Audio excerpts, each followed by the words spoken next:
Chapter 98. Broken Dragon Fortress was built on the northern plains, the border between Constellation and Extet. The main body of the fortress was located on a highland, only a few hundred meters away from the border between the two countries as stipulated in the Fortress Treaty. The Third Peninsular War more than 300 years ago created the legend of Chara, Kaplan, and Midir, the three heroes of the Western humans. However, after the war ended, Extet's hero, Chara, and Constellation's Oathkeeper, Midir, broke off their friendship and broke up their brotherhood, which caused countless historians and bards to lament. It also caused the alliance between the Great Dragon and Constellation to turn against each other. Hence, Broken Dragon Fortress was built on the border between the two countries. This was a building that had both political and military purposes. 12 years ago, the famous Fortress Treaty between Constellation and Extet was signed here. The northern plains, which stretched for several miles, was the only place between the two countries that could bypass the snow and pine forests and send a large number of troops to the border. However, the defenders of Broken Dragon Fortress could clearly see any troop of more than 10 people from Extet's side on the plains. On Constellation's side, the Arund family's Cold Castle and the Zamunto family's Overwatch City were in the southwest, while the Fries family's Lonely Old Tower was in the east. All three parties could rush to the fortress aid at any time. If any castle was in danger of being besieged, Broken Dragon Fortress could also send a timely warning. Broken Dragon Fortress was not a lone fortress. It was formed by the largest and most sturdy main body of the star-shaped fortress on the highland, 8 medium-sized fortresses that guarded the periphery and provided cover for each other, and 12 simple sentry posts further away. To take down Broken Dragon Fortress meant that they had to charge through countless trenches and barricades, remove the threat of crossbows in the 8 medium-sized fortresses, and then follow the only 3 narrow slopes to reach the main body of the fortress. They had to brave the bombardment of the mystic guns on the star-shaped convex wall and launch a siege against the fortress walls that were more than 10 meters tall, with limited terrain. If the army bypassed the fortress and went straight south to the important cities of Constellation, then this fortress that could accommodate 10,000 people, had sufficient supplies, and could be used by the garrison to attack at any time would instantly become a major threat, like a thorn in the back. When Extet's Archduke of Black Sand region, the 41-year-old Chapman Lampard looked up at the giant that was easy to defend but difficult to attack from the north of the fortress under the moonlight, the sense of threat that Broken Dragon Fortress gave him was especially strong. Since 12 years ago, when he had a fair duel with his older brother in front of his father and the entire family, and pierced his older brother's heart to win the right to inherit Black Sand region, Chapman Lampard's ambition grew uncontrollably. For example, he wanted to bring the glory of the common elected king into the Lampard family's embrace, turn Extet's capital into Black Sand City, and bring Constellation's northern territory under his jurisdiction so that the ancient Northland territories that were scattered between the two countries could be reunited. The Archduke himself wore a thick robe lined with heavy chain armor. He rode on a sturdy Northland horse, and the knights behind him held flags that were painted with the image of an iron fist that represented the Lampard family. Not far behind them were densely packed military camps. From time to time, small groups of sentinel riders or infantry troops who received missions would leave the camps and cross the border without a care in the world. A strong and heroic knight in gray helmet, Lord Tolja, one of Extet's 5 war generals, galloped over from the front. He reined his horse in front of Lampard and bowed respectfully. Lampard nodded without any expression on his face. Regardless of whether it is the merchant groups, hunters, supplies, or the other party's patrols, we have already cleared all of them and placed our scouts there.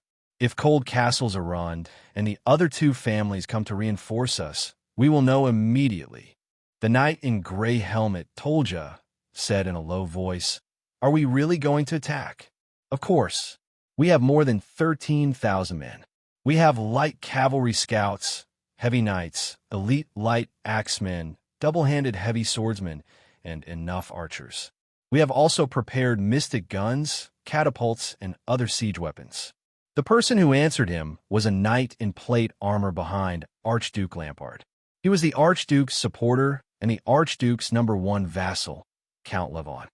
We have the advantage in terms of both quantity and quality. Defeating them will be a piece of cake. That is a field battle. But as long as they are holed up in Broken Dragon Fortress, it will be difficult for us to win easily. Tolja shook his head. Since the fall of the previous time, they have strengthened their fortifications. I suspect that they have equipped half of the mystic guns and city-guarding crossbows in the kingdom. Forcefully attacking the city will only bring about huge casualties. Also, as long as those two people are still in Broken Dragon Fortress, even if the enemy is a motley crew, we still need to be extremely vigilant, Tolja thought to himself. Dressed in plate armor, Count Levin's expression was firm. We have mobilized so many troops, it is impossible for us to return empty-handed. If we can occupy Broken Dragon Fortress, I think we can accept some casualties. Our enemy is not only the fortress, but also the weather. The few of them turned their heads and saw Archduke Lampard, strategist, Viscount Kent Vita, riding his horse towards them. The day before the bitter cold winter will come earlier than usual. It is not a good time to advance. The delivery of supplies is not optimistic. Once the siege fails, the war will be at a stalemate. If we wait until spring, we will have a greater chance of taking down the fortress. It is precisely because we do not have enough supplies that we need to end the war quickly. Count Levon still insisted. Fighting in winter is our advantage. The Constellations are hit harder by winter. 12 years ago, we attacked the fortress at this time. That winter was the warmest in decades. Tolja shook his head solemnly. Also, at that time, they could not even take care of themselves. There were no reinforcements in the Northern Territory, but at that time, we gathered the armies of 7 archdukes. Moreover, we could only replenish our supplies on the spot after we have breached the fortress and moved south. Archduke Lampard slowly raised a hand and stopped his 3 subordinates from arguing. What happened after that? The Archduke's voice was dull and hoarse. It had a power that could make people calm down without them realizing it. King Nuvin's envoy has arrived. We cannot hold him back for too long. After all, we are mobilizing our troops in the name of avenging Prince Mariah. Viscount Kent Vita bowed. Moreover, I heard that the Prince of Constellation is on his way and will arrive soon. Lampard pondered and asked, Prestige Orchid Region's Alceus and Reformation Towers Trentida family have not replied? As Archdukes of Southern Extet, they should have enough benefits to mobilize their troops. They must have received news of the Prince of Constellation's envoy. Viscount Kent Vita answered seriously. Even though they have the benefits of taking over the Northern Territory, their hesitation will not be any less than that of the other archdukes. I am afraid we have to rely on ourselves. After a while, Archduke Lampard exhaled and looked at the Broken Dragon Fortress opposite him. He sighed. Rely on ourselves? Cecile, that woman only has around 800 men, but there are at least 300 elite veterans from the Starlight Brigade among them. They are experts at galloping on horseback and fierce soldiers at attacking and defending the city. All of you have fought against her, so you know better than anyone else. Murch has just arrived with more than 2,000 men.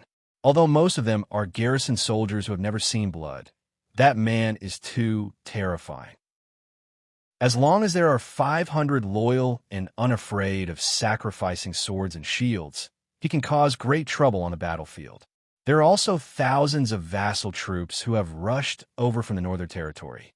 Although they are at odds with the fortress because of Arun's imprisonment, and most of them have already withdrawn, Arun's only daughter is still in the fortress. According to the scouts' investigation, at least 500 of them are still there. Without the other archduke's military forces, it will be very difficult for us to take down the Broken Dragon Fortress.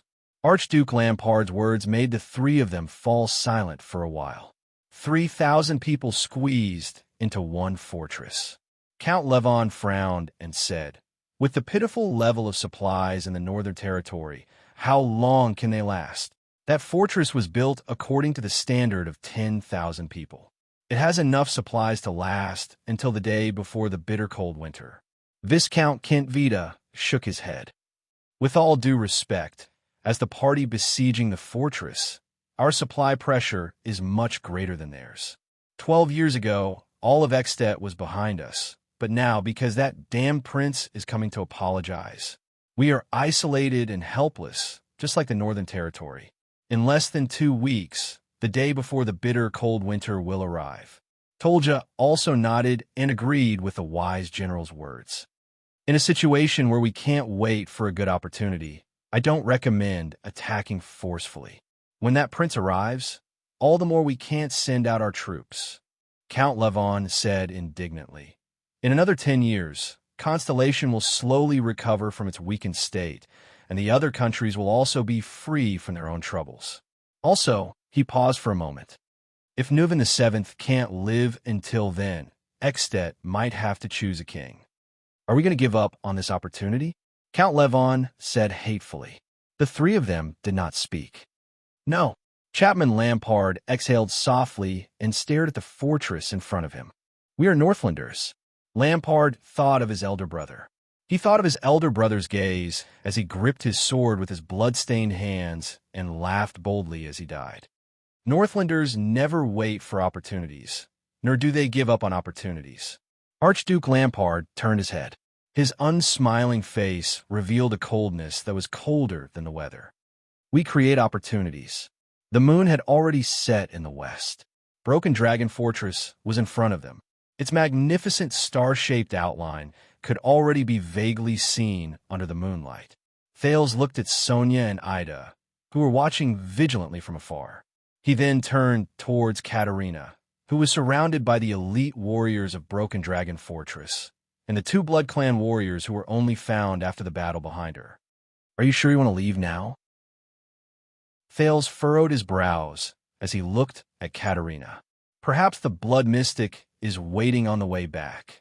Katerina still had that indifferent expression on her face as she shook her head. Now was the best time to leave. At least the Blood Mystic will not dare to stay too close. It's too risky, Thales said seriously. You know, the Blood Mystic came for the Black Coffin. Believe me, since the Blood Mystic has already appeared and brought such great trouble, there will be people who will take care of her whereabouts and goals, such as your secret intelligence department, Katerina said coldly. Although mystics are terrifying, there are still powers in the world that can restrain them. You're talking about the legendary anti-mystic equipment? Thales pondered and said, but after all, they are rare and there are only a few of them. You are still young. There are still many secrets that you do not know. Katerina's words made Thales scratch his head. You only need to know that every time a mystic appears in public, it is a risk. After that, there will be a long period of silence and hiding. What threatens them is not only the legendary anti-mystic equipment. The two of them stared at each other for a second. All right, since you insist. Thales sighed. You must know that the supreme class beside you has died in battle. Serena may still be hiding in the dark, eyeing you covetously. Besides, you're escorting the legendary anti-mystic equipment after all. Thinking of Hestad and Simon, Katerina's gaze dimmed, but she immediately raised her head. I long for Serena to appear. The Night Queen revealed a hateful gaze. As for the Dark Knight Black Coffin, perhaps many forces hope to obtain a legendary anti-mystic equipment. But rest assured, among those who understand its value and origin, no one would have the guts to covet the Dark Knight Black Coffin, except for the terrifying mystics. No, Katerina secretly said in her heart, perhaps those relatives in Grand Banquet Hill are the exceptions. After all, guarding the Dark Knight Black Coffin can be said to be the oath of all blood clansmen. Thales rolled his eyes. Another secret that I do not know? He nodded.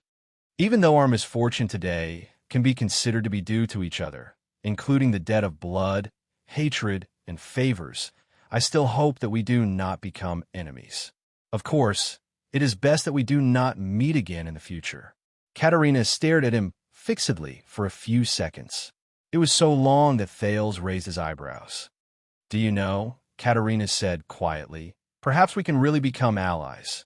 Thales widened his eyes. I heard Serena's words, the Night Queen said flatly. The structure of the continent has changed. You are in contact with the Mainz Knight dynasty. and Extet is on good terms with Hanbol. Since Constellation is destined to be enemies with Hanbol, then we have a common enemy. Thales furrowed his brows. I almost forgot. This is a queen. After we form an alliance, we will rope in the Mist Island's merfolk leader. That way, it is not impossible to chase away Hanbol and the Trade Federation's whaling ships and turn the southern sea of eradication into our inland sea. Think about the eternal oil that Hanbol and the Trade Federation have embezzled together, please, because of your dear sister. Thales exhaled and shook his head with lingering fear. Right now, I really have a deep fear of the word ally. For your own good, and for my own good, can we talk about this when I grow up a little? Katerina, who was inexplicably interrupted, was stunned for a moment. She could not close her parted lips in time. When he saw those lips, for some reason, Thales remembered how they tasted. Ahem. Thales patted his head and chased the messy thoughts out of his mind. He had enough troubles, and he could not even take care of himself. The Night Queen, who had always been unsmiling, suddenly curled up the corners of her lips slightly. Thales was a little surprised. It was the first time he saw the unsmiling Katerina reveal a smile. I'm sorry. Thales raised his brows. What did you say? Katerina could be heard saying slowly, when you stretch your neck over. My original plan was to suck all of your blood dry. Thales quivered. What? After all, we have already formed a grudge in the previous battle. Katerina returned to her ice-cold expression and continued to speak. Thales felt a chill run down his spine as he watched the queen narrate how she wanted to suck him dry. As long as I get rid of Serena, then go back and annihilate the rest of your subordinates and clean up the traces, no one will know the reason for the Prince of Constellation's death except for Covendier. Thales revealed a look of disbelief. Is this the farmer and the snake? But your life is very tenacious. You did not die of blood loss like I expected. Katerina said coldly. So, my attempt to kill you failed. I think you have the right to know about this. Thales' expression changed several times. He sensed the weakness in his body and touched the 2 holes on his neck that had already closed. Then, he raised his head and stared at Katerina with a surprised and furious expression. You, Thales furrowed his brows and said furiously. And Serena, both of you are truly a pair of good sisters. However, Katerina only stared at him quietly. Her gaze was complicated. No, please take my honesty as the sincerity of an alliance. I did not hide anything from you, and I do not intend to hide anything from you. This is something that Serena, who has been acting all her life, could never do. The queen nodded slightly. If this can dispel your wariness and build a foundation of trust for our possible alliance in the future. Thales was momentarily stunned. For a moment, he did not know how to reply. He furrowed his brows and said, You told me that you once wanted to kill me, and then said that this is your sincerity and that you hope that I will trust you? Don't you think that something is not quite right? Thales said mockingly. I believe that you are mature enough to be able to tell whether I am being insincere or sincere, Katerina said plainly. You must know that I have never treated you as a child. Thales was speechless for a moment. However, he could not help but feel angry when he recalled his experience of almost being sucked dry. Thales snorted and said in a vengeful tone, Oh, speaking of this, was that your first kiss? Katerina's pupils suddenly contracted. Her expression instantly turned cold, and she said in a chilly voice, What did you say? Her purple eyes stared straight at Thales. Under the queen's murderous gaze, Thales immediately felt his scalp go numb. It was only when he saw the soldiers and the 2 supreme class elites around him that he felt slightly at ease. I mean, some readers want to know, no. Many people from the Eastern Peninsula seem to be very concerned about this, so Thales scratched his head awkwardly. I want to know if I've offended you in any way so that I can apologize. No, of course not, Katerina said coldly. Do you think I'm some teenage girl who has just experienced her first awakening of love? First kiss? Childish. The years I have lived are longer than all of your ancestors combined. These words sound a little familiar. Thales shrugged and scratched his head in slight embarrassment. Oh, an ice queen like you would also have a first love? He looked at Katerina's cold, ice-cold face and stuck out his tongue. Your first love? Hey, I can only say, that person is really pitiful. All right, Thales sighed. He immediately raised his head and said solemnly, I wish everything goes well. Never see her again. He added in his heart. Katerina stared at him in silence. Suddenly, she extended her hand towards him and passed him a bracelet with 2 fangs strung on it. The fangs looked fierce and unadorned. There were fine blood-colored patterns on them. They looked like a souvenir from a previous life. Thales widened his eyes and looked at her in puzzlement. This is the Corleone family's keepsake, the blood fangs. Her Majesty Katerina said with a stern expression, if you come around one day, bring it to me. However, it is not a good reputation among the humans to form an alliance with a long-lived race. Before you make up your mind, please keep this a secret from the others. I suggest that you personally keep this keepsake. Thales furrowed his brows. In the end, he still sighed and casually grabbed the Fang's bracelet. I'll throw it away when I get back. Thales thought to himself. Be careful on your way back, he said in his heart. Take care, little Prince Thales. Katerina nodded expressionlessly. She turned around and walked towards her subordinates and the black coffin.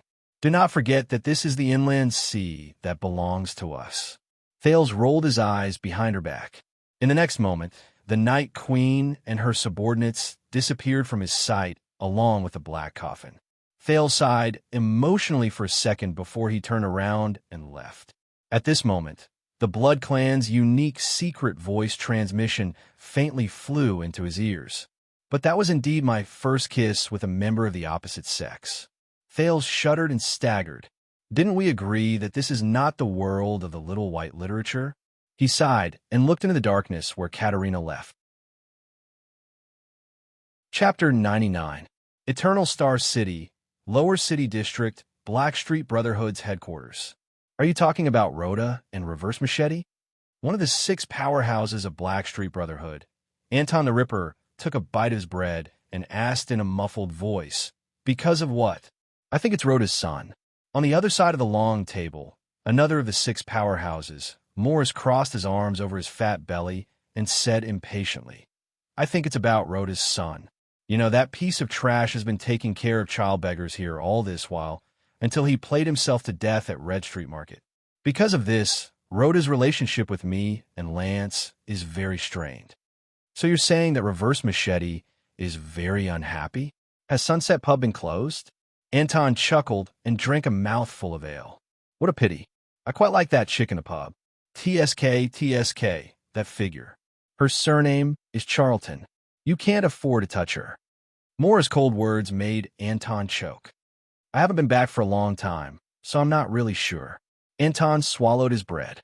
After the incident in Sarah Dukedom, the Charlton brothers still haven't shown themselves? Morris shook his head. Prison Lock Sickle has been tracking them for a few years. For this, they did not hesitate to cooperate with the people from the Secret Intelligence Department. They fought against young Charlton twice, but they did not gain any advantage. What about Senior Charlton? Anton immediately asked, the one who killed 80 the second. It's best not to mention him. Morris sighed. You know, back then, in front of the palace gate, whether it was intentional or not, he saved Black Sword's life. All these years, Black Sword has been brooding over this. It can be said that he has been tormented, and they will have to fight in the end. Anton sighed. At this moment, a figure draped in a scarlet cloak pushed open the door and entered. He sat beside the table. Morris and Anton's expressions became solemn. Then, the figure in the scarlet cloak spoke. It made the other 2 people's expressions change. Speak clearly. What do you mean by losing contact? Anton slammed his fist on the table. With a surprised expression, he looked at Lance, the sleepless eye, and asked in bewilderment. Lance pinched his scarlet cloak and furrowed his brows. What I mean is, he pinched his scarlet cloak and furrowed his brows. Since 7 days ago, we have not received any messages from Ramon. The last time he sent a message, he was at the eastern border of Constellation and Extet. There is only one explanation. He has met the enemy. Morris crossed his arms and muttered, His mission is only to divert the Secret Intelligence Department's attention with the news of the reappearance of wizards so that we can safely obtain the equipment. When the Black Prophet finds out that he's not a wizard, he'll naturally give up on hunting him, right? The plump man shook his head and looked puzzled. He's just an ordinary gang doctor. Neither the secret room nor the Secret Intelligence Department have any reason to arrest him. No, of course they don't have a reason. Unless this is a move by our opponents against the Brotherhood, or even the sponsor behind us. Many people are suspecting our backer, Lance said darkly. No, of course they don't have a reason. Unless this is a move by our opponents against the Brotherhood, or the sponsor behind us. Many people are suspicious of our backer. Against us and the sponsor? Anton was shocked. If they're against us, are you talking about Blood Bottle Gang? Although the Air Mystic does not usually appear, after the incident at Red Street Market, they have indeed become quieter than before. Catherine and Nikolai are abroad. Lance shook his head. I have news that they have found the Blood Mystic. I am afraid that their counterattack against us will begin soon. I am worried that they may have discovered Ramon's importance to us. He tapped the table lightly. If the Blood Mystic is the one who takes action. Sigh. The key is our sponsor. Morris pondered solemnly. If Ramon falls into their hands, it will definitely endanger the sponsor's safety. Maybe we should give the sponsor a warning? We cannot take the risk of being exposed by contacting the sponsor. Lance's eyes shone. I suspect that this may be a trap. Morat likes to play this kind of bait game the most. Maybe the Secret Intelligence Department has eyes and ears all around Blackstreet, waiting for us to make a mistake. What's more terrifying is if it is not Morat and his Secret Intelligence Department, but the masterminds from back then. Lance did not reveal his thoughts, but he did not voice his worries. No, without Ramon, our research on the Mystic's weaknesses will definitely come to a standstill. We have only made some progress in the past 11 or 12 years. Anton clenched his fists tightly, and we do not even know the origin and abilities of that equipment. We have not been able to unearth anything. Also, he knows too many secrets about us and even our sponsor. Morris immediately raised his head with a solemn expression. Can we use the manpower at the border between Constellation and Extet? For example, Anton, the drug smuggling team under your command? It will be very difficult. Anton the Ripper gritted his teeth. The atmosphere there has been tense recently. The merchant groups are afraid that Constellation and Extet will go to war, so they no longer go to the surroundings of Broken Dragon Fortress. My men have also withdrawn a long time ago. Anton's face was ashen as he said, also, if the Blood Mystic is not much weaker than the Air Mystic, forget about our subordinates. Even the few of us will be sending ourselves to our deaths if we go. Maybe there is a way, Lance said quietly. The other two looked at him. Lance, the sleepless eye, said faintly, if it is the border between Constellation and Extet, Blacksword is not far from there. We can go there to search for Ramon, and I have already handed that equipment to him. If he really runs into the Blood Mystic, let's take it as a test to see the performance of that equipment in advance. The sun had just risen.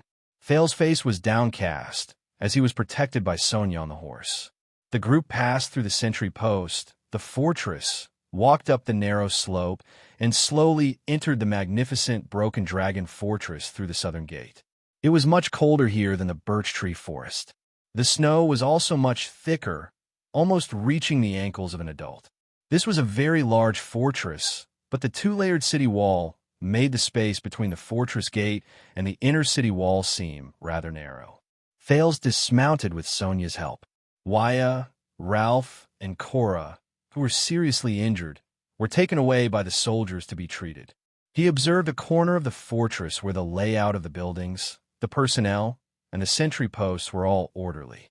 The soldiers on duty were either patrolling the main roads in the fortress, the walls on several sides, or standing guard at various spots. The quartermaster in charge of logistics and supplies was urging the civilian laborers who transported the supplies back and forth. In a few rather large stables, the cavaliers were skillfully brushing their mounts. On the other side of the training field, there were a few teams of recruits who had just been drafted into the army. Under the guidance of a few veterans, They were methodically practicing defense and slashing movements. In the distance, a few teams of soldiers who had just returned from duty were lining up, putting away their weapons and receiving rations from the quartermaster. Jin had followed behind Xianxia and hugged a dozen valiant veterans who seemed to be old acquaintances. So this is Constellation's northern barrier? That's Baron Murch's regular soldiers of the royal family. They've just been expanded. At this moment, Poutre dragged his injured body behind him while leaning on a tree branch. He looked at the group of recruits who were training and said, "They haven't really fought in battles." Thales nodded. "I thought you would at least leave her, that important queen, in Broken Dragon Fortress. You know, our strength is already stronger than hers," Poutre said quietly, and regardless of whether she was deceived or not, she still attacked the diplomat group's convoy and committed a heavy debt of blood. And then? Capture her and spank her? Thales shook his head. She is an important political figure in the Eastern Peninsula. We would need a lot of legitimate reasons to keep her, and there would be a lot of trouble in terms of diplomacy. It also involves mystics. It involves my secret. The less trouble, the better. Poutre raised his eyebrows. Thales sighed. "Believe me, the real culprit is still out there at large. Letting Katerina go is also creating trouble for him." Zayn's face appeared before his eyes. "No matter why you want to kill me, I will not sit still and wait for death." Also, Thales thought, "I might have found the key. The key is in the conversation on the day of the journey. Something must have touched Zayn's nerves. Otherwise, he would not have done such an unwise act, deceiving his allies and endangering himself. And she still has that black coffin with her," Thales continued. His words made Poutre frown slightly. "With that thing by her side, it is equivalent to the blood mystic coming for us again. Although she will definitely come for me. I will never let you suffer." Thales sighed and thought worriedly. "Do not worry." Poutre seemed to have seen through Thales' thoughts. He said slowly, "Exted also has its own legendary anti-mystic equipment. They even have more than Constellation. It is the country with the most legendary anti-mystic equipment in the world. After all, in the Battle of Eradication, Northland spared no effort in fighting against the Calamities." Thales nodded reluctantly. "As for the Calamities, as long as you are not interested in them, they will not be interested in you," Poutre said with a profound gaze and a hidden meaning in his words. Thales was shocked. "Poutre, what does he mean?" At this moment, Sonia's dignified voice came from the front. "What is going on?" Thales and Poutre raised their heads curiously and looked in front of them. It seemed to be a scaffold. At that moment, it was crowded with soldiers who were not on duty. There was a person standing on the scaffold. He was being escorted by soldiers behind him. It looked like he was going to be executed. An officer who seemed to be in charge recognized Sonia and said awkwardly, "Don't worry." He said a little awkwardly, "Lady Cecile? This person is a deserter." Sonia frowned and looked at the person on the scaffold. It was a young man with black hair, brown eyes, and slightly dark skin. He struggled to raise his head in front of the scaffold and shouted, "I am not a deserter. I am not." He wore a tattered cotton shirt, and his hands were tied behind his back. He still shouted at the onlookers indignantly, "They are alone. They are alone. I'm going back to save them. I did not escape. Just look at the blood on my blade, and you will know." Thales looked at everything and whispered to Poutre, "Have we already engaged the enemy? Have we already engaged the enemy?" "I am afraid that it is a clash between small units," Poutre muttered. "It seems like Lampard is still unwilling to give up." Thales sighed in his heart. The officer in charge of the hanging looked at the struggling black-haired young man and said in disdain, "This man is lying. There is blood on his spear, but it has long been broken into two. You ran back with the broken weapon in your hand, and then tell me that you went back to save them." "I did not." The young man whose hands were tied behind his back said anxiously, "That is not broken into two. That is my spear. They have two, one in my left hand and one in my right hand.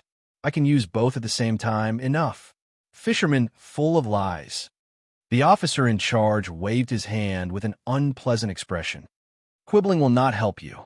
Be like a Northlander. Be more straightforward. Wait." Sonia looked at the person in charge with an unpleasant expression. He is a soldier I recruited from the local area. Before executing him, shouldn't he ask for my permission first? The officer was stunned. But the evidence is conclusive. We have asked Baron Murch. Sonia interrupted him impatiently. Put him down. Put him down. I'll ask him myself. Then I'll punish him. The officer in charge frowned. But this is Baron Murch's order. He said, Murch? I'm the commander of Broken Dragon Fortress, Sonia said in a deep voice. Murch has only been here for a few days. You and him are just reinforcements who are stationed here as guests. The fortress flower's expression turned cold. Or do you have an opinion on my right to command? The officer's words came to a halt. He looked around in a troubled manner. But the fortress flower's dignity and prestige made him have no choice but to obey. The black-haired young man on the scaffold breathed a sigh of relief. He was immediately brought down and pressed down in front of Sonia. Sonia came before him and said coldly, Soldier, report your name and where you belong. The young man shuddered. Willow, my name is Willow. Your Excellency, Fortress Flower. The young man looked at Sonia gratefully and panted. He panted and said, Willow Ken, I am a pikeman recruited from Zalaton County, and I am really not a deserter. At this moment, the crowd burst into an uproar. A bright but impatient man's deep voice traveled from afar. Sincere. Sonia's brows furrowed deeply. She raised her head and looked in the direction of the voice. I heard that you're openly looking for trouble with me again. Thales looked curiously at the source of the uproar. He saw that the soldiers had parted to the sides. It was a man of medium height but muscular build. He wore a simple breastplate and a green wrist guard. He had short, chestnut-colored hair. His nose bridge was high, and his facial features were distinct. His light green eyes were full of fierceness. He carried a conspicuous silver and black metal bow on his back. He strode out of the crowd. Behind him were more than 10 expressionless sword and shield soldiers. Wow, it's him. Behind Thales, Ida, who had covered her head and face again, seemed to have found something fun. She whispered, They're going to fight. They're going to fight. The soldiers on both sides whispered to each other. Many of them looked at the approaching man with excited and nervous expressions. Thales was stunned. Who is he? This man seemed to have an aggressive aura. Wherever his gaze landed, it sent chills down people's spines. It gave Thales a dangerous feeling, just like the silver and black bow on his back. It was in a critical state, as if it could be fired at any time. Sonia looked at the man with a solemn expression. She said slowly, Araka Murch. Once again, you interfered with my troops when I was away. Araka Murch? It sounded a little familiar. Thales scratched his head. Behind him, Poitre sighed deeply and said in a low voice, Your Highness, I wonder how good you are at mediating conflicts? Thales glanced at Poitre, baffled. What does he mean? Your troops? The aggressive Araka did not show any weakness. He pointed at Willow Ken on the ground and replied to Sonia in a cold voice. Are you talking about these cowardly deserters recruited from the local villages? I am not a deserter. I am just... The young Willow spoke again nervously. However, before he could finish his sentence, Araka mercilessly interrupted him. Shut up, deserter. The man with the silver and black metal bow on his back was furious. Araka shot a fierce glare at Willow, forcing the latter to swallow his words. Cowards do not deserve to speak to me, he said coldly. Willow Ken, who was under the gallows, looked helpless. His mouth opened and closed, and in the end, he looked aggrieved. The atmosphere in the field was getting worse. Hey, Murch. Sonia's expression was gloomy. You are in my territory, and without confirmation, you accuse my soldiers as deserters and cowards. Sonia, the fortress flower, seemed to be boiling with anger. She looked at Araka with a sharp gaze and enunciated each word clearly. Are you provoking me? Thales only felt that the atmosphere in front of him was getting more and more tense. The soldiers around him did not even dare to breathe loudly. Araka suddenly grinned and laughed out loud. If you say so, then so be it.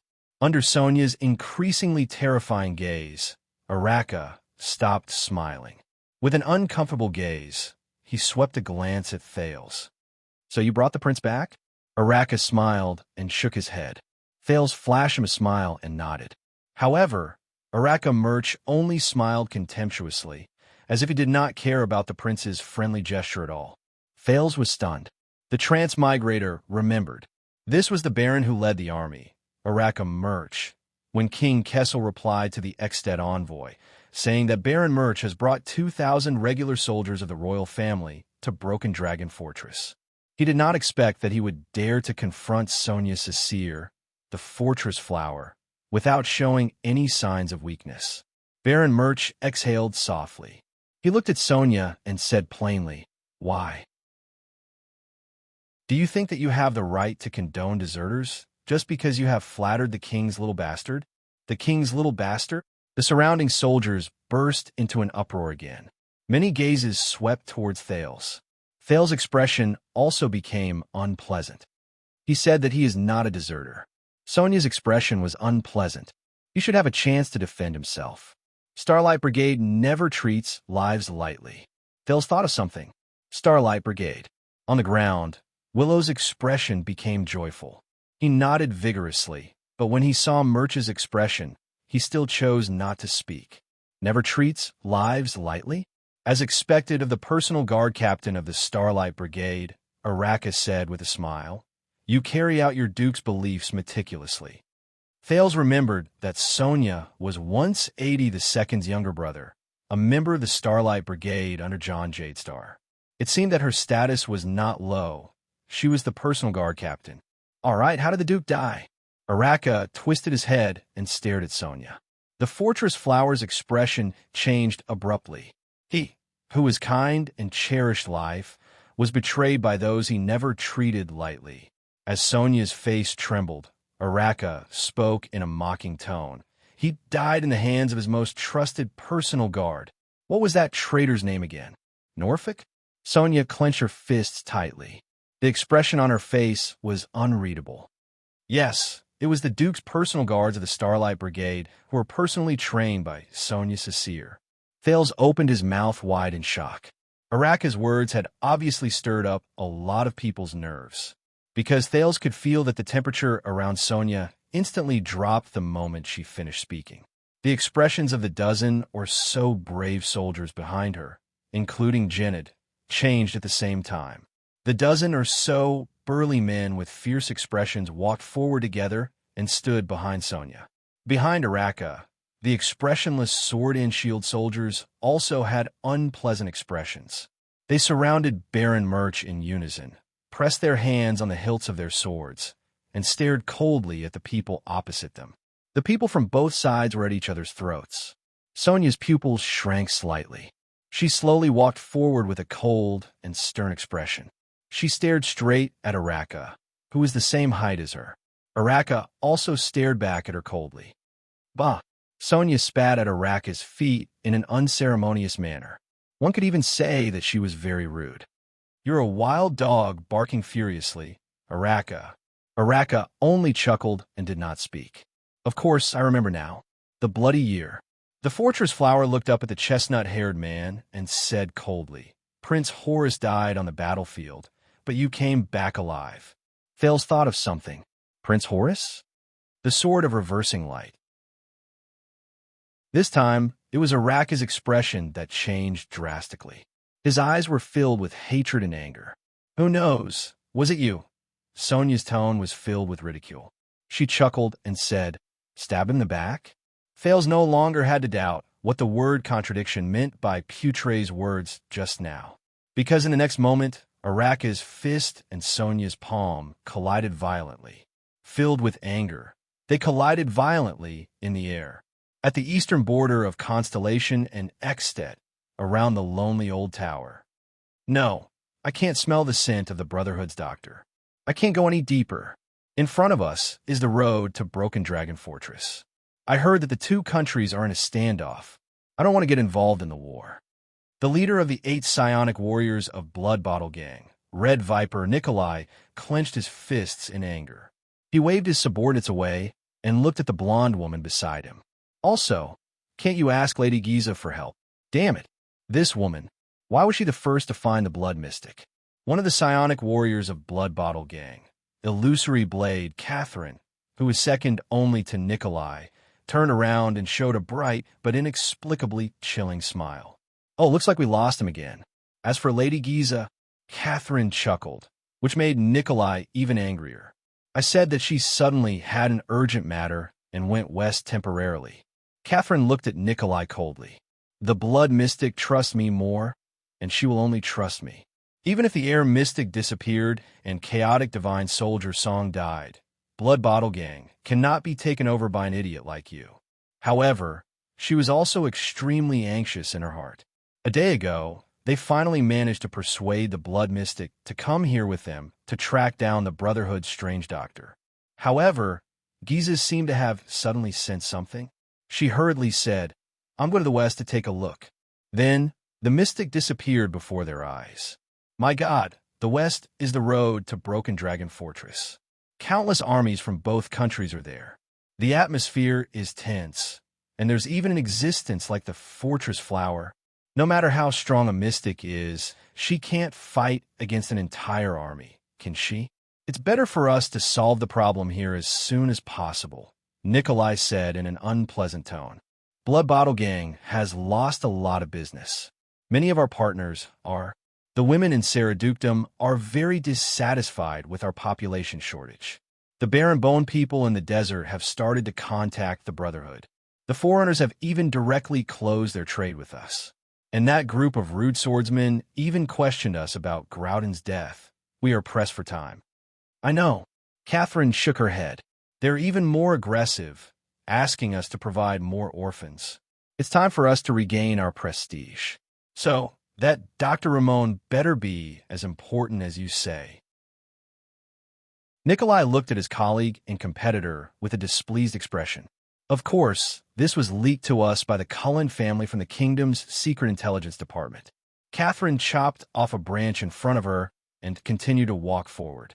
"The news said that if we capture Ramon, we will know many of the Brotherhood's secrets." "The Cullen family?" Nikolai frowned.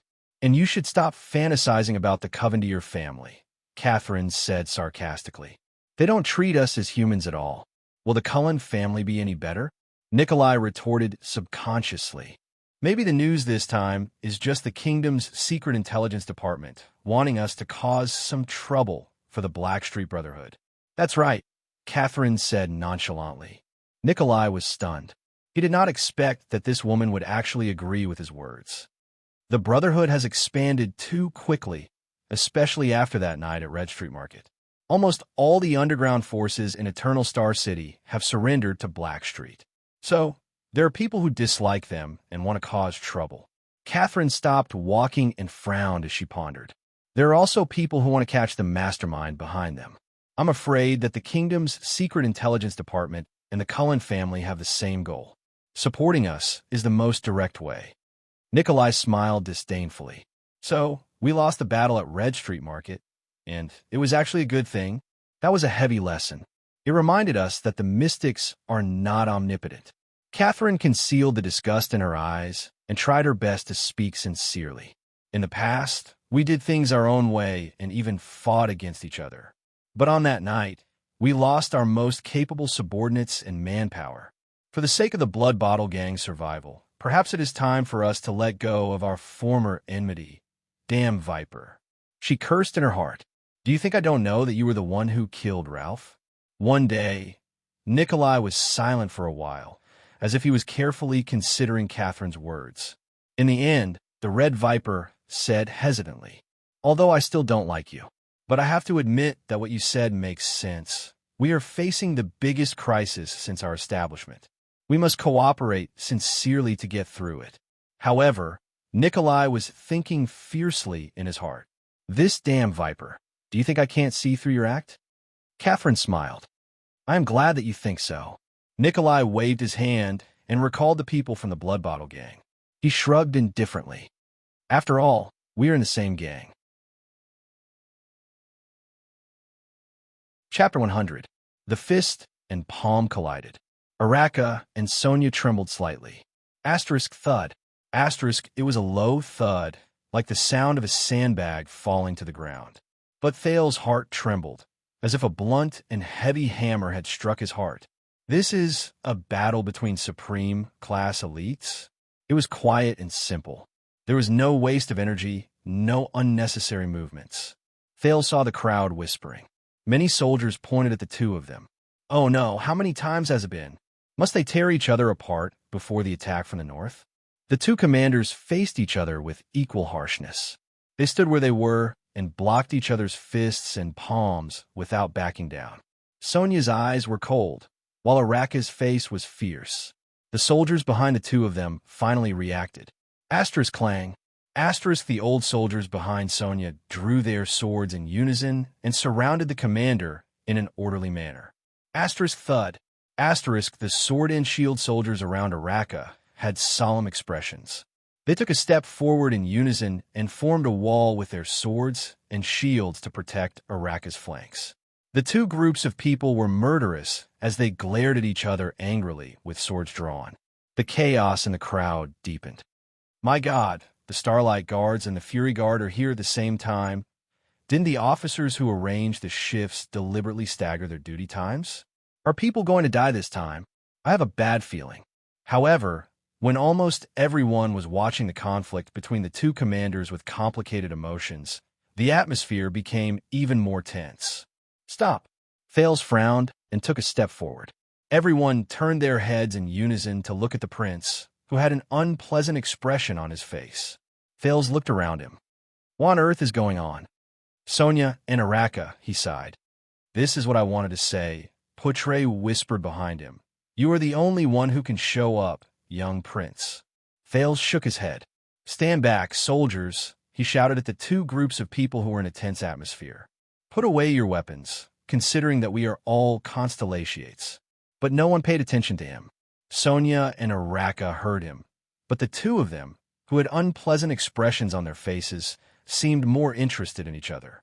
The subordinates behind them, according to the crowd, they seemed to be the Starlight Guards and the Fury Guards, did not look sideways either. They only stood loyally and attentively behind their commanding officers.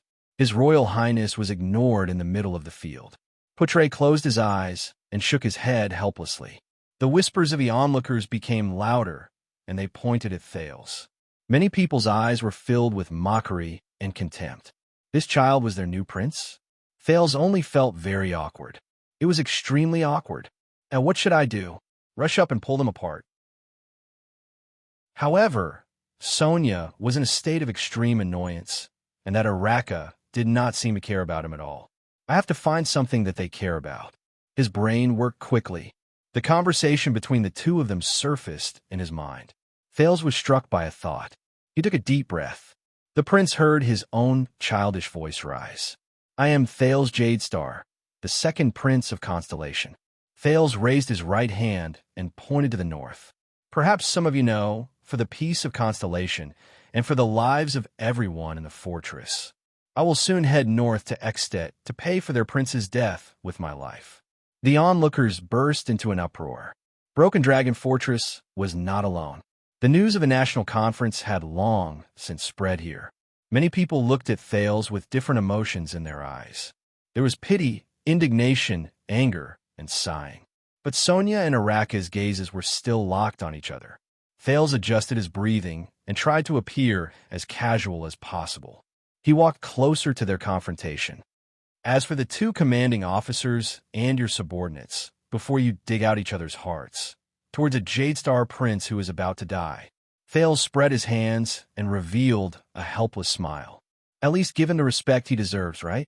For example, starting the fight after I go to my death? The whispers of the onlookers became louder. Putre nodded slightly. Sonia and Araka realized that they furrowed their eyebrows in a barely noticeable manner. But Thales immediately changed the topic and snorted softly as if he was mocking them. Oh, of course. Perhaps you're already used to it. Thales turned around and looked at the soldiers around him.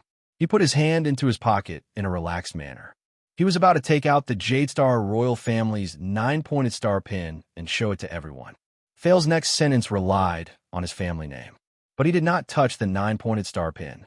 There was only the Fang bracelet in his pocket. It was given to him by the Night Queen when they parted.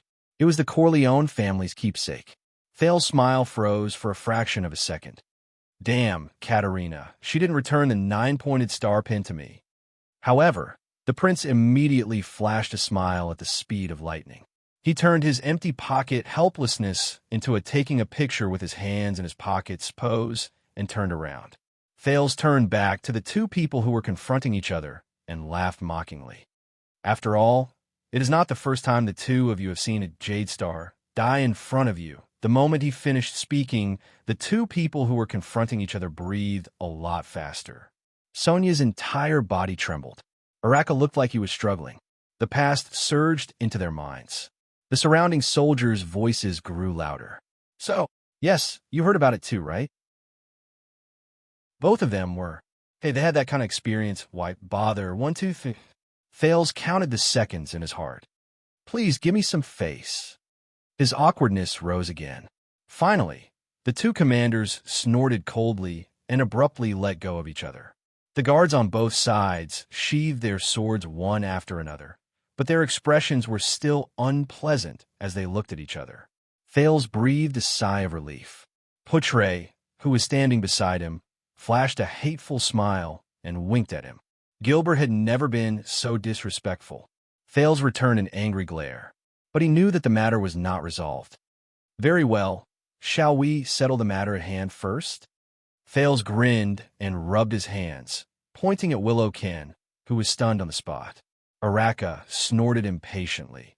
Do you want to judge him personally, young prince? Why? Do you have a problem with that? Sonia snorted. With his highness status, he is the most suitable person here. Thales sighed. No, this is not just a trial. It might also be the friction and discord between the two commanders. And he looked at Willow, who had a pleading look on his face. This concerns a person's life and death. He raised his head and looked at the officer in charge of the hanging. Can anyone prove what he said? The person he saved? The officer in charge seemed to have never spoken to anyone from the royal family before. He took a step back in a flattered manner, then shook his head. None, so we all suspect that he is lying. Thales furrowed his brows. This is bad. If you want to confirm whether he is a deserter, please bring him his weapon. The officer nodded nervously. Soon, under everyone's gaze, a wooden stick that was much shorter than a long spear was brought up. This pair of damaged wooden sticks still had dried bloodstains on them. Only the iron-wrapped tip could barely be seen on one side. On the surface, it did indeed look like a broken long spear. However, Thales looked at the black-haired young man. You can use dual spears? Willow nodded vigorously. I can. Another lie. The officer shook his head and said, No soldier has ever received such training, much less a fisherman. Thales exhaled deeply. He looked at the soldiers around him with burning gazes. He looked at Sonia's hopeful gaze, Araka's aggressive gaze, and Putre's complicated expression. Thales pondered and said, if he can use dual spears proficiently. But Araka snorted softly at this moment and interrupted him. Whether he is a deserter or not, he disobeyed orders and ran back on the battlefield. There is no doubt about that, the valiant man said to the prince in a mocking tone. Why? If he can use dual spears, are you going to use your Jade Star privilege to declare him innocent? Honorable, second prince? Thales was stunned. Disobeyed orders? **T. Then, are you going to execute him directly? Sonia spoke harshly. She said coldly, if he is innocent, no one cares if you're innocent on the battlefield. Araka cut her off stiffly. Regardless of whether it is to escape or to save someone, you disobeyed orders, so you have to pay the price. Sonia's words immediately froze. She could only turn her head and look at Thales hesitantly. I respect your decision, your highness. Continue. Araka looked at Thales and said in disdain, pardon him, and see if he will still disobey orders next time. Perhaps by then, he will not only cause his own death. Willow's face immediately turned ashen. Drenched in sweat, his gaze kept moving back and forth between Araka and Thales. Thales furrowed his brows. This is troublesome. Araka, Sonia, Putre, and the soldiers around them, including Willow, all fixed their gazes on him. What should I do? Hang him. What will Sonia and the soldiers around them think? Forgive him. What about Araka? Military orders and military rules. Or should I just change to another punishment? No, it's not appropriate. Damn it. Gilbert never taught me this. Wait. Gilbert? Thales muttered to himself. He made a decision. Willow Ken, I cannot be sure if you are a deserter. The prince walked in front of Willow and said to him, Hence, I cannot convict you and hang you. Willow breathed a sigh of relief. See, this is where you start losing the war. As expected, Araka snorted softly. Unsurprisingly, he also received Sonia's angry glare. Some of the soldiers who agreed with Araka started to shake their heads. However, Thales' next sentence made Willow nervous again. Thales shook his head and said, But if you really disobeyed orders, then I cannot convict you. I cannot pass a sentence. Everyone was silent for a moment. Then there was an uproar. Sonia furrowed her brows tightly. What does this mean? Guilty and not guilty? Araka sneered. So, what are you going to do, my prince? Why don't you shorten the rope by half? Thales was expressionless. He raised his hand gently and clenched his fist. Everyone fell silent. But you said it, Willow, Thales said softly. You retreated to save your comrades. Willow lifted his gaze and looked at the second prince with trembling eyes. Whether you really did it or not, this spirit is very noble. Thales' voice echoed in the narrow crowd. So I can't hang you. Willow shuddered and looked at the prince in disbelief. Thales continued to say, Yes. It's not because of whether your actions are innocent or not. It's because I cannot let others hesitate to save their comrades, just because they are afraid of what will happen to you. This is not something that they should hesitate about. Thales said faintly. The way everyone looked at Thales changed. Sonia's face lit up, while Araka frowned deeply.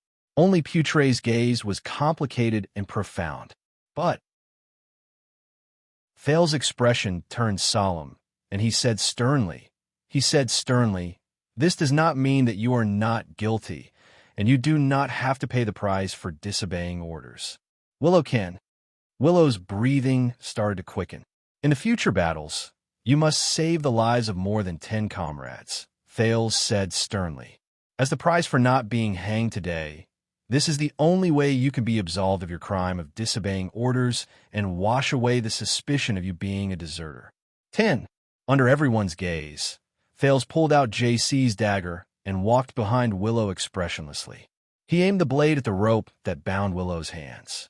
Thales took a deep breath and used force to cut. 1, 2, 3, huh?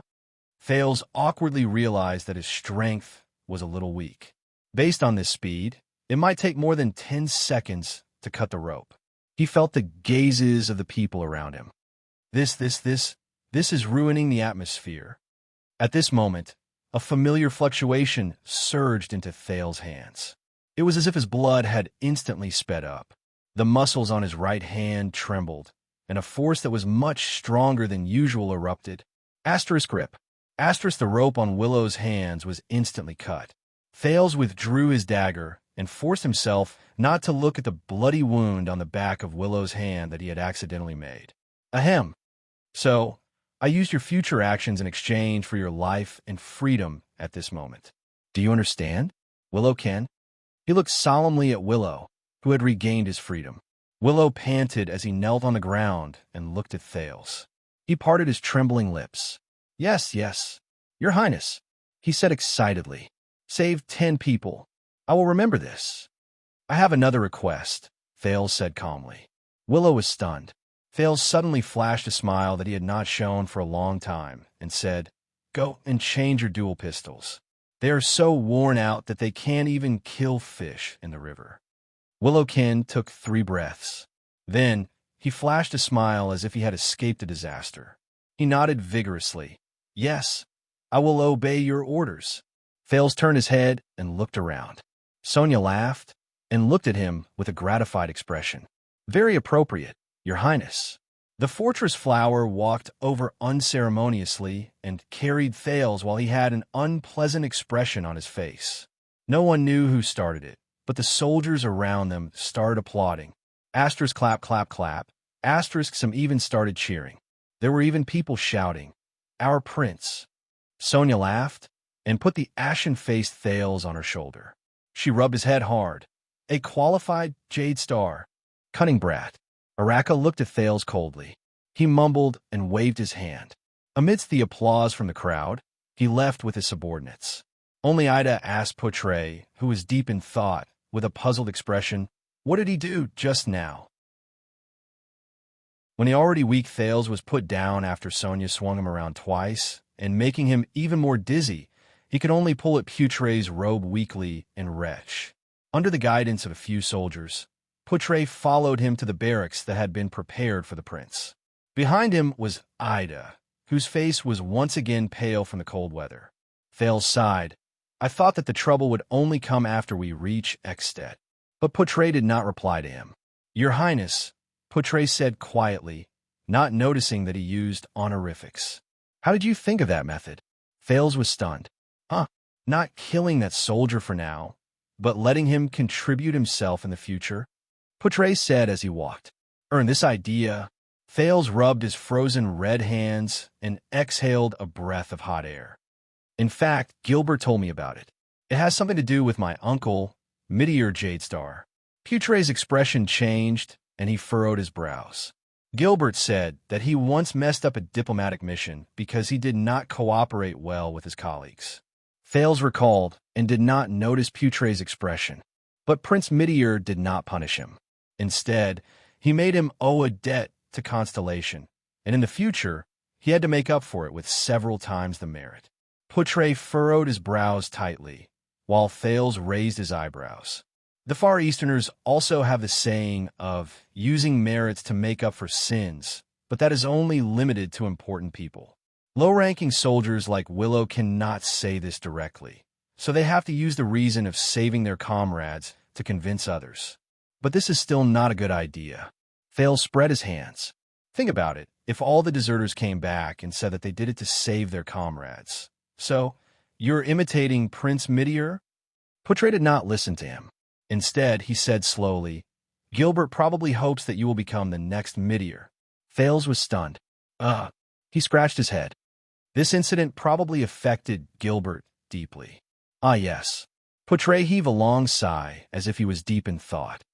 Gilbert did save all of Constellation during the negotiation of the Fortress Treaty and made up for his sin of becoming enemies with Steel City. Otherwise, according to the law at that time, this incident would have been enough to land him in prison. Thales turned his head curiously. Poutre, you know about this as well? Of course, Your Highness. Poutre seemed to be used to addressing Thales as Your Highness. He said flatly, Gilbert did not mess up that incident because he did not cooperate well with his colleagues. Thales widened his eyes. At that time, Gilbert was just a descendant of a declining noble family. As the prince's attendant, he was ostracized and even deliberately framed by his colleagues when he first came to the Foreign Affairs Department. That was why he ended up in such a state. Poutre sighed. Thales said in surprise. Is that so? Poutre nodded slowly. That was why he worked so hard for Constellation. He thought that this was a debt he owed to Meteor and Constellation. Everyone has their own life journey, and their encounters are unpredictable. Thales sighed and shrugged casually. Did he tell you about this? No, he did not. Poutre's gaze was profound, and there was a hint of sorrow and regret in his words. But I know more than he does. Thales raised his head. Poutre took a deep breath and slowly enunciated his words. Because I was the person who ostracized and framed him in the Foreign Affairs Department back then. Thales was stunned. So awkward. About this, he said awkwardly. Perhaps, if you had not done what you did back then, Gilbert would not have become such an outstanding diplomat and administrative officer. Yes, perhaps, Poutre said bitterly. Constellation is very lucky to have such an outstanding and selfless. No. A familiar voice came from behind them. He seemed to be suppressing his anger. Thales and Poutre turned their heads in astonishment. They saw the second prince's attendant, Wuxia Casso, looking at them with an unhappy expression. Wuxia, Thales said strangely. Is he angry? Your Highness. Wuxia seemed to be trying his best to control his emotions. He took 2 deep breaths before his expression returned to normal. He said slowly, Cora, Cora is dying. Thale's expression changed drastically. Cora, the leader of the Jade Star family's private army, was currently lying on the bed in the barracks with a pale face. I have a younger sister, Lucy. Cora's eyes were out of focus, and he said in a daze, in the capital, Your Highness, Wyacasso, who was wrapped in bandages, said with a regretful expression, the vampires injured him too badly. Thales let out a long sigh. Is there no other way? We searched for military doctors in the fortress. Wyatt shook his head with a sorrowful expression. But they are only military doctors. I am afraid they do not have such good medical skills. Thales frowned. Are there other doctors? Poutre frowned. Cold Castle is the closest, and there are doctors. But I am afraid it is too late. Also, the extensions have cleared the area. In short, the road is very unsafe. Accept reality. Ida sighed under the cloak. At least let him leave with peace of mind and not have any regrets on his way to Hell's River. Thales looked at Cora on the bed and remembered the first time he made him laugh in Mindy's Hall, and the time he led the swordsmen to fight against the mercenaries. Together with his colleagues, they stood between him and Serena. And the fight against the Blood Clan in the Birch Tree Forest, he closed his eyes sadly. Damn it, Prince Thales. Everyone turned their heads. They saw a young man with black hair and brown eyes standing at the entrance of the barracks. It was Willow Ken, the deserter who was almost hanged. Willow bowed respectfully to Thales and showed a grateful smile. I am so happy to see you. I was sent to inform you. He glanced into the barracks and glanced at Cora, who was on the verge of death. Willow immediately put away his smile and said while trembling with fear, that the two commanders ask you and the vice diplomat to go over. Thales sighed. He could not bear to look at Cora on the bed. He nodded and walked out of the room with Poutre and Ida. That is, Willow asked carefully, Your Highness' subordinate? Yes, but we can't save him. I hope he can leave in peace, Thales said absent-mindedly. Willow, how did you become an errand soldier? Huh? Willow shrugged and said helplessly, After all, many people still think that I am a deserter. Thales nodded absent-mindedly, but his feet stopped. No, let the commanders wait for a while. I will send him on his last journey. He died because of me. Thales turned around sadly and looked at Cora, who was on the verge of death. Poutre shook his head and waved at Willow. Thales walked back to the bed and looked at Cora, who was mumbling inexplicably. He clenched his fists. If Cora and the other Jade Star private soldiers who sacrificed themselves in the Birch Tree Forest did not follow me, sigh. At this moment, Your Highness, that Willow could not help but speak.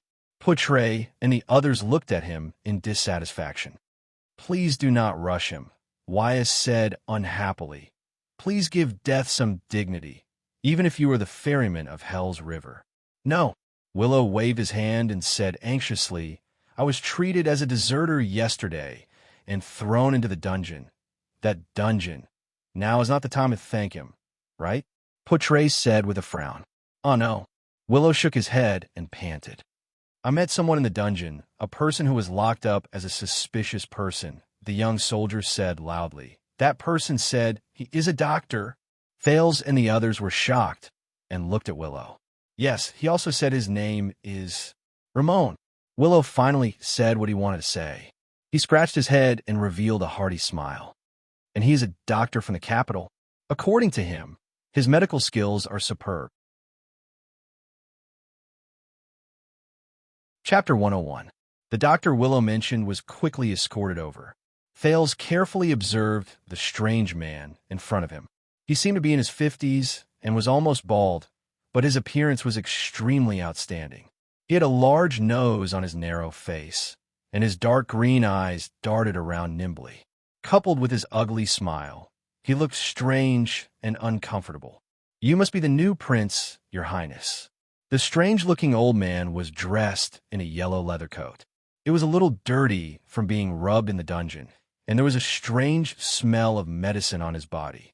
He laughed inexplicably and bowed slightly. My name is Ramon. I'm a doctor. Thales frowned. He waved his hand and gestured for Wuxia to close the door of the barracks that was left behind after the soldiers left. You know who I am? Ramon stretched his head forward strangely and nodded from time to time. Coupled with the smile that seemed to have frozen on his face, he looked like an entertainer performing a magic trick.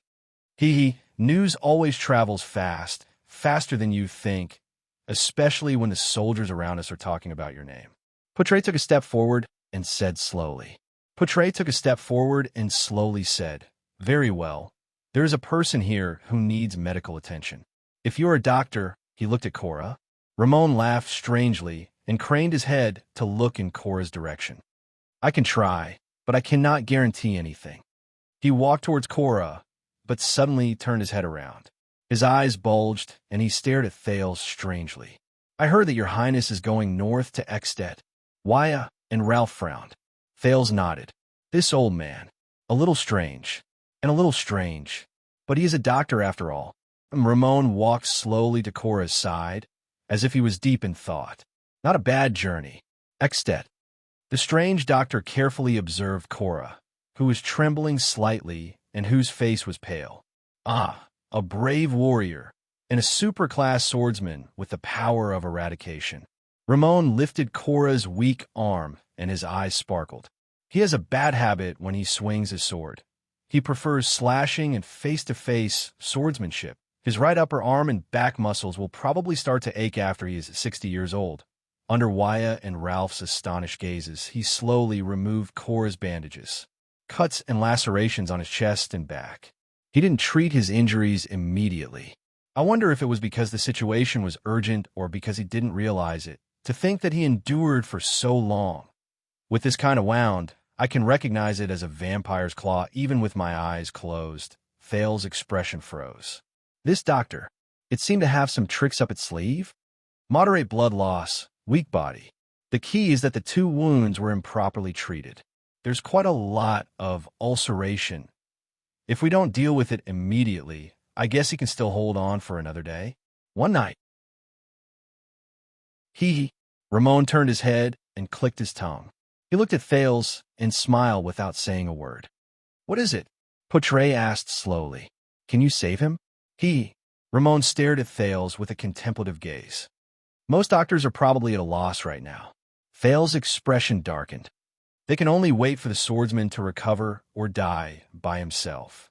He let out a breath of hot air and said slowly. Everyone frowned slightly.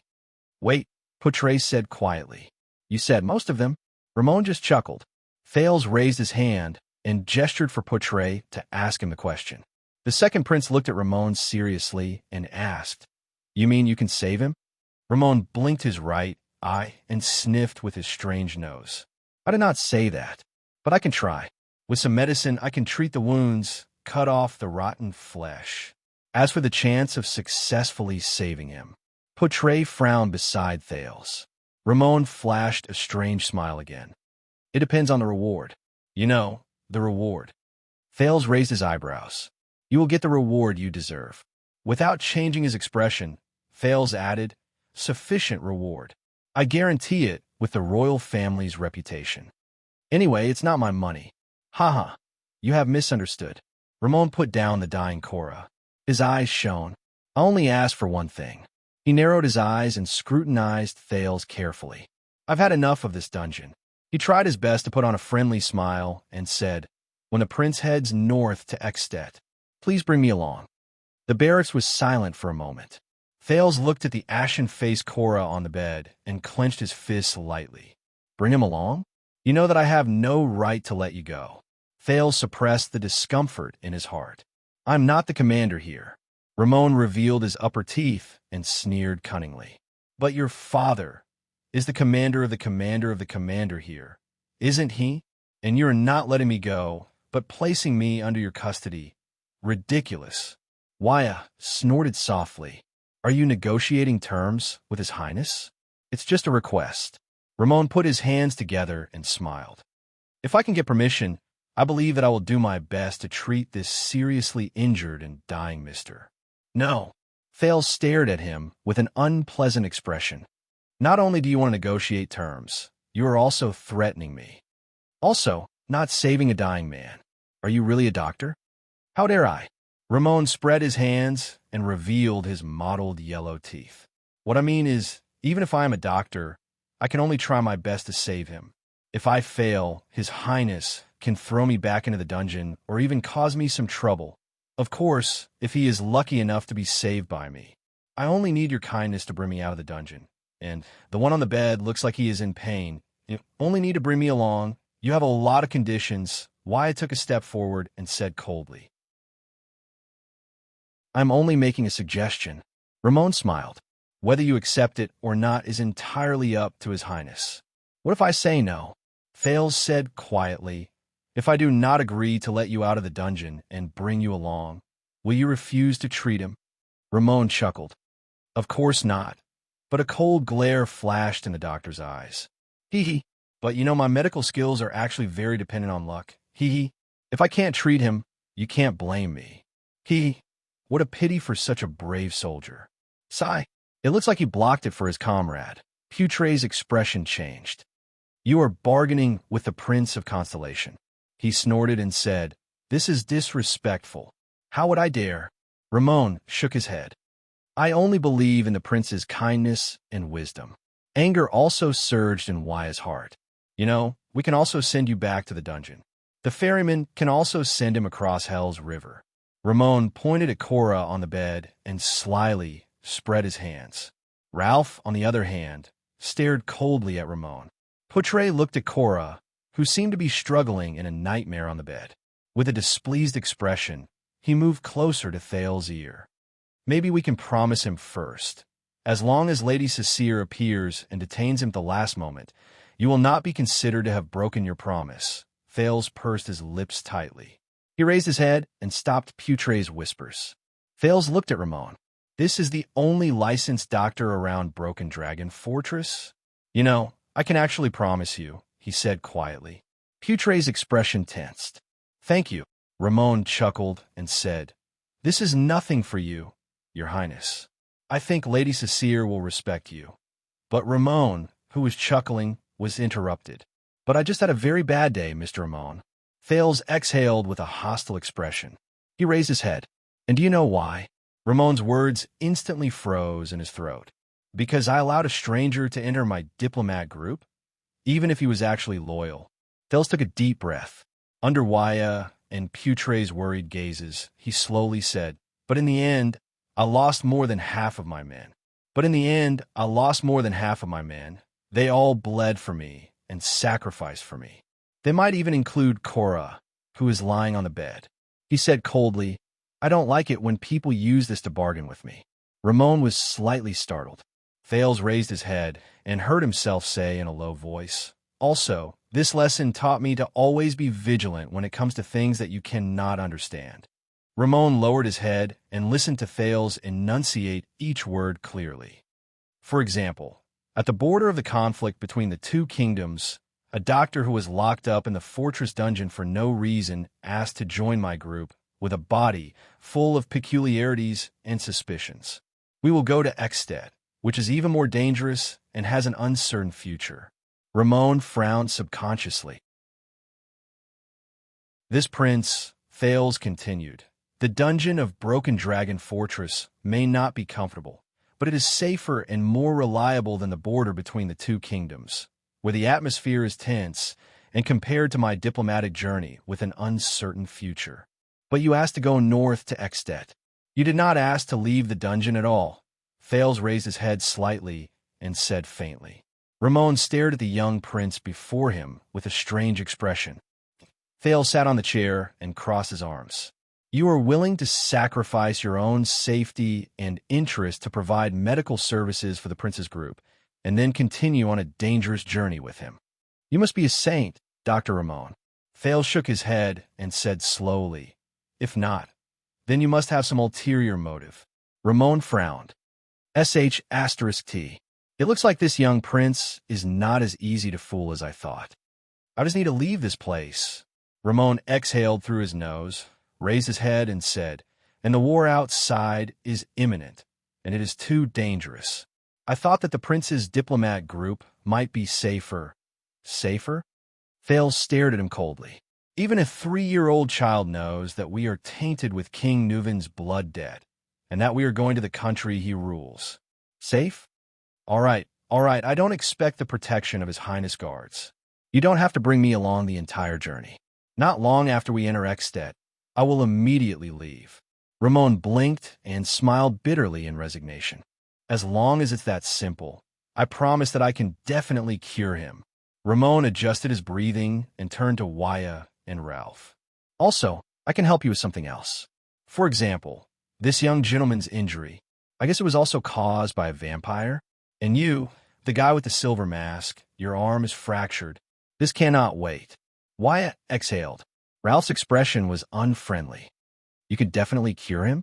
Thales said loudly. His tone was strange. Oh, that is not what you said just now. Ramon was stunned. He stuttered. I am very confident in myself. Just now, it was to ensure that I could leave the dungeon and avoid the disaster of war. But Thales did not buy it.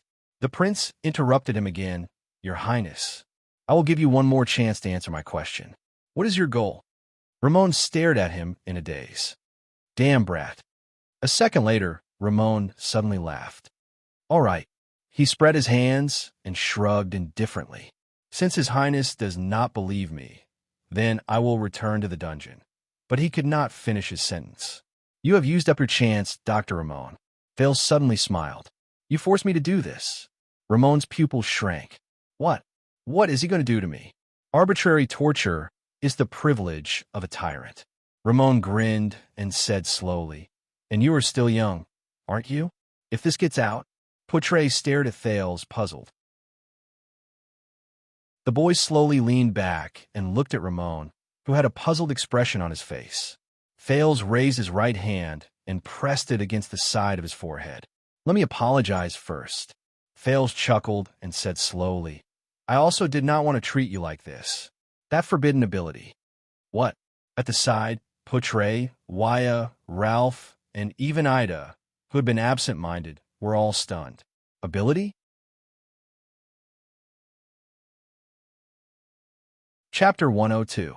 Puzzled, Wuxia looked at Poitre, but the latter only frowned and waved his hand discreetly. Ramon stared at the Prince of Constellation in disbelief. What is he doing? Then, Thales smiled and stared at Ramon while he rubbed the side of his forehead. He spoke slowly.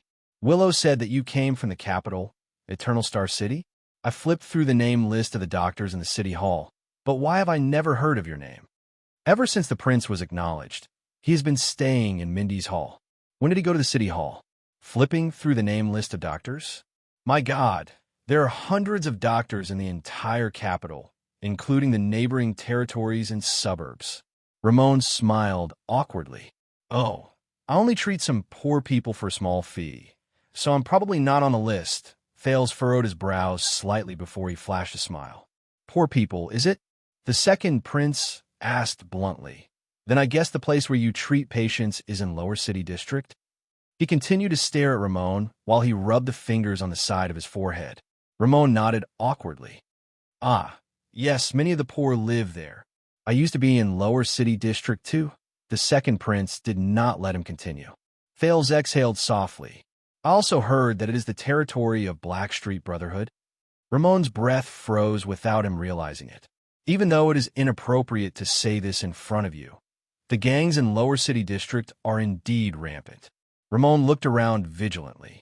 He did not notice that he had already begun to answer Thales' questions without realizing it. Thales twirled his fingers gently and stared at Ramon in a way that made him feel uneasy. Then, do you think that if the people from Blackstreet Brotherhood are injured or sick, will they also come to you, my dear Dr. Ramon, for treatment? Once he finished speaking, Thales revealed an innocent smile that a 7-year-old boy should have and stared straight at Ramon. How was it possible? We do not dare to deal with those gangsters. Ramon awkwardly changed the topic. Your Highness, forgive me for being blunt, but the man on the bed is not in good condition. Why don't we— Ah, is that so? Thales suddenly revealed a cheerful smile. But that is not what you think in your heart. Ramon was startled. In my heart? But Thales' next sentence made Ramon widen his eyes. You seem to have treated quite a number of people from the Brotherhood. Thales pressed his temple with one hand, while the other hand seemed to be desperately trying to recall something. Yes, a guy with a knife. Ah, that guy looks quite fierce, but he doesn't really like to talk. But it's a gang. It's normal to have such people. Ramon's expression instantly became strange. Take the knife. Ruthless. Don't like to talk. A figure that fit the description popped up in his mind. But how could that brat? Thales stared at him in amusement. What is his name? Leork? It seems like he often comes to you for treatment. From the looks of it, he can't be a killer, right? Ramon's expression changed drastically. Killer Leork. The Brotherhood's 13 great generals. The silent killer who was as ruthless to his enemies as he was to himself. Ramon had often taken care of the terrifying wounds he left behind after those fierce battles. But how'd he know? Poutre and the others looked at each other. What was going on?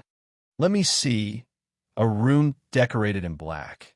A still life painting of a fruit vase hanging on the fireplace. Thales closed his eyes and gritted his teeth, as though he was trying his best to recall. Ah, so much blood, a knife wound on his left shoulder. Oh God, he was in so much pain that he almost bit through his teeth. He grabbed your collar tightly and muttered something about poisonous stinger and scorpion whip. Was the crying woman next to him? She is quite pretty. Her name is Felicia? Ramon gritted his teeth. Isn't he a prince who lives like a prince? How did he know that I treated Leork's wound a year ago? Leork went to assassinate his target, but he was ambushed by Blood Bottle Gang. Is it information from the Secret Intelligence Department? No, impossible. Ramon's face was ashen as he thought bitterly. Because even the details of Leork's room in Blackstreet's headquarters, he knows it so clearly. Even I can't remember it all. And the crying Felicia next to him. Don't stop, Doctor. Thales rubbed the side of his forehead, opened his eyes, and smiled.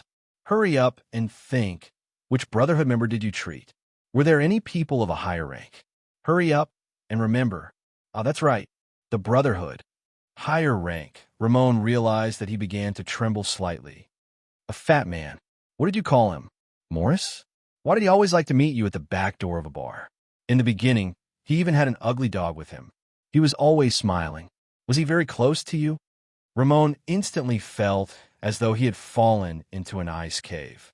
Morris, one of the 6 powerhouses? Regarding that matter, his direct contact person was indeed Morris. The secret meeting place was at the back alley of Sunset Bar. But how is this possible? Morris would always confirm the safety of that place. Unless he did not want to think about that possibility. Ramon tried his best to clear his mind, but Thales' words always made him recall the scenes in his memories. Let's look at some interesting memories. Memories? Huh, this is a big guy? Thales grinned and said slowly. He has a fierce look on his face. He doesn't look like much, but his temper is quite bad. He actually got injured at the crotch area. How pitiful. I mean, you doctor. You actually want to treat his injury. Oh, it's because his father is very fierce, right? Ramon revealed the most incredulous expression as he looked at the mysterious second prince. He even knows this. Hurry up and think. What's his name? Oh, Rhoda? Thales chuckled softly. Is he considered your most troublesome patient? Quiet Rhoda, Poutre, Wuxia, and the rest were even more puzzled. Ramon parted his lips unconsciously. His palms were already wet with sweat. Quiet, Rhoda's son? His injury. It's true that I was the one who examined and treated him. But this is something only the higher-ups in the Brotherhood know. It can't be any more secretive. What does a prince know? Ramon stared at Thales blankly. Thales sighed. He loosened his right hand and stared straight at Ramon with a cold smile. Don't be surprised. This is my psionic ability. Yes, Dr. Ramon. The next moment, Thales smiled and uttered a simple but effective sentence to the dumbfounded Ramon. I know how to read minds. Ramon stared at Thales blankly. His mind was blank. Thales continued to smile brightly. All your thoughts and thoughts are mine. Mind reading. Poutre, Wuxia, and Ralph all had their mouths wide open as they stared at the second prince in a daze. On the other hand, Ida furrowed her brows tightly as she stared at the back of Thales' head. Mind reading? Ramon struggled to change his expression. He revealed the most incredulous expression. No, even in Soul Tower's notes. Mind reading is the most untouchable domain. And he's only 7 or 8 years old, but he has this, no. The Brotherhood's strange doctor shook his head subconsciously. Thales turned his head and looked at Portray, Wuxia, Ralph, and the rest who were all shocked. Beside him, Ida crossed her arms with a doubtful look on her face. Please keep this a secret for me. Thales flashed a bright smile. When he trained me to use this ability, he did not want others to know, but I trust all of you. Trained you? Portray asked in disbelief. Who else could it be? Thales chuckled cheerfully and turned his head. He looked at the terrified Ramon and said a name in a relaxed and cheerful manner. Murat Hansen. There was silence. Everyone stared at Thales in a daze, as if he was some kind of monster. Ramon stared at Thales in a daze. Murat Hansen. He knew the meaning of this name. Lance's teacher. Constellation's nightmare for half a century. The Viper in the Night. The head of the Secret Intelligence Department. No way. The new Prince of Constellation is the Black Prophet's student? Of course, Thales thought to himself. Murat is even more adept at using this so-called ability. After all, he can detect the other party's lies and use it to assist his next questioning. But fortunately, he has a good bargaining chip. Everyone in the room reacted. You never said that. Portray frowned. With the Black Prophet, Thales sighed softly. After all, a psionic ability like mine is too rare. Let's get straight to the point. Thales revealed the friendly look of a 7-year-old boy again. He rubbed the side of his forehead and said with a smile, Come, think about your real identity, Dr. Ramon. You don't mind letting me know, right? Ramon trembled slightly and stared at the ground in a daze. My identity? No, my identity. That will expose the Brotherhood, will expose that person. No, I can't think about it. I can't think about it. That's right. So this is your identity. Thales rubbed the side of his forehead and looked at the nervous and absent-minded Ramon. He flashed a victorious smile. No wonder I have no impression of your name, even though I have seen the name list. So you're not just a secret black doctor who makes house calls for the Brotherhood. He narrowed his eyes. You are a member of the Blackstreet Brotherhood, the one nicknamed the Strange Doctor, Cobb Sirkar Ramon.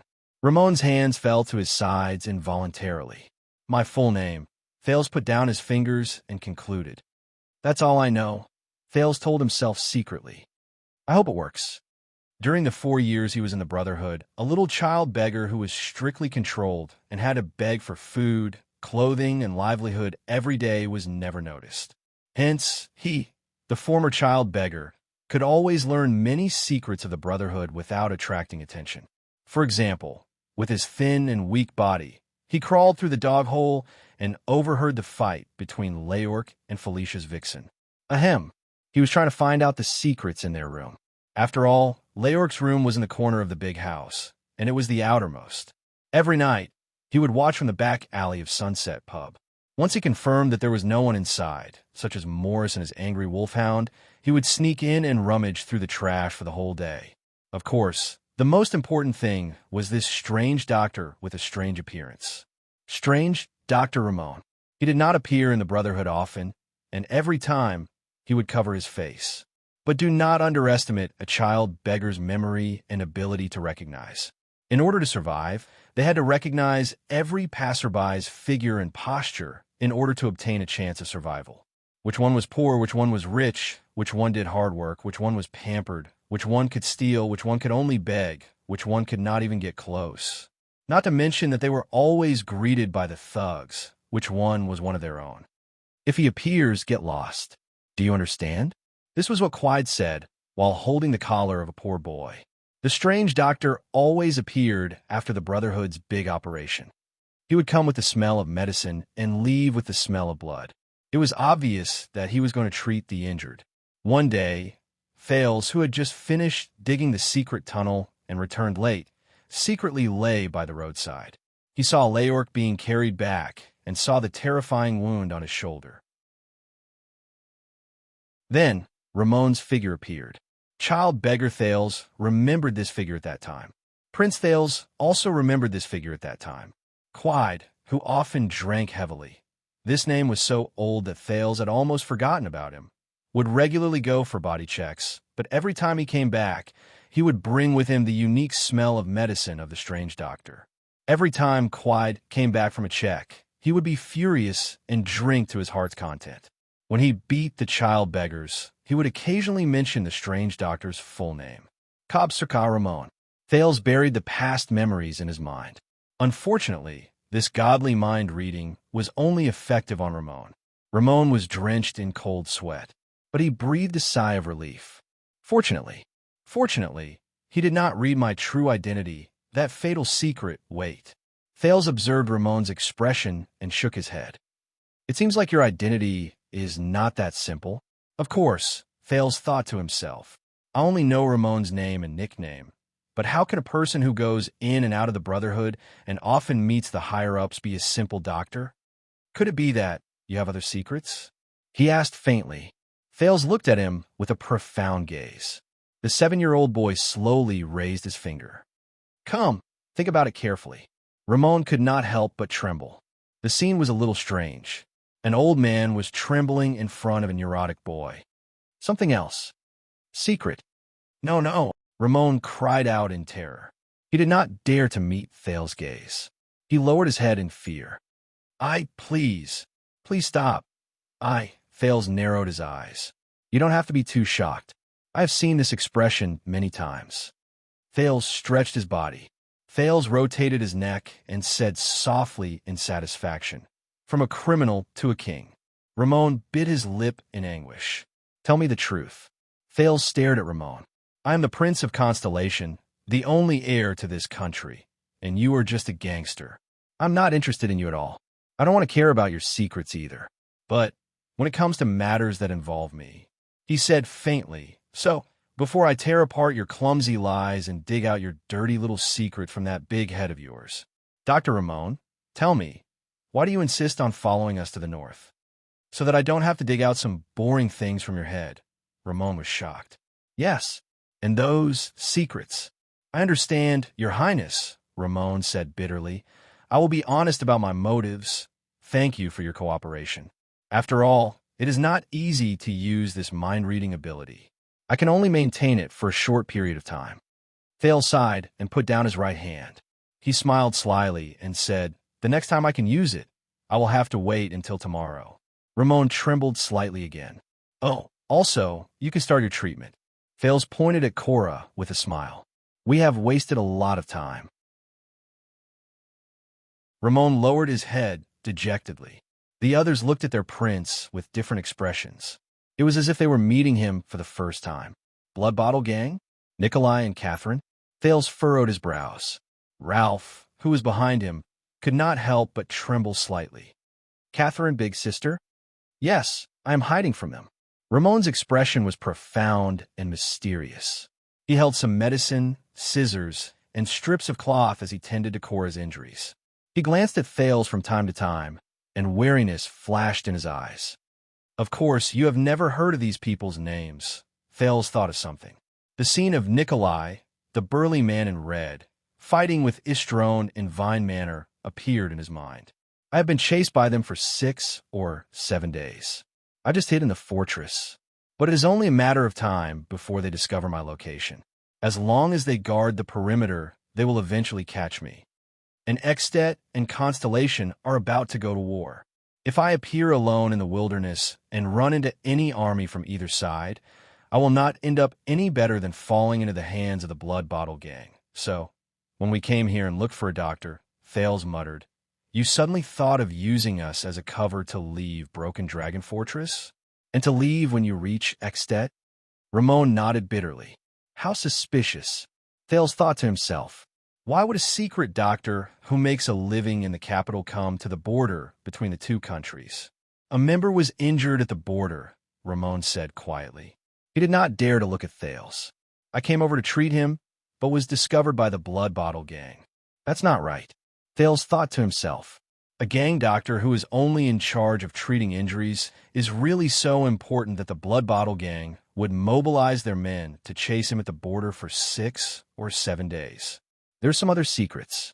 Unfortunately, I told him just now that I can only use the mind-reading skill tomorrow. Otherwise, I can scare him again. Thales nodded and said, "Continue with the treatment. Since you are so honest, maybe I will reconsider." Ramon nodded dejectedly. Thales exhaled. He jumped down from the chair, but suddenly felt a numbness under his legs. Thanks to Waya and Ralph's support, he did not fall. "Oh no, for the sake of acting, I just sat for too long." Thales stood up strenuously. Fortunately, the fluctuation that appeared after he died once surged up on its own, soothing his numbness. "That's right." Thales hammered his leg worriedly. "This fluctuation, this power, is also the source of the trouble. Although I feel that it can instantly strengthen my condition, the extent of it is a little small. It is only enough for me to cut the rope." And Thales thought worriedly, "What is it?" But the vision that detects heat and radiation looks very dazzling.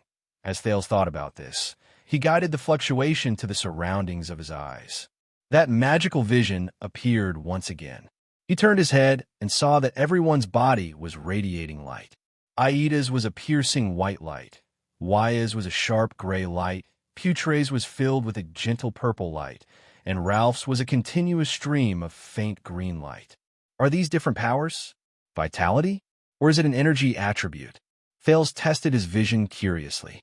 He turned towards the house. In the next moment, Thales was stunned. In the vision that the fluctuation gave him, he saw the most unbelievable scene. The light on Cora's body flickered, like a waning light that was about to be extinguished at any moment. But Ramon, there was no piercing light on Ramon's body. Instead, he seemed to be emitting a strange dark fluctuation that resonated with the world around him. But this was not what surprised Thales. He saw that Ramon was gently pressing on Cora's wound. Clear light particles gushed out from Cora's body, which was bright and dim at times, and gathered on Ramon's hand.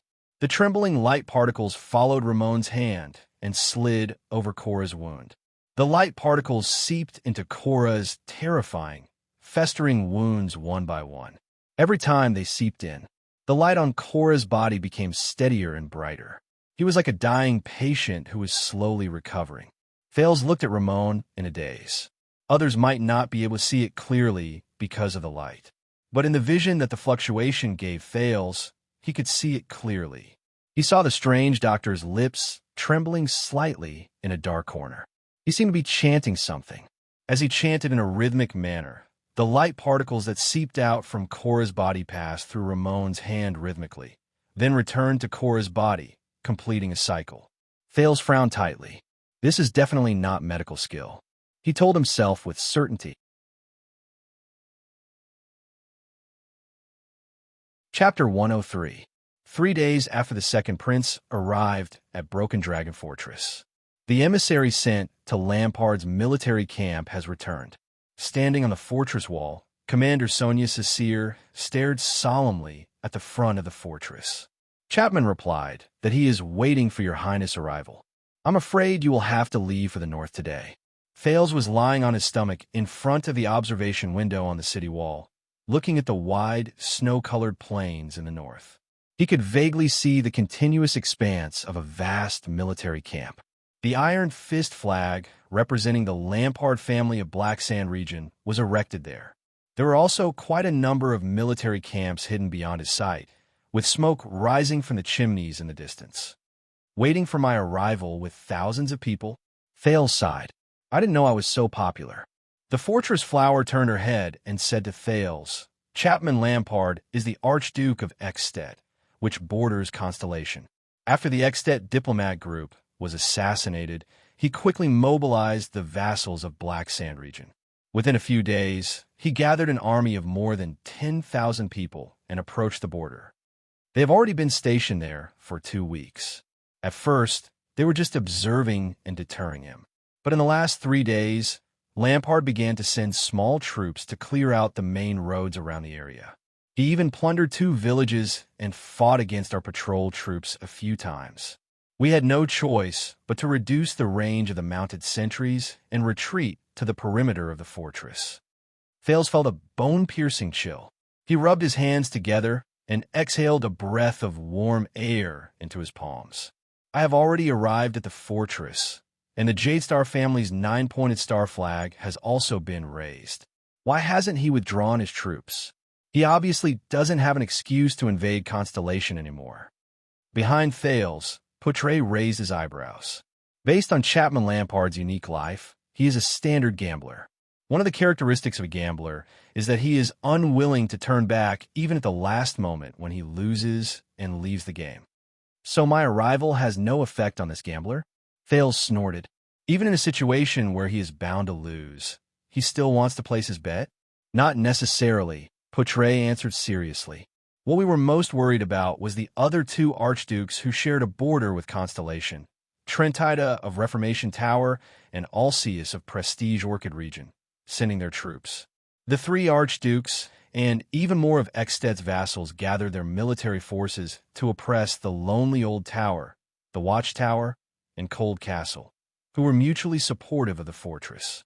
In a situation where they could not provide reinforcements, they attacked the isolated Broken Dragon fortress at all costs.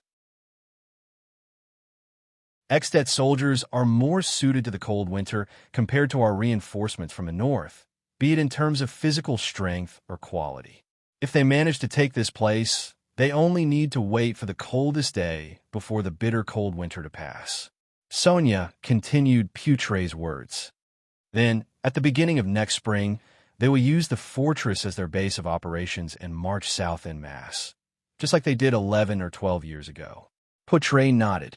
But after you left for the north as an envoy, the two archdukes have yet to appear. This means that we have completed half of our mission. In the coming day before the bitter cold winter, Archduke Lampard cannot rely on his own 10,000 men to take down the fortress before his supplies run out. He has already lost, Poutre said faintly. In that case, I am afraid that the other half of our mission, completely eliminating the war disaster between the two kingdoms, will have to be completed by me personally walking up to King Nuven, right? Thales shrugged in resignation. First, I have to pass through Archduke Lampard's military camp. There are more than 10,000 strong and energetic Northland men waiting for me there. They have nowhere to vent their energy. Poutre shook his head. Lampard does not dare to endanger your safety. Attacking the fortress to invade the northern territory and plotting to kill the heir to fight against Constellation are two different concepts. Lampard may not dare to do so, but his opponents might be happy to see such a thing happen. We still have to be careful. Xianxia flashed a hearty smile. Araka will bring his Fury Guards and escort you to the entrance of Lampard's military camp. Araka. Thales recalled the aggressive and dangerous man and the disdainful gaze he had when he looked at him. He shook his head. Are you sure he is willing to do this? I do not deny that I hate him. Xianxia snorted coldly. But he is indeed the one who has fought against the Extensions the most on the battlefield. Moreover, he insisted on this. Originally, I planned to let Miranda. Thales could not help but be stunned. Insisted on escorting me? He began to recall the man's appearance again. Araka Murch. What a familiar name. I must have heard it somewhere before. At this moment, a black-haired swordswoman slowly walked up the city wall. She bowed slightly to Xianxia without any expression on her face. The diplomat group's team is ready. Please send someone to make the final confirmation, Your Highness. Even though the swordswoman addressed Thales as Your Highness, she did not look in Thales' direction, nor did she bow to him. Xianxia nodded and turned to look at Thales and Poutre. Beside her, Poutre sighed. I will go with you. Miss Arund. Thales was startled again. Arund, the swordswoman, Miranda Arund, nodded stiffly and followed Poutre down the city wall. She still did not look at Thales. Don't mind her. Xianxia smiled faintly. Miranda is Duke Arund's only daughter. Her father was imprisoned in the capital. Her family was humiliated because of this. It is normal for her to hold a grudge against you. Oh, Thales nodded awkwardly. I seem to have heard from Wuxia that there is a particularly famous female swordsman of eradication in the fortress. I heard that she is a seed of the Tower of Eradication. She is a seed. Xianxia looked at Miranda's back and sighed. The Tower of Eradication has a large number of battle skills and inheritances of the power of eradication from before the Battle of Eradication. Most of them are swordsmanship. Its inheritors are still continuously developing new swordsmanship, skills, and even the power of eradication. They are training generation after generation of controllers of the power of eradication for the human world. Only a few of the most outstanding students can be given the title of Seed, such as Miranda. Thales looked at Xianxia and frowned slightly. The power of eradication. The supernatural power that humans awakened on their own. Another piece of news worth paying attention to. What does it have to do with my fluctuations? Xianxia did not know what Thales was thinking. She continued to say helplessly, but even so, Miranda is still in a difficult situation recently. After Duke Arund was imprisoned, the Northern Territory was managed by a few of her father's most trusted vassals. They are waiting for her to return after the crisis is over. But a few of Arund's cousins and nephews are covetously eyeing the right to inherit the Duke of the Northern Territory. Fortunately, although Val Arund is imprisoned, he is still the Duke of the Northern Territory. His Majesty did not charge him with treason, nor did he strip him of his title and territory. He only accused him of murdering a foreign political figure. This is a little consolation. Xianxia sighed deeply. It is just that I did not expect him to do such a thing. You know, Val has always been our backup in Broken Dragon Fortress for more than 10 years. He is a coward. At this moment, a sonorous but unsettling voice rang from afar. Compared to his heroic brothers, Val Arund is a complete coward. He is a disgrace to his blood-related brothers. They risked their lives to protect His Highness Horus and did not take a single step back. Araka Murch's figure slowly walked up from the bottom of the city wall. His face was filled with impatience. In comparison, 12 years ago, that Duke Val was scared out of his wits by the extension bastards. He actually still believed in trash like Lampard. In my opinion, the only good thing he did was to kill that Prince of Extet. At least this time, you only said that after Miranda left. Xianxia covered her forehead and sighed. Should I thank you for being considerate and taking care of her feelings? Her feelings? Araka snorted coldly. Do I look like someone who will consider these things? Thales rolled his eyes in his heart. Why does this guy always look like someone owes him money? Xianxia snorted softly. What do you want this time? Araka gave her a disdainful look. I came to look for this brat.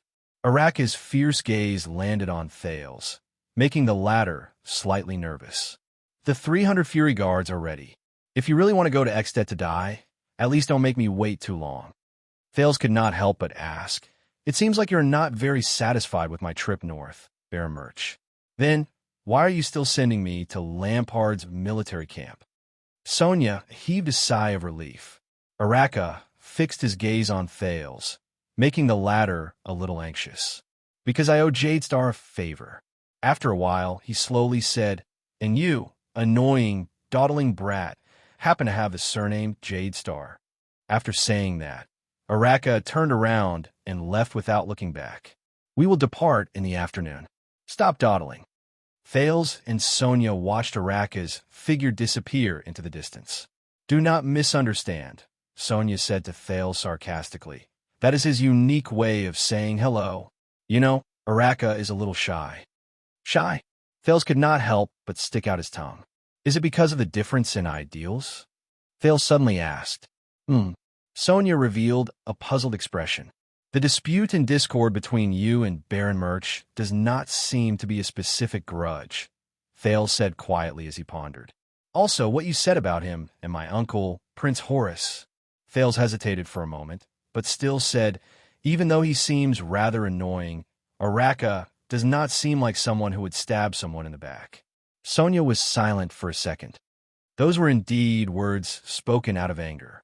Xianxia smiled bitterly and said, back then, it was Araka who led the remaining troops and fought his way out of Extet's tight encirclement while bathed in blood. He snatched Prince Horus's remains. Before the Fortress Treaty, the Starlight Brigade headed north to meet up with the remaining remnants of the kingdom's army. They fought 3 fierce battles against Extet in the Northern Territory, the Land of Cliffs, and Central Territory, without caring about the casualties. We suffered heavy losses, but the other party also suffered heavy casualties. I saw it with my own eyes. Araka was on the verge of madness. His impact and lethality on the battlefield made even Extet's most proud, heavy swordsman fearful. I think this is also the reason why Extet was willing to sit down and negotiate in the end. Thales was shocked. That impatient-looking man is actually, as for ideals, that's right. Sonia sighed and said, John, your father's uncle, the Starlight Brigade's combat principle is to be steady and cautious, to try their best to protect themselves, to move forward flexibly, and to wait for an opportunity to attack. However, Prince Horus's army is known for being merciless and having harsh military rules. Under his command, Araka is even more used to fighting tough battles and bloody battles. Due to the high number of casualties, Araka's army always has a large number of new soldiers, but he only keeps those tough men who can withstand blood and death. Sonia shook her head. I don't understand why His Majesty put the two of us together. We can't even reach an agreement on how to advance or retreat on the battlefield. Perhaps this is the king's true purpose, Thales suddenly said. Under Sonia's puzzled gaze, Thales raised his head. When defending the fortress for a long period of time, he needs a chief commander who is steady and cautious. However, when Extet's army presses on the border, he needs someone who can fight tough battles head-on. Sonia raised her head and glanced at him. Perhaps. Sonia chuckled softly. They are right. You are indeed not like an ordinary child. His Majesty did not choose you to head north without reason. Ahem. Thales scratched his head awkwardly and tried to find something to change the topic. Oh yes, with such a glorious battle record, why is Araka not very famous? Sonia was completely stunned for a moment. Not very famous? Sonia widened her eyes and stared at him with an expression that said, How is this possible? Thales narrowed his eyes in puzzlement. No. Sonia came to her senses and shook her head with a smile. You definitely know him, even if you don't know his real name. Under Thales' confused gaze, Sonia raised her head and looked at the Extet military camp in the distance. Her eyes shone brightly. From the beggars to the king, every constellatiate knows him. At least, they know his nickname. Thales widened his eyes in shock. Everyone knows, at that moment, he knew who Araka Murch was. Under Ramon's treatment, Korra's injuries had stabilized. However, he obviously could not follow them to the north. Yes, we need to replenish our entourage. Behind them were Waya, who was wrapped in bandages, Ralph, whose arm was in splints, and Ida, who was still extremely dispirited because of the cold. At least there are some benefits. The ones we replenish from the fortress are veterans who have been on the battlefield for a long time. They are not the private soldiers from the Jade Star family's manor who are mainly trained in single combat and protection. Thales stared at the 30 veterans in front of him who stood with stern postures and firm gazes. They were equipped with weapons ranging from swords and shields, bows, pikes, and axes. The former Duke's personal guard of the Starlight Brigade, Genid, stood resolutely at the front, causing Thales to be a little stunned. Portray continued to speak. Thanks to your trial under the gallows, many veterans are willing to join our diplomat group, even though many of them think that our journey is very dangerous. They walked past the last row of soldiers. A black-haired young man with 2 pikes waved at him happily. Thales frowned. Veteran? He insisted on coming. Portray looked at the cheerful Willowkin and spread his hands. But there are only 29 veterans among the volunteers. The rest are new recruits. If I want to gather 30 volunteers, at least this new recruit who owes you a favor is more reliable. Portray looked at the cheerful Willowkin. Thales smiled at Willow. At least they gave him a new pair of weapons. Portray shrugged. There were many broken pikes in the warehouse. It was not difficult to cut a pair of short pikes, but that suspicious doctor, do you really want to bring him along? Portray turned his head to look at Ramon. He pursed his lips and shook his head. I thought you had learned your lesson from the Duke of Iris Flowers. Ramon was cowering in the group. He inadvertently raised his head and saw Thales's gaze. He was slightly shocked and immediately lowered his head. "Don't worry, I have asked about his background and made an agreement with him." Thales stared at Ramon with a complicated gaze. "And he did save Cora." Strange doctor. The power in his hands. "If my guess is correct, then it is. I need to know more. If you have no more questions, Your Highness, according to the agreed time, it is time to depart." Sonia walked over from afar. Behind her was a cold-looking Miranda. "Araka has already chosen 300 sword and shield soldiers of the Fury Guards." The fortress flower squatted down and patted Thale's shoulder.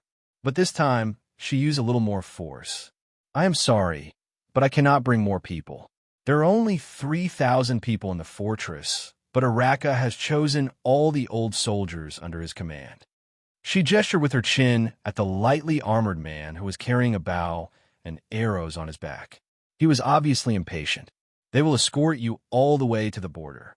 Thales exhaled a mouthful of mist and stepped on the snow that belonged to Constellation. He raised his head and said quietly, "Of course." Sonia nodded at him. The second prince of Constellation flashed a relaxed smile at the group. "Let's depart. Follow me to see the Dragon's Kingdom." Hence, the double cross-shaped star flag that represented Constellation and the 9-pointed star flag that represented the Jade Star family were erected at the same time. Wuxia mounted the Northland horse with broad hooves unique to the north and pulled Thales onto the saddle. "I will hold the reins properly with my life, Your Highness," Wuxia said solemnly. "Please do not worry about your safety." Thales nodded naturally. "Then I will leave it to you, attendant." He was already used to Wuxia's attitude of using too much force. Putre and a few of the remaining Jade Star private soldiers who were trained to ride horses rode on the remaining horses. Ralph was obviously not suited to ride horse. For some reason, Ida shook her head violently the moment she saw a horse. Araka rode the horse and walked to Thales' side. The sword and shield soldiers behind him followed with stern expressions. "Don't be so scared that you wet your pants, brat," Araka said coldly. "I heard from the people on duty that Exstead has prepared a welcoming ceremony for us." "Huh?" Thales was startled. Before he could react, he heard Araka shout at the gate rope above his head. "Open the gate." As the sound of metal rubbing against the hinges rang out, the north gate of Broken Dragon Fortress slowly rose. Thales took a deep breath. He followed the Constellation diplomat group, which consisted of less than 40 people, and the escort team of more than 300 people. They slowly walked out of Broken Dragon Fortress and headed north. They first passed by the 5 fortresses to the north of Broken Dragon Fortress. The soldiers on the fortresses had their bows drawn and were ready for battle. However, Thales soon understood what Araka meant by the welcoming ceremony. Many people suddenly appeared on the vast expanse of white snow before their eyes. Or rather, Extet's army. There were 6 battalions of infantrymen. They formed an 8 on both sides of the road in front of them. Putre's pupils shrank. There were nearly 400 infantrymen in each battalion. In other words, there were more than 2,000 Extet infantrymen waiting for them to head north. The people in the diplomat group could not help but become nervous. Wyatt tightened his grip on the reins. "This is our welcoming ceremony?" Thales looked at the Extet army formation not far away from them with an unpleasant expression on his face. "They really crossed the border." He turned around and glanced at the fortress. Sonia's figure could be faintly seen. Araka, who was walking in front, turned around and said to his soldiers in a deep voice, "Get ready for battle. Do not relax." Putre furrowed his brows and said, "Maybe it's a show of force, but they don't have to get into formation in front of the fortress. Waiting for us to enter Extet's military camp will have the same effect." "I have a bad feeling about this," Thales said with a pale face. "So you want to retreat, little prince?" Araka said sarcastically, "It's not too late to turn back now." Thales closed his eyes and exhaled. Then he opened his eyes. "Let's continue moving forward." "Don't worry," Putre said in a deep voice. "Lampard will not be so stupid as to kill the prince and heir of Constellation's envoy in front of everyone at the border of the 2 kingdoms." as long as we do not do anything provocative and give the other party an excuse. They advanced slowly until they entered the area of the 8. They did not say that such a thing would happen. In the group, Ramon anxiously nudged a black-haired soldier beside him. The diplomat group should be fine, right? Willowkin was stunned for a moment before he reacted. He smiled and patted Ramon's shoulder. Don't worry. I met them before. Extet soldiers are quite nice. Quite nice. Ramon was startled, but Willow's next words made his face turn ashen. If they want to kill you, their swords are very sharp, and they will not dawdle. You will not suffer. At this moment, the 6 battalions of infantrymen began to move slowly. The people in the diplomat group immediately became nervous. But fortunately, the Extet soldiers did not walk towards them. On the left and right sides of the diplomat group, the 2 extension battalions at the front advanced slowly. They almost brushed past the diplomat group. Thales could even see the Northland soldiers' beards and yellow teeth. They looked boorish and fierce. The tall soldiers were usually equipped with large axes or huge spiked hammers. The extensions also turned their heads to look at Constellation's diplomat group with hostile expressions. Asterisk thud, thud, thud. Asterisk the sound of heavy footsteps on the snow-covered ground could be heard in a disorderly manner. But the momentum of more than 2,000 people from all directions made the densely packed footsteps sound rather shocking to the ears. They walked past the diplomat group on both sides. Thales' expression froze. It was the first time he faced an army of thousands. He was a little flustered, but he was not the only one. Even the sword and shield soldiers of the Fury Guards could not help but become nervous. Asterisk thud, thud, thud. Asterisk steady yourself, Arrakis said in a low voice. The anxious Thales wanted to calm himself down, so he turned his head and saw the Northland soldiers on both sides clearly. From their armor, weapons, movements, to their march, Extet's infantry battalion was obviously not as orderly in uniform as Constellation's square formation. Some of them held axes and war chain armor. Some held one-handed swords and only wore breastplates. Some held shields and spears, and there were even sword and shield soldiers who were similar to Constellation's sword and shield soldiers. But Thales could clearly feel that these infantrymen were different from Constellation's infantrymen. They all had one thing in common. Their gazes were unfriendly, their expressions were fierce, their auras were threatening, and their expressions were filled with contempt and disdain. These infantrymen raised the flag that represented the Lampard family with the pattern of an iron fist. But they occasionally rubbed, knocked, and swung their weapons as if they were demonstrating their strength. They were murderous, like wild beasts that would go berserk at any time. Asterisk thud, thud, thud. Asterisk, that's not right. Thales told himself in his heart, if this is a demonstration, they're all light infantrymen, at least according to Northland standards. Extet's famous two-handed heavy sword infantrymen, heavy armored axemen, and even Northland's heavy cavaliers are not here. Not even the light cavaliers are here. Poutre pondered deeply and said slowly, if it were those troops at the back, it would be too easy for them to kill us. If it's the light infantrymen, they should just be demonstrating their strength. Then, why don't they use the other powerful troops to demonstrate their strength? Thales furrowed his brows tightly and asked, a group of heavy infantrymen trampling on us with a shocking momentum. Wouldn't the effect be better? Poutre also furrowed his brows. It's really strange. Asterisk thud, thud, thud. Asterisk. Don't let your guard down. Araka, Murch's voice rang. Even if there are more than 2,000 light infantrymen, if they were to swarm us, it would be enough to chop us into pieces in half an hour. Araka tightened the silver-black metal bow on his back. He turned his head and said coldly, in a battlefield with thousands of soldiers and horses, without support and protection, a supreme-class elite would not be able to last more than a quarter of an hour. However, in the next moment, the situation completely changed. The 6 extension brigades moved slowly.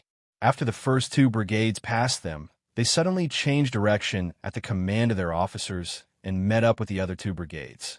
Asterisk thud, thud, thud. Asterisk, the disorderly footsteps of 2,000 people could be heard continuously. Extet's light infantrymen surrounded them and slowly formed the shape of an 8. They're surrounding us. Wuxia roared furiously. What is the meaning of this? Putre stared at the extensions before him in shock. On the other hand, Thales looked into the distance in disbelief, trying to see what was in front of him clearly. Impossible. Stop. Araka roared furiously and stopped the entire diplomat group and the escort team. Form up on the spot. Even though they were nervous and apprehensive, the 300 soldiers of Constellation, especially the veterans, still stopped and turned around in an orderly manner. They formed a wall with their swords and shields, surrounding the prince and forming a circular formation. It is impossible to charge out now. Araka looked at the extensions around him in rage. These bastards. The Constellations stared at the murderous extension infantrymen around them in bewilderment and nervousness. What do we do now? Wuxia asked through gritted teeth. Do they have anyone they can communicate with? Officers or commanders? Thales asked anxiously. For Lampard's benefit, they dare not kill me. However, in the next moment, a few unfamiliar yet forceful orders rang from within Extet's battle formation. Araka and Putre's expressions changed abruptly. There are also many old soldiers. They recognized this extension military order. In the next second, 6 large groups of more than 2,000 extension infantrymen raised their weapons and roared furiously in unison. Whoa! Whoa! Whoa! The deafening roars terrified Thales. What happened to them? In the next moment, the extension infantrymen's faces were ferocious as they strode forward. Asterisk boom! Boom! Boom! Asterisk the sound of footsteps that were even louder than before rang out like thunder. More than 2,000 infantrymen raised their weapons and charged madly towards Thales' diplomat group from 6 directions. Kill! The extension light infantrymen roared fanatically and charged towards them. Thales stared at everything before him in a daze. Didn't they say that Lampard would not dare to endanger my safety? Quietly awaiting the prince's arrival. Then why? Why does he want to kill me? Damn it. Putre widened his eyes in shock and drew out the 1.5-handed sword at his waist. An even louder roar exploded in the air, interrupting Putre's words. Enemy troops, charge! In the center of the troop, Araka Murch's face was ashen. He controlled his restless steed and forcefully drew out a fierce 2-handed longsword. He roared at Constellation's escort team, his Fury Guards.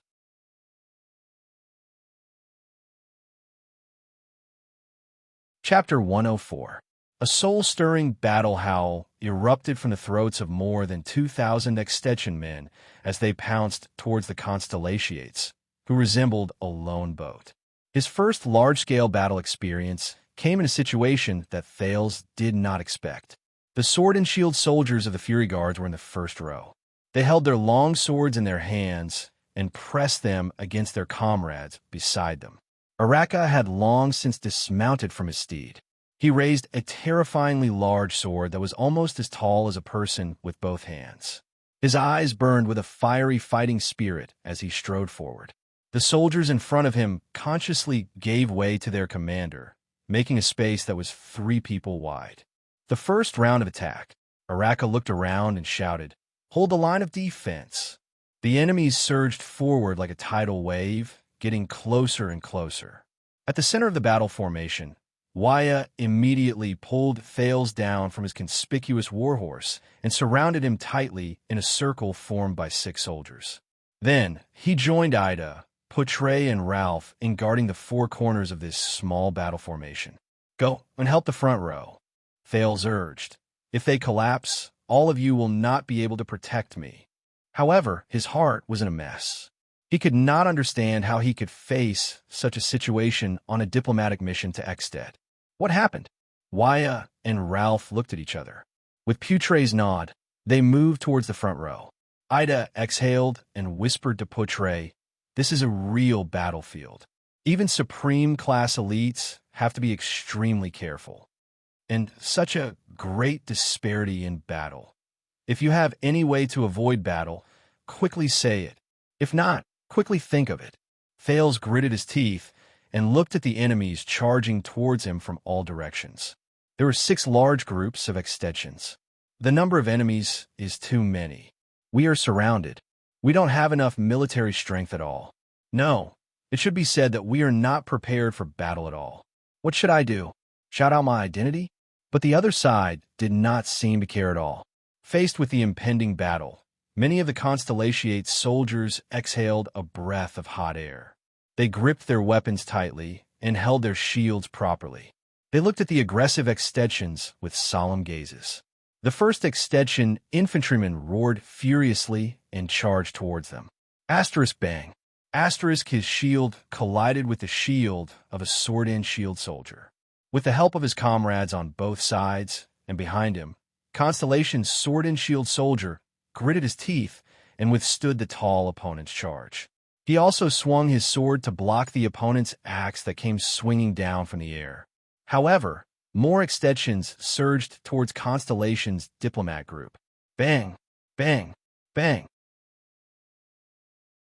The extet soldiers roared furiously and continuously crashed into the Constellatiate's battle formation from all directions. Kill! Hold them off! Amidst the roars of the soldiers from both sides, the sounds of shields colliding and weapons clashing interweaved, like countless thunderclaps exploding on the flat ground. Jin had stood in the first row with 2 soldiers of the Fury Guard. He pushed his shoulder against the shield with all his might. A mace that was swung over smashed onto the shield. Jinnid's entire body trembled, and he almost fell backwards. His companions behind him supported his back and helped him stabilize his body. With a distorted face, Jinnid withstood the impact with all his might. Damn it, he thought bitterly. These extensions, their strength and physique, are much stronger than those rebels from the southwest. Jinnid dodged a sword that was aimed at his forearm and asked his comrade to deal with him. The veteran pushed away the mace and kicked its owner's knee, causing him to stagger. Then he stabbed his sword into his defenseless neck. Blood gushed out, and the opponent fell on his back while stammering. Fortunately, their movements are not very agile. Just as he thought of this, a long spear brushed past his ear and pierced through the abdomen of a soldier on Jinnid's left. The latter fell limply as he howled in pain. Jinnid roared furiously and replaced the position of the dead soldier. He broke the long spear and blocked a blade that wanted to charge in through the gap. A soldier behind him quickly filled in the empty spot Jinnid had left behind. Such scenes appeared at various places in the front row. Enraged roars and pained wails were still mixed with the sounds of metal clashing and weapons clashing. Extet's light infantrymen pounced forward again and again as if they did not care about their lives. They were blocked or even killed by the Fury Guards and the diplomat group, leaving behind corpses. However, people from Constellation continued to fall, and blood gradually dyed the snow red. However, the veteran of the Fury Guards at the front row still relied on his rich experience and mature skills to maintain the line of defense and prevent it from being broken. Thales watched everything around him in fear. This was a battlefield where thousands of people intertwined with each other. A brutal and terrifying slaughter. Blood that splattered everywhere. Roars that risked their lives. Corpses that kept increasing in number. The battlefield before him was undoubtedly more shocking than the battle with the Sacred Blood Army. Commander Araka was also at the front row. With an unpleasant expression, he guarded the gap between the 3 of them alone. He did not display any fancy and exquisite supreme class combat skills. Instead, he repeated simple and unadorned battle moves. However, no one could gain an advantage over him. During the first round of attacks, Araka's 2-handed greatsword made a deathly howl in the air as he chopped off a head with a horizontal slash. He then took the opportunity to slash open the shield, chest, and abdomen of the second extension. Then, as blood gushed out, he swiftly parried a longsword that came thrusting towards him. Before the other party could react, he pierced the greatsword into his chest. However, next to him, a soldier of the Fury Guards had his skull split open by an axe. He fell limply to the ground. Extet's bastards. Araka gritted his teeth and exhaled. His face was full of ferocity and savagery. He turned around and swung his sword hilt, causing the enemy to stagger. Observe the situation behind us and wait for an opportunity to break out of the encirclement and return to the fortress. Araka, whose face was covered in blood, lowered his head to avoid an axe as he shouted his orders. "I am afraid that it will be very difficult." An officer of the Fury Guard struggled to push back a fierce extension and reported, "More than half of the enemies are blocking our way behind us. Persevere. They are only relying on their morale from the first round of attacks." Araka gritted his teeth and kicked down a shield. He then stabbed his sword into the ferocious and furious face of his master. He swung his left hand at the right moment and parried a long spear with his forearm. However, at the same time, an axe slashed towards his head. Araka calmly lowered his head and dodged. The axe blade took away a few strands of his hair. Wuxia, who was wielding a single-edged sword, arrived. He thrust his long sword forward and activated the edge of no return. He sliced his opponent's throat with a backhand, but his ribs were grazed by the axe blade. He groaned in pain. Beside him, a comrade's head was smashed by a hammer as he tried to save him. Blood and white matter splattered everywhere. "Stop using those boring swordsmanship. Put away that beautiful posture of yours." Araka parried a straight blade that was slashing towards Wuxia with his sword and roared furiously. On the battlefield, Supreme Class elites are not much stronger than ordinary people. You will only be able to stand for more than 10 minutes and kill a few more soldiers. Save some strength for every attack and leave room for dodging. Just stab and dodge honestly. An infantryman's weapon was sent flying. He roared and wanted to rush forward to hug Araka. Without hesitation, Araka held his sword with one hand and punched him in the face. He fiercely elbowed him and sent him flying backwards. The sound of his ribs breaking could be vaguely heard. Otherwise, retreat to the back. Don't be a burden. Wuxia, who had yet to recover from his injuries, could only clench his teeth and retreat in shame. A strange gust of wind suddenly attacked them and blew up snowflakes. A few Extet infantrymen who came forward to replace them could not help but raise their hands to protect their eyes. Araka roared madly and swung his sword with both hands.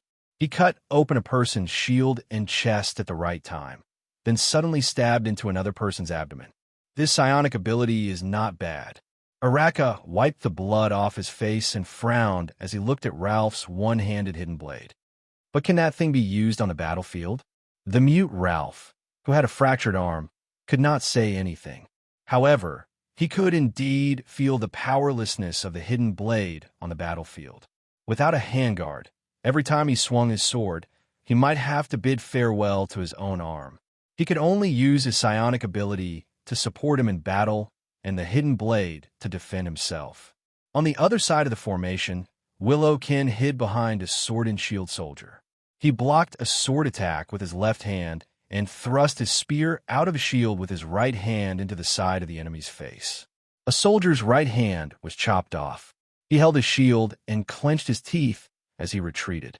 However, when he took his first step, a flying axe cut into his chest and abdomen. Another person stepped forward to replace him. "You are a doctor, at least do something." Willow anxiously shouted at Ramon, who was curled up behind him. "I am not a military doctor." Ramon glanced at the enemies around him. He hugged his head and shouted, "And that prince did not say that this would happen. If I had known that this would happen, we would have brought along some spearmen." Ida stood guard around Thales. She looked at the situation around her and sighed. Her scimitar, which had no defensive capabilities, was only suitable for small-scale battles. Unless it was aimed at a vital point, it would not cause enough damage to armor. Moreover, it was impossible for her to dodge to the fullest extent in a crowded battlefield. If I had known that this would happen, I would have brought along my father's two-handed machete, which was said to be able to pierce through armor. That was the standard equipment of the ancient Elven Kingdom's Imperial Guards a long time ago. No one expected this battle to happen. For the time being, no enemy had broken through to the back of the second row. However, Putre still turned his head around worriedly and glanced at Thales. He anxiously shouted, "This is unreasonable. There is nothing unreasonable on the battlefield." At the forefront of the formation, Araka swung his great sword madly. There was already a wound on his body. Surviving is reasonable. Withstand the first round of attacks. There will be a time when their attacks will weaken. Find a chance to break out of the encirclement. Otherwise, we will all be exhausted to death here. At the center of the formation, Thales lay prone and hid in the shadows of the soldiers. He breathed rapidly. He was extremely flustered. Thales wanted to calm his hands, which were buried in the snow, so that they would no longer tremble.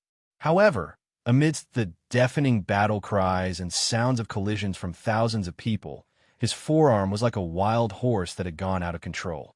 It disregarded its owner's will and shook disappointingly amidst the endless sounds of battle. Damn it! Thales' teeth and lips trembled. He was extremely ashamed of his performance on the battlefield for the first time. Hurry up and calm down. However, no one seemed to care about him. The soldiers beside him looked around anxiously, afraid that the layers of defense would suddenly be broken through from one direction. A horrible howl was heard. It was the sound of a Constellation soldier being cut in half at the waist. Thales shuddered and closed his eyes. Calm down. At this moment, the already familiar fluctuation spread from his heart. The world around him seemed to have quietened down. Thales instantly grasped the situation of his entire body. He could clearly feel which muscles were trembling. With the help of that fluctuation, he breathed deeply and rhythmically. He soothed those muscles and finally calmed down their involuntary trembling. His heart and breathing calmed down. But this was not enough. Thales turned his head extremely slowly. It was as if time had also slowed down countless times as he thought desperately. How do I get out of this predicament? No, I don't understand military affairs at all. That's Araka and Sonia's specialty. I can only think from a more comprehensive and fundamental perspective. For example, why? Why does Lampard want to kill me? No, I should think in reverse. If I die here, what is Lampard's purpose? What benefits does he have? Think clearly about his motives and benefits. Impossible. Robbing and killing Constellation's diplomat group and Constellation's heir. He has no benefits at all. Then what is Lampard's purpose? Did someone bribe him? At this moment, the long-lost memories of his previous life surged again. War is a highly complicated and ever-changing form of social conflict, but it has long been neglected in our field of study. Many scholars' research results are in response to Clausewitz's classic exposition. Male, Evie? He proposed that structure, organizational ability, and legitimate ideology are the prerequisites for large-scale collective violence. Weber never explicitly included war as a social phenomenon in his theory. However, in his definition of a modern country, he mentioned that the country's power monopolizes the legitimate use of violence in the territory it claims. Thales resisted the flashbacks of his memories and the urgent situation before him with great difficulty. Damn it! In the territory it claims. Wait a minute. Thales' pupils shrank. Maybe it's not that complicated. War is never about killing. Territory, Lampard's original intention was to conquer the Northern Territory. So, the fluctuations faded away. Time seemed to have returned to normal. Fighting and death returned to his ears. Thales lay on the ground, sweating profusely. He panted heavily. He found the source of this conflict. Now, I have to get rid of it. No! An ex-dead infantryman watched in horror as Araka slit his throat. You are, but he could no longer say the rest of his words. Fill my position. Araka clenched his teeth and swung his sword again. He cut down a rough-skinned man with a hammer and retreated with a furious roar. Two sword-and-shield soldiers covered his line of defense with resolute expressions. We have almost exhausted the momentum of their charge this time. Araka panted and dragged his great sword to the center of the battle formation. He said to Ida, "Leave some people behind to guard the rear and bring the prince along." I will fight my way back to the fortress.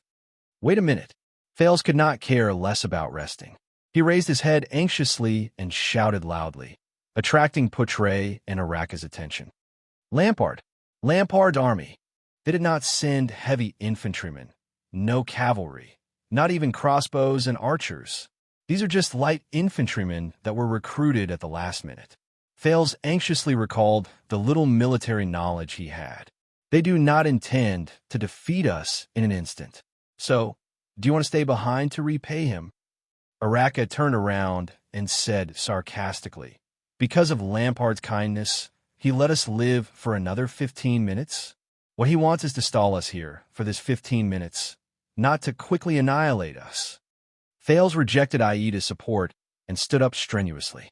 Lampard is betting. He is betting on his opponent's choice. Our choice. Wuxia, who was beside them, thrust his sword out from behind his shield and forced an axe to retreat. Before Wuxia's face was cut by a long sword, Ralph dragged the powerless Wuxia back just in time. Wuxia panted and said, betting on us breaking out of the encirclement or defending to the death. No. Thales opened his eyes and stared at Araka. Lampard is not betting on us. No. Poutre instantly understood. His face turned pale. He would never dare to use your life to, Thales said anxiously. Archduke Lampard is betting on the broken dragon fortress behind us. The bet is on Lord Sonia Cecir's choice. He is betting on whether she will send troops to rescue us. Araka's pupils shrank abruptly. His bet, Thales roared, is my life and his future.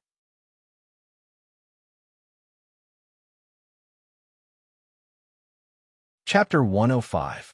In the distance, the Archduke of Black Sand region, Chapman Lampard, was fully armed as he rode on his horse. Under the protection of countless infantry and cavalry troops, he looked into the distance with cold eyes. Under the deafening battle cries, the two constellation flags in the distance began to shake under the siege of 6 large troops and more than 2,000 extension light infantrymen. Archduke Lampard touched the sword at his waist. It was the sword he used to kill his elder brother in a duel. It had never left his side for more than 10 years. It has begun, Count Levon said, softly behind him. They will soon break out of the encirclement and retreat towards the fortress. We only need to wait for Cecir to send reinforcements. His most trusted strategist, Viscount Kentvita, also nodded. The light cavaliers and mounted infantrymen on both sides of the battlefield are ready. We can quickly tie down any troops that come out from the fortress as reinforcements. The knights and 300 heavy cavaliers have already unloaded half of their burdens. They can charge at a faster speed. Even if all 3,000 people in the fortress rush out hand in hand, we can at least defeat their vanguard at the first instance. That is, if they do not retreat within 5 minutes. 500 heavy swordsmen and 800 heavy armored axemen are on standby. They can follow up later. Archers, mystic gun troops, and the remaining ordinary recruits can also attack. When they start to break out of the encirclement, we can advance at the right time. The heavy infantrymen can set off first. The stern-looking Chapman Lampard raised his hand at this moment and stopped Kentvita's report. No, have everyone stay put and wait for orders. No one is allowed to approach the battlefield without permission. Let the light infantrymen continue to fight. We have to give the fortress flower some time to consider whether to send reinforcements or not. Beside Archduke Lampard, Lord Tolja's expression tensed up when he heard that. If they break out of the encirclement in the direction of the fortress, it is best for us to have the main force follow up appropriately. Being familiar with warfare, he frowned and said, if they are too far away, even if our cavaliers hold back Cecir's reinforcements, the heavy infantrymen will not be able to catch up, let alone destroy the opponent in a field battle. With her ability, she can definitely snatch their prince back in time. Then, whether it is seizing the opportunity to attack the city or exhausting them in a field battle, our plan will be meaningless. Lampard looked at the battle in the distance and shook his head. Cecir is a cautious person. Archduke Lampard stared at the broken dragon fortress in the distance with a complicated expression. He slowly said, if we want to lure her into sending out her troops, we must take the risk and give her some hope. If we do not send out our troops, their prince will definitely perish on the battlefield. If we send out our troops, we might have half a chance to snatch the prince back. And as the prince breaks out of the encirclement from the back and gets closer to the fortress, the latter's chances will increase. Even the most prudent and rational person, such as Xianxia, will be swayed when she sees that the hope is getting bigger and the possibility of success is getting higher and higher. There was an unprecedented desire to challenge in Lampard's eyes, and his gaze was focused on the starry double-cross star flag of Broken Dragon Fortress. Now it all depends on our old rival, the Fortress Flower's decision. Xianxia, are you going to send reinforcements and rescue their only prince, or are you going to watch the heir of Constellation perish in battle? What is going on? Sonia stood on the tall fortress wall and watched the chaotic battle on the plains in the distance. She gritted her teeth and punched the wall of Broken Dragon Fortress. Does Lampard want to kill His Highness in public here? The ones besieging the prince are only 2,300 light infantrymen. With the Fury Guards, they might be able to hold on for a while. But the disparity in numbers is too great. Miranda observed the situation of the enemy on the plains and said with a frown, Lampard's other main forces are far away. If Baron Murch can break out of the encirclement with the prince and at least retreat a certain distance, we should be able to send reinforcements in time to tear apart the light infantryman's encirclement and bring the prince back. She turned her head and said to Sonia, I can't attack. I need 1,000 men, including elites like the Starlight Unit, who can break the enemy's formation. The Starlight Unit can ride out on horseback. The opponent is just some light infantrymen. If we only need to break through the encirclement and rescue His Highness. No. Sonia stared furiously at the stalemate on the battlefield and said with difficulty, the prince's diplomat group is not his focus. Sending out the only elite troops, we have to defend the city to rescue the prince. This is what Lampard wants. I can guarantee that his cavaliers are already prepared. They will stop our reinforcements at all costs. They will even attack the fortress sluice gate without caring about casualties and injuries. Then, they will press forward on a large scale. At least, they will be able to destroy our reinforcements. If it's the former, then the fortress will be in danger of falling. If it's the latter, it will also be able to greatly deplete the fortress's military strength and pave the way for him to attack the city later on. Sonia clenched her fists tightly. We will never do as the enemy thinks. Miranda raised her eyebrows and remained silent for a while. The sounds of battle in the distance continued. But that is the second prince, and the only heir of Constellation. Miranda thought for a while and said quietly, if the fortress does not send out troops, then it is very likely that he will be annihilated in the battle. As for His Majesty, Sonia gritted her teeth, closed her eyes, and let out a long sigh. This is Lampard's goal. He is waiting for me to make a choice. The fortress and the prince's safety, military or politics. He wants me to choose one of the two. This is a trap that cannot be more obvious.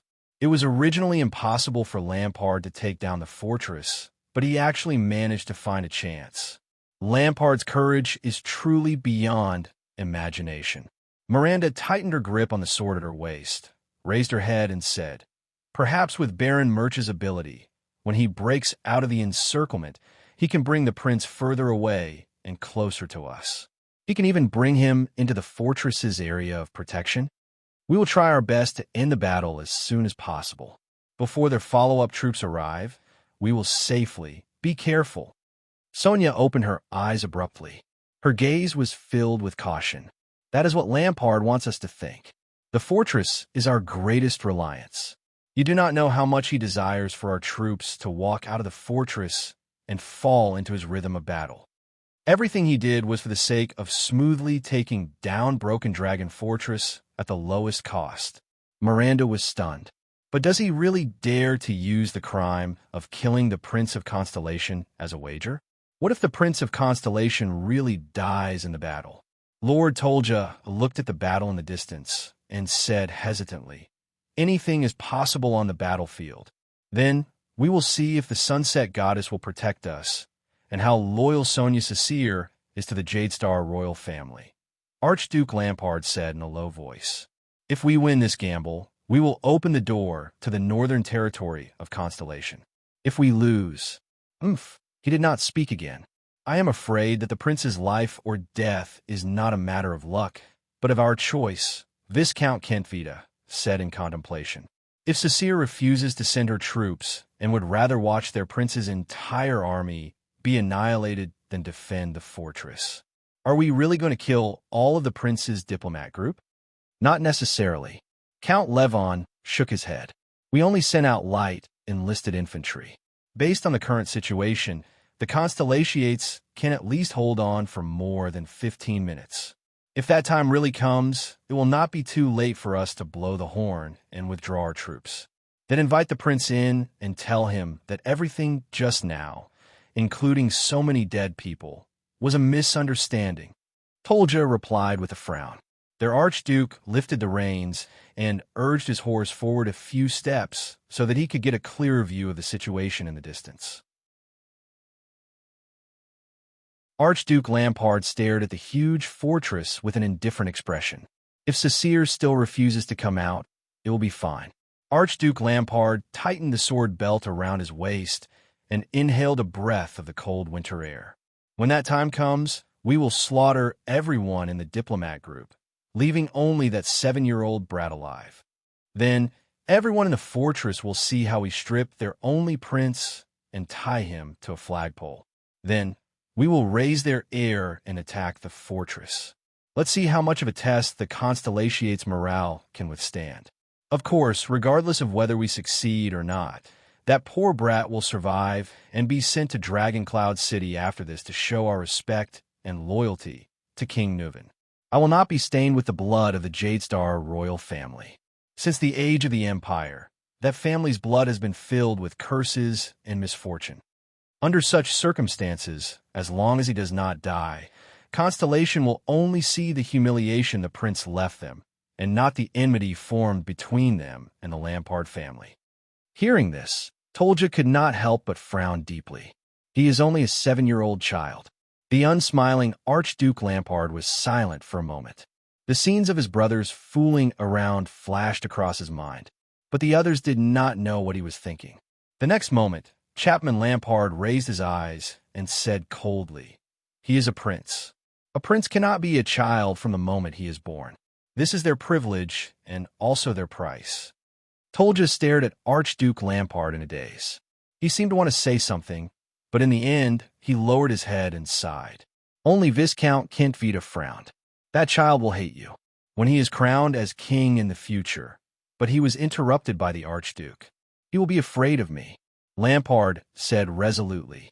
Lampard said firmly, "Even if he becomes the king of Constellation, wears the 9-pointed star crown, and holds the staff of Constellation in his hand, I will also make him remember today, the most humiliating, terrifying day of his life." Asterisk thud. Asterisk Genid raised his shield to block a heavy hammer.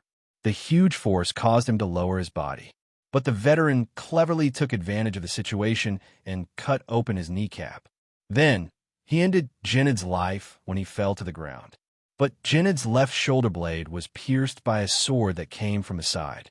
He endured the pain and retreated to the second row while trembling.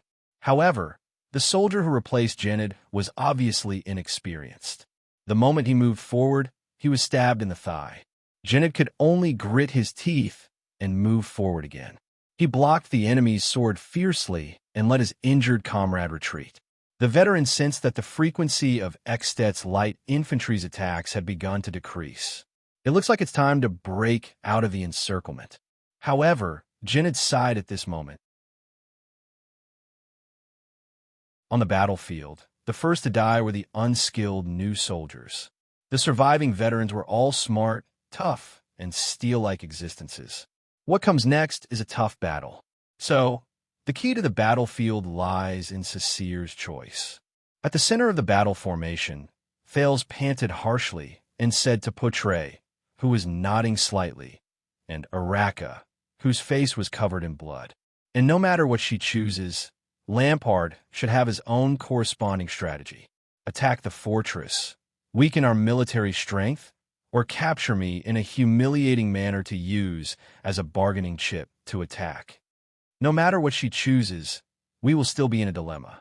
Portray furrowed his brows. Lampard's light infantry is enough to give us a hard time. The soldiers will not be able to hold on for too long. Araka looked at the dead and injured subordinates around him. He was extremely furious as he sneered. If you have any ideas, you better say it out loud before the extensions chop us into minced meat and hang you up while they're at it. Thales did not mind Araka's disrespect. He raised his head and glanced at the Lampard family's iron fist flag, not far away. He exhaled and slowly said, "No matter what, Sonia's choice is a dilemma. So, she cannot make the choice." Thales' gaze was cold. Under Portray and Araka's different expressions, he clenched his fists. "We can only choose on behalf of Lady Cecile. To eliminate her hesitation and hesitation. Prepare to break out of the encirclement," the second prince said coldly. Portray was slightly startled. On the other hand, Araka grinned. "It seems like they are about to break out of the encirclement." Miranda looked at the battle situation in the distance and said hesitantly, "Are we really not going to send reinforcements? Even if they really break out of the encirclement and get closer to the fortress?" Sonia closed her eyes in pain. "No, guarding is my greatest duty. I have already failed once. This time I cannot know." Sonia gritted her teeth and lowered her head. She placed her hands on the city wall and said with difficulty, "It is impossible to save them by sending only a small number of troops. If we send out all our elites, we will be falling in a Lampard's trap. Guard our fortress well. We cannot give him even the slightest chance. I will face his majesty." Miranda did not say anything. The city wall was silent for a while, but the silence was soon broken. The sounds of battle rang again in the distance. "Commanding officer," Miranda looked at the chaotic battlefield in the distance in shock. "They are starting to break out of the encirclement. But it is very strange." Miranda's face was filled with disbelief. Sonia opened her eyes in puzzlement. "Sir," Tolja urged his horse anxiously from afar. "News from the light cavaliers. They are starting to break out of the encirclement." Archduke Lampard opened his eyes and looked at the two flags of Constellation. "Very good," he said. "Now we just have to wait for Cecile, wait." Lampard narrowed his eyes. The fluttering of the flags, something is not quite right. He immediately realized that something was wrong. It can't be. Archduke Lampard widened his eyes and opened his mouth in shock. "Could it be?" "Yes, my lord. Our plan must be amended immediately," Tolja said loudly and nervously. Tolja said loudly and nervously. "And according to the report from the Light Cavaliers, there is more than one accident." Lampard suppressed the hidden annoyance in his heart and cast an inquiring gaze at Tolja. Tolja gritted his teeth and sat on his horse. "There is another person with that prince." Archduke Lampard furrowed his brows tightly as he watched Tolja say something that caused the surrounding vassals' expressions to change. "It's him. It's that guy. With that bow." With a cold expression on his face, Araka tied Thales tightly to his back. His body was pressed tightly against the silver-black great bow. "Is it really safe to stay behind this guy?" Ida asked angrily. "I keep feeling like I've lost my job." Thales smiled at her. "Just take it as a vacation. Even authors have times when they stop updating their novels. This is very risky. It means that we are also gambling," Portray said worriedly. "We are betting on the enemy's choice." Thales took a deep breath and smiled at Portray. "Yes, this is a bet between me and Lampard. It is a game of do you dare or not. Young prince, I will ask you one last time." Seeing that most of the Fury Guards in the first row were dead or injured, Araka suppressed the anger in his heart and said coldly, "Are you sure you want to do this?" "This is the only way," Thales said with a bitter smile. Araka did not speak.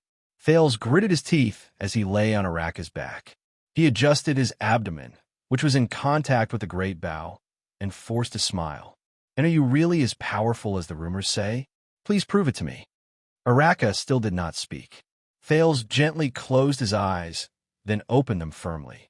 His gaze was sharp. Constellation's most valiant warrior, Araka Murch. He exhaled softly and loudly uttered the name that everyone in Constellation knew. The kingdom's wrath. The moment he uttered these words, the expressions of the people who were in a predicament froze. It was as if the atmosphere around them had changed as well. In the next second, Araka tilted his head and sneered at Thales. A long time ago, in a hopeless situation, a jade star told me. Thales could not help but be startled. Araka pulled out the two-handed greatsword from the ground, swung it around, and strode forward. Putre, Waya, Ralph, and the others followed behind them with either determined or worried expressions. Araka strode onto the stirrups. His gaze was fierce. Ida nimbly followed behind their horses. Araka continued to speak coldly. He said, "Since there is no way to retreat, why not go forward with all your might?" Thales could not react for a moment. In the next moment, Araka Murch, the man known as the kingdom's wrath, spurred his horse forward with a fierce expression and bypassed his guards. Fury guards attacked the formation. The kingdom's wrath's greatsword pointed at the iron fist flag fluttering high in the distance. He roared furiously, "Our target, north!"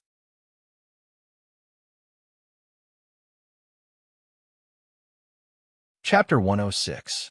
An extension light infantryman held a hammer tightly in his hand. With steady breaths, he rhythmically hit the thick wooden shield in his left hand and followed closely behind his teammates' footsteps. As one of the dozen or so combat captains under Larocque's battalion, he was in his early 30s. This was not his first time on the battlefield. Men in Northland, be they farmers, hunters, craftsmen, or woodcutters, were born to fight with swords. Sometimes, even women were the same. It was exhilarating and glorious to shed blood on the battlefield, fight to the death against the most powerful enemy, and drink the wine of victory to the fullest. Every time he swung his hammer, he felt the faint sound of bones cracking in the enemy's body, which made him even more excited and agitated. For example, right now, the combat captain in his 30s roared in delight. He strode forward to catch up with his companions and fiercely hit the head of a constellatiate who could not defend himself in time. He roared and pulled out his hammer. Blood splattered on his face. The next moment, the combat captain pounced on the constellatiate in front of him without hesitation. But these constellatiates are really tough. As he thought of this, he swung his shield and knocked his opponent to the side. With this level of casualties, if it were an ordinary army, their morale would have collapsed, and they would have fled in all directions. Unless they are elites. Unless they have a competent commander who is equally tough. The combat captain nimbly and skillfully dodged his opponent's dangerous thrust. The blade of the sword swept past the right side of his forehead. "Hey, you are a veteran." The combat captain laughed out loud and smashed the enemy back with a hammer. Asterisk clatter. Bang. Crack. Asterisk the sound of horse hooves colliding with each other, as well as the sound of the blade cutting through armor, came from the side. A deep and fierce male voice came from the warhorse. "Let's go find Lampard." The constellatiates, who had formed a defensive formation, became spirited. With a loud shout, they strode forward and followed the knight on the warhorse towards the extensions. The combat captain's expression changed. They're going to break out of the encirclement. But why are they heading north? Although the encirclement in the north is indeed weaker than that of Broken Dragon Fortress, even if we break through, we will still face the Archduke's military camp and other more elite troops, right? And that knight who rushed out of the formation, it was a man with a murderous aura. He waved a large sword with great force, and as the sword flashed, a head was cut off, along with scattered flesh and blood. The warhorse under him rammed into two people. There was a child tied to his back and a silver-black bow. Wait a minute. The combat leader's pupil shrank. Is that bow? The next second. Damn, it's him. Eksted's infantry commander roared madly, as if he had found the most valuable prize. He no longer cared about the panting Constellation veteran in front of him. He gritted his teeth in excitement and rushed towards the horse without hesitation. The combat leader roared madly, "Kingdom's wrath!" Many extensions shuddered and turned their heads towards the man on the horse. The team leader raised a shield over his head to defend against the man's sword. The hammer in his hand smashed towards the horse's belly. However, the greatsword did not slash at him as he had expected and was deflected by his shield. Instead, it trembled in the man's hand and stabbed downwards. The combat leader felt a chill on his right collarbone, and a sharp pain assaulted him. The warhorse swept past his side. His knees buckled, and blood gushed out from his shoulder. But he still tried his best to throw the weapon in his hand. The hammer slashed across the horse's belly and opened another wound on the warhorse, which was already riddled with scars. The warhorse neighed sorrowfully and fell in front of him along with the man. At least, I stopped the kingdom's wrath steed. The combat leader thought strenuously. The shield fell from his hand. The combat leader covered the bleeding wound on his shoulder and felt the pain that penetrated deep into his lungs. He raised the hammer with all his might, wanting to smash the man who was climbing up from the ground and the boy behind him. Then my final attack killed the kingdom's wrath, he thought. However, just as this thought appeared, a petite figure wearing a cloak rushed towards him from behind. She attacked him with a machete and chopped off his right hand, which was holding the hammer. The combat leader howled angrily in indignation. In the next second, Jinned, who rushed towards him from behind, chopped off his head with his sword. "That's right," Jinned said to the corpse while panting. "I am a veteran." One by one, the soldiers of the Fury Guards charged forward with all their might. They pushed aside the enemies who were blocking their way and fought to reach Araka Murch's side. Only then did Putre and the others manage to catch up to Araka Murch. The battlefield became chaotic due to the Constellations breaking out of the encirclement. The kingdom's wrath. He's here. Many extension soldiers shouted excitedly. The news spread rapidly on the battlefield. From the front, the sides, and the rear, countless extensions charged towards them while roaring madly, like sharks who smell blood. "Really?" Wuxia, who was at the back, said in dissatisfaction. "He's just like a target, and he's carrying his highness. Do not doubt your commander." Putre also fell off his horse. He hurriedly advanced in the triangular formation used by the soldiers for assault. "At least believe in the kingdom's wrath's reputation. His highness is the safest by his side." Thales anxiously lay on Araka's back, enduring the dizziness he felt after falling off the horse. "What do we do now?" Araka coldly and fiercely held his sword with both hands. He slashed open the light armor of an enemy on his left, leaving the enemy to wail on the ground. He looked at the Iron Fist flag, which was a distance away. Then, he looked at the countless enemies surging towards them from the fan-shaped area in front of him. He said coldly, "Our steeds can only bring us up to here. Attack the formation." Araka shouted loudly. His entire body trembled. Thales, who was stuck close to him, could clearly feel that Araka's heartbeat accelerated. His body began to heat up. His muscles swelled and trembled rhythmically. It was as if he was a predatory beast that was ready to start its hunt. He immediately realized that this was Araka's power of eradication. In his field of vision, Araka was like a raging volcano. Dull and terrifying explosive waves were continuously emitted from within him. Araka clenched his teeth. He held the sword in his right hand and held the leather sheath on the sword's spine with his left. He dragged the weapon behind him and charged towards the numerous enemies in front of him. The remaining soldiers of the Fury Guards followed him on both sides, as if it was a conditioned reflex. They followed their commander and charged towards their opponents without hesitation. Araka was at the very front like the tip of a wedge. The 5 weapons at the very front whizzed towards him at the same time. 3 of them were aimed at his head and chest, while the other 2 were aimed at his left and right. The next moment, Araka let out a furious roar from his throat. He stomped on the ground with his hind legs, lowered his body, and charged into the area where the weapons surrounded him. Thales, who was tied up tightly, tried his best to shrink his head and stick closely to Araka's shoulder. Even so, he could still feel at least 3 weapons whizzing past the top of his head. Araka let out a violent roar. The blood vessels in his arms bulged and released an explosive force.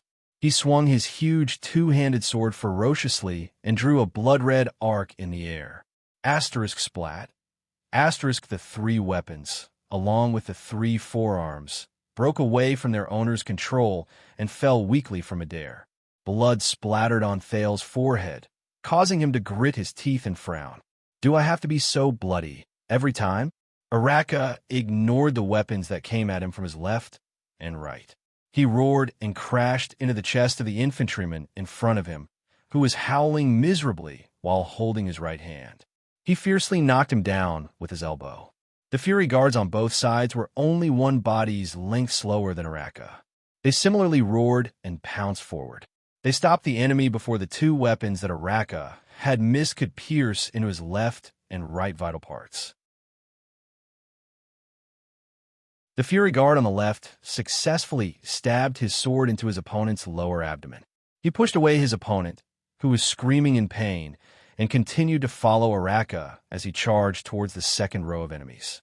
The Fury Guard on the right, unfortunately, had his shoulder blade cut into his opponent's shoulder. However, he still charged forward regardless of his own safety and pushed his enemy to the ground. The other Fury Guard did not even look as he strode over the 2 people who were wrestling on the ground. He completed the cone-shaped attack formation and moved forward once again. In just over a second, the fierce Araka, who was at the very front of the formation, charged forward by 1 body's length and broke through the first row of enemies. He did not slow down and continued to charge forward. However, he was met with a small team of 5 experienced veterans who were charging towards him. 3 of them held shields and swords, while the other 2 held axes. They stared vigilantly at Araka. The kingdom's wrath, the person in the middle said in a deep voice, "You can't cross." Ugh. Before he could finish speaking, Araka fiercely thrust his sword forward and pierced straight into his shield. Under the terrifying force and momentum of the impact, the blade of the sword protruded from the other side and sank into the enemy's chest. However, the blade of the sword was stuck between the shield and the sternum. The enemy groaned in pain, but he still struggled to hold Araka's greatsword in place. He tried his best to let the 3 people around him take his life before he died. The blade of an axe was the first to whiz forward. Araka did not hesitate at all. With a fanatical expression, he swung his left fist. With a terrifying force, he fiercely hit the center of the greatsword's blade. With a clang, the greatsword was broken. Araka roared and moved forward. He kicked the second shield-wielding veteran to the ground. Then he swung his left wrist and brushed against the side of the axe's blade, pushing the axe's blade away from his own head. Under the enemy's shocked gaze, the axe slid past Araka's left forearm, taking away a piece of flesh. The broken blade in Araka's hand pierced into the axe wielder's neck before he could react. The last 2 enemies roared furiously and attacked Araka. However, the latter did not even look at them. He only focused on charging forward. Just like before, the Fury Guards on both sides, who were 1 body behind, risked their lives and pounced forward, taking away the threat of the remaining 2 people for the kingdom's wrath. This time, the people on both sides were unlucky. Both of them lost their lives. However, the Fury Guards behind them still pounced forward without a care for their own safety, maintaining the integrity of the formation and the safety of Araka's sides. Thales suddenly understood something. They, the sword and shield soldiers of the Fury Guards, were using their lives to cover Araka's flanks. This allowed the latter to focus on breaking through the enemies in front and in the middle without being disturbed. This allowed him to maximize his terrifying force of impact that no one could block. In a little over 2 seconds, Araka broke through the second row. Once again, the next batch of enemies faced him. The 2 enemies in front of him held long spears in their hands. The tips of the spears were pointed at Araka's heart. They were determined that no matter how Araka charged forward, they would use the movement of the spear tips to force him to retreat. The other 3 people closely covered their sides. However, Araka did not give them the chance to do so. He let out a loud shout. Explosive waves of power of eradication surged into his right arm. Like a volcanic eruption, he threw out the extremely damaged, broken blade in his hand abruptly.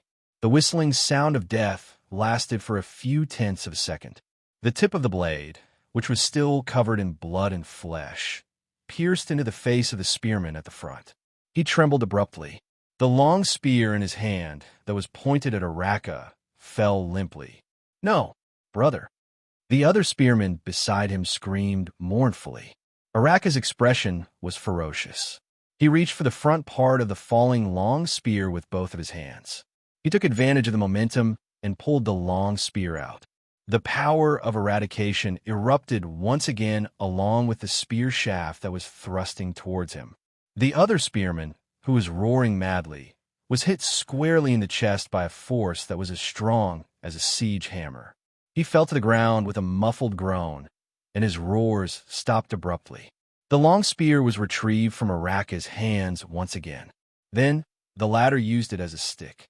With a great force, he swung the spear and ruthlessly swept it towards the lower bodies of the remaining 3 people. Without changing his expression, Araka turned his spear around and stabbed one of the 3 people who fell to the ground to death. He then continued to charge forward without looking back. The guards on both sides caught up once again and took care of the remaining 2 people while they were at it. How long can you maintain this kind of attack?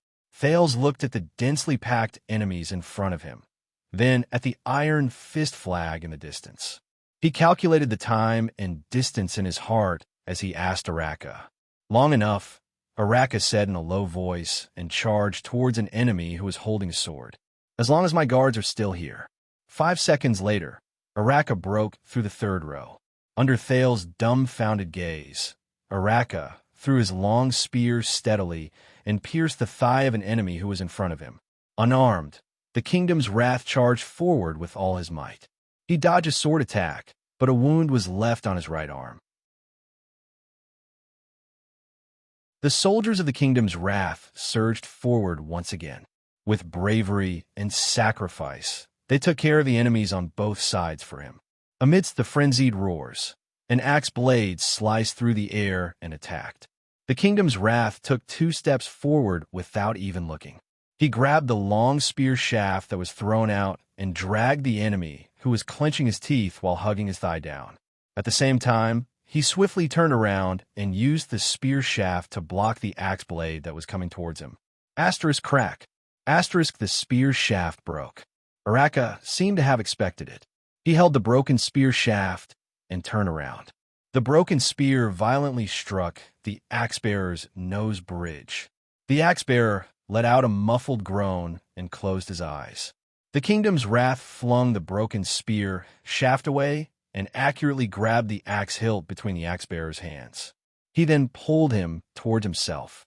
Then Araka head-butted his opponent fiercely on his already injured nose with a bone-chilling ferocity.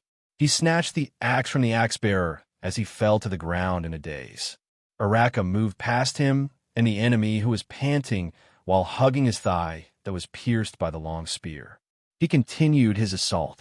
8 seconds later, Araka broke through the 4th row of enemies. One of the guards died.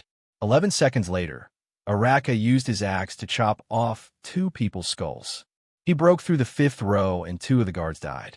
16 seconds later, 2 chain-armored infantrymen, who were obviously military officers, came forward. Araka used his axe to chop off a shield bearer. After spending some time, he finally snatched a short sword and stabbed it into the unprotected eyes and throats of the 2 military officers. He broke through the 6th row. 19 seconds later, Araka easily pierced a person's habitual hand with his flying sword. Then, he used the enemy as a shield and jammed the blades of 2 people's axes. He twisted their necks and used one of the axes to chop open the chest of the 4th person. He broke through the 7th row and one of the guards died. Thales watched all of this with his mouth agape. He watched the bare-handed Araka snatch the enemy's weapons with a fierce and violent aura, as well as his instinctive battle skills. He broke through the interception of countless opponents. Could this be what the Chinibu in my previous life said, a knight does not die by his bare hands. Under the kingdom's wrath's assault, Ekstet's light infantryman's line of battle was as thin as a piece of paper. He swiftly penetrated through them at a speed that was similar to when he was training to run. What the hell? Doesn't he get tired? Wuxia, who was panting behind Thales, sliced open the throat of an enemy who was wailing on the ground. He watched Araka's assault in astonishment. We have been jogging all the way and have not stopped at all. Is this the first time you've heard of his nickname? Potre snorted softly. Beside him, Ida only pursed her lips. This fellow's movements when facing multiple enemies and multiple attacks are even smoother than 5 years ago. Within a few minutes, they had already broken through more than 20 rows of enemies. However, the Fury Guards on both sides were still continuously sacrificing themselves. Thales was worried. Araka's teeth were clenched tighter and tighter. His breathing was also becoming more and more rapid. With his stamina, how much longer can he last? With a cold expression, Araka pierced the hammer in his hand into its original owner's face. He pushed away the wailing enemy and roared as he strode towards the next person. It was a military officer. He was fully armored and held a terrifying double-sided axe in his hand. He was giving out orders loudly. He seems to be a commander. Thales listened to the other party's orders and thought with a frown. The kingdom's wrath was a legend. The soldiers of Ekstet had all heard of his name, as well as the battlefield legends about him. That terrifying man's body contained the wrath of all of Constellation. No one had ever been able to stop the attacks he launched. At least, that was what Mammon Larocque, the commander of Larocque's light infantry brigade, had heard. Until today, he had witnessed it with his own eyes. Larocque, the Northlander who was 6.5 feet tall, furrowed his brows deeply. As he watched his brigade being penetrated by the other party as if there was no one there, he stroked his double-sided axe and licked his teeth. He looked at Araka, who was in front of him with eagerness. With Larocque's superclass ability, he could have been a battle leader of a heavy-armored axeman. However, those damned heavy armors were too expensive. Besides, he preferred to be a commander. Many warriors would lose their rationality when they were in a killing frenzy. They would only be left with madness, lax in defense, and little wisdom. But he would not do that. Larocque knew the truth of the battlefield very well. It was not about killing, but about survival. Larocque sucked in a deep breath of cold air. He looked at Araka, who had broken through, and charged towards him. He looked at Thales, who was behind him, and at the Fury Guards on both sides of Araka. I found your weakness.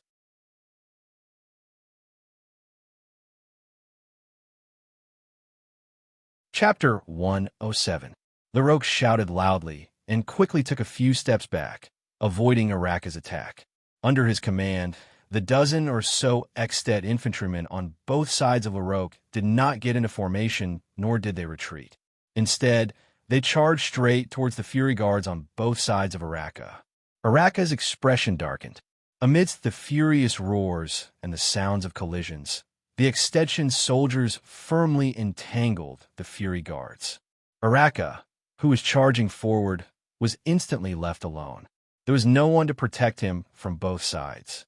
7 or 8 Ekstet warriors surrounded him with fierce expressions. Thales' expression changed drastically. Oh no! The reason why Araka could maintain an absolute advantage in the front and charge into the enemy's formation without any worries was largely due to the sacrifice and protection of the guards on both sides.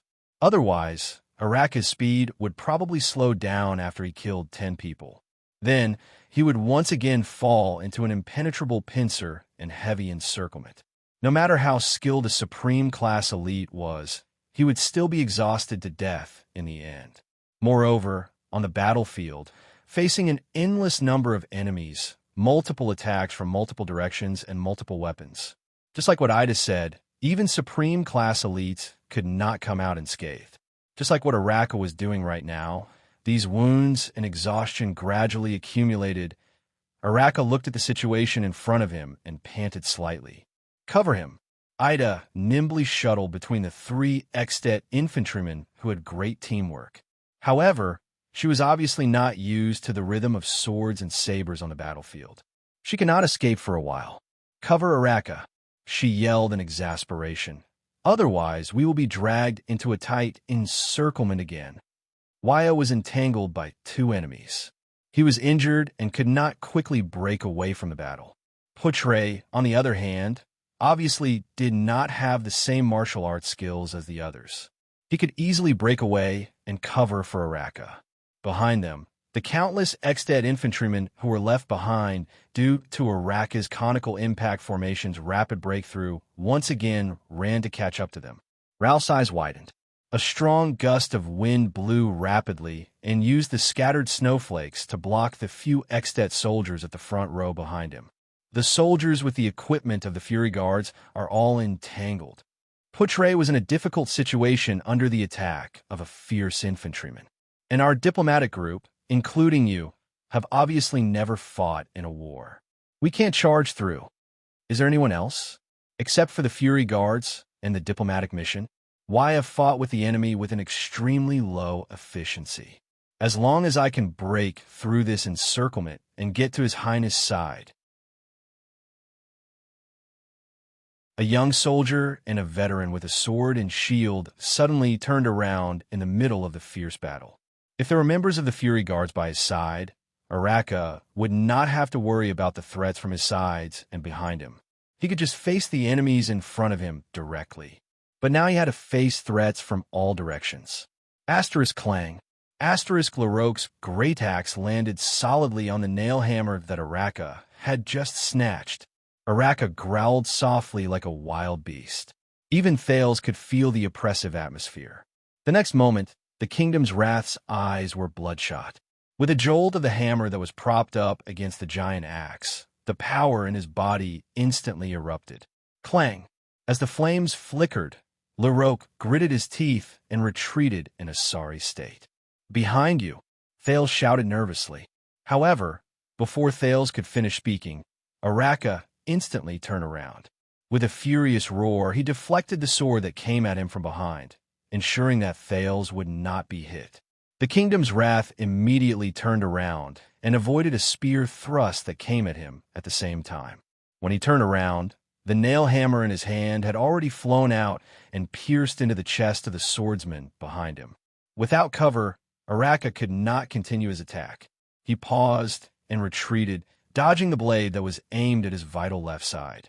However, a wound was still cut open on his waist, and blood flowed out. Maybe we should retreat and rendezvous with the guards. Thales endured the pain. His back was still cut by the sword just now. The beast-like man ignored the prince.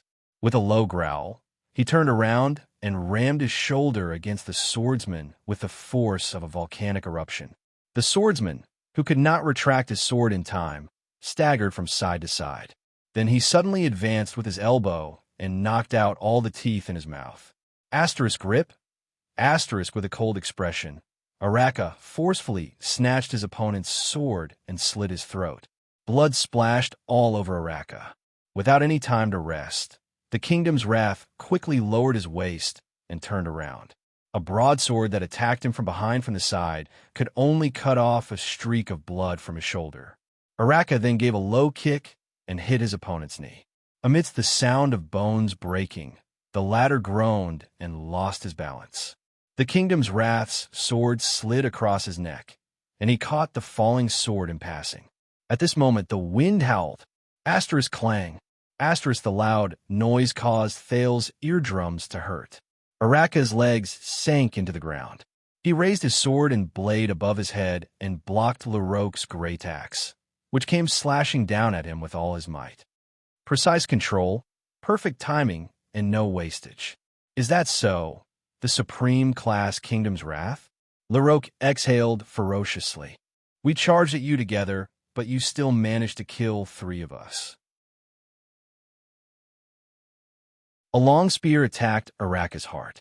The Kingdom's Wrath blocked the great axe with both hands and turned his chest in an inconceivable manner to avoid the tip of the spear. He clamped the incoming long spear firmly under his left armpit. Another long spear pierced through the air and attacked him. Araka's power of eradication was instantly activated. He deflected the tip of the spear and stepped on the incoming long spear ferociously. Thales felt his skin crawl as he watched Araka stubbornly block the two spearmen who were gritting their teeth strenuously. Their faces were completely red. This is bad. As expected, the enemy did not give him any chance to catch his breath. Two Extet soldiers with two long swords attacked Araka's chest, abdomen, and head.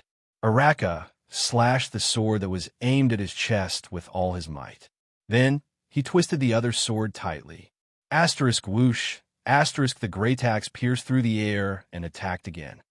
But this is a battlefield. There has never been a one-on-one battle.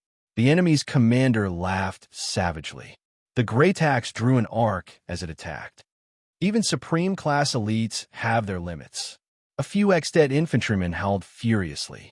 They appeared from behind Laroque and surrounded Araka.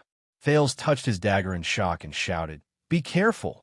In the next second, the frightening sound of an axe piercing through flesh and a blade clashing against each other echoed. Asterisk splat. Clang.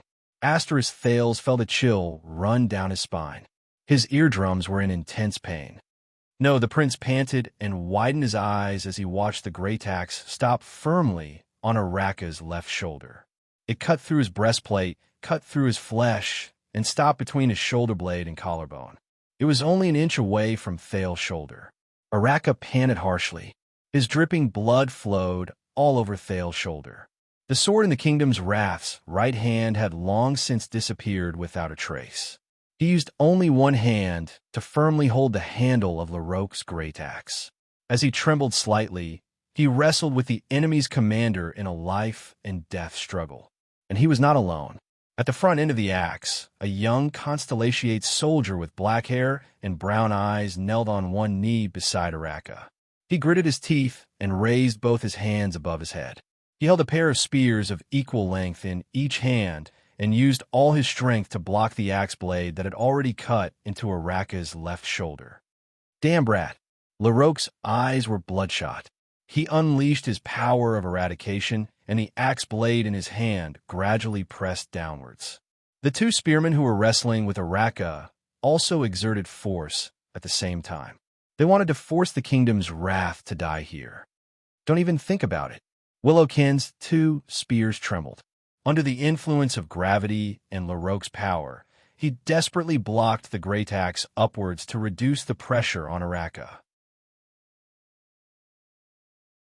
Araka panted in a low voice.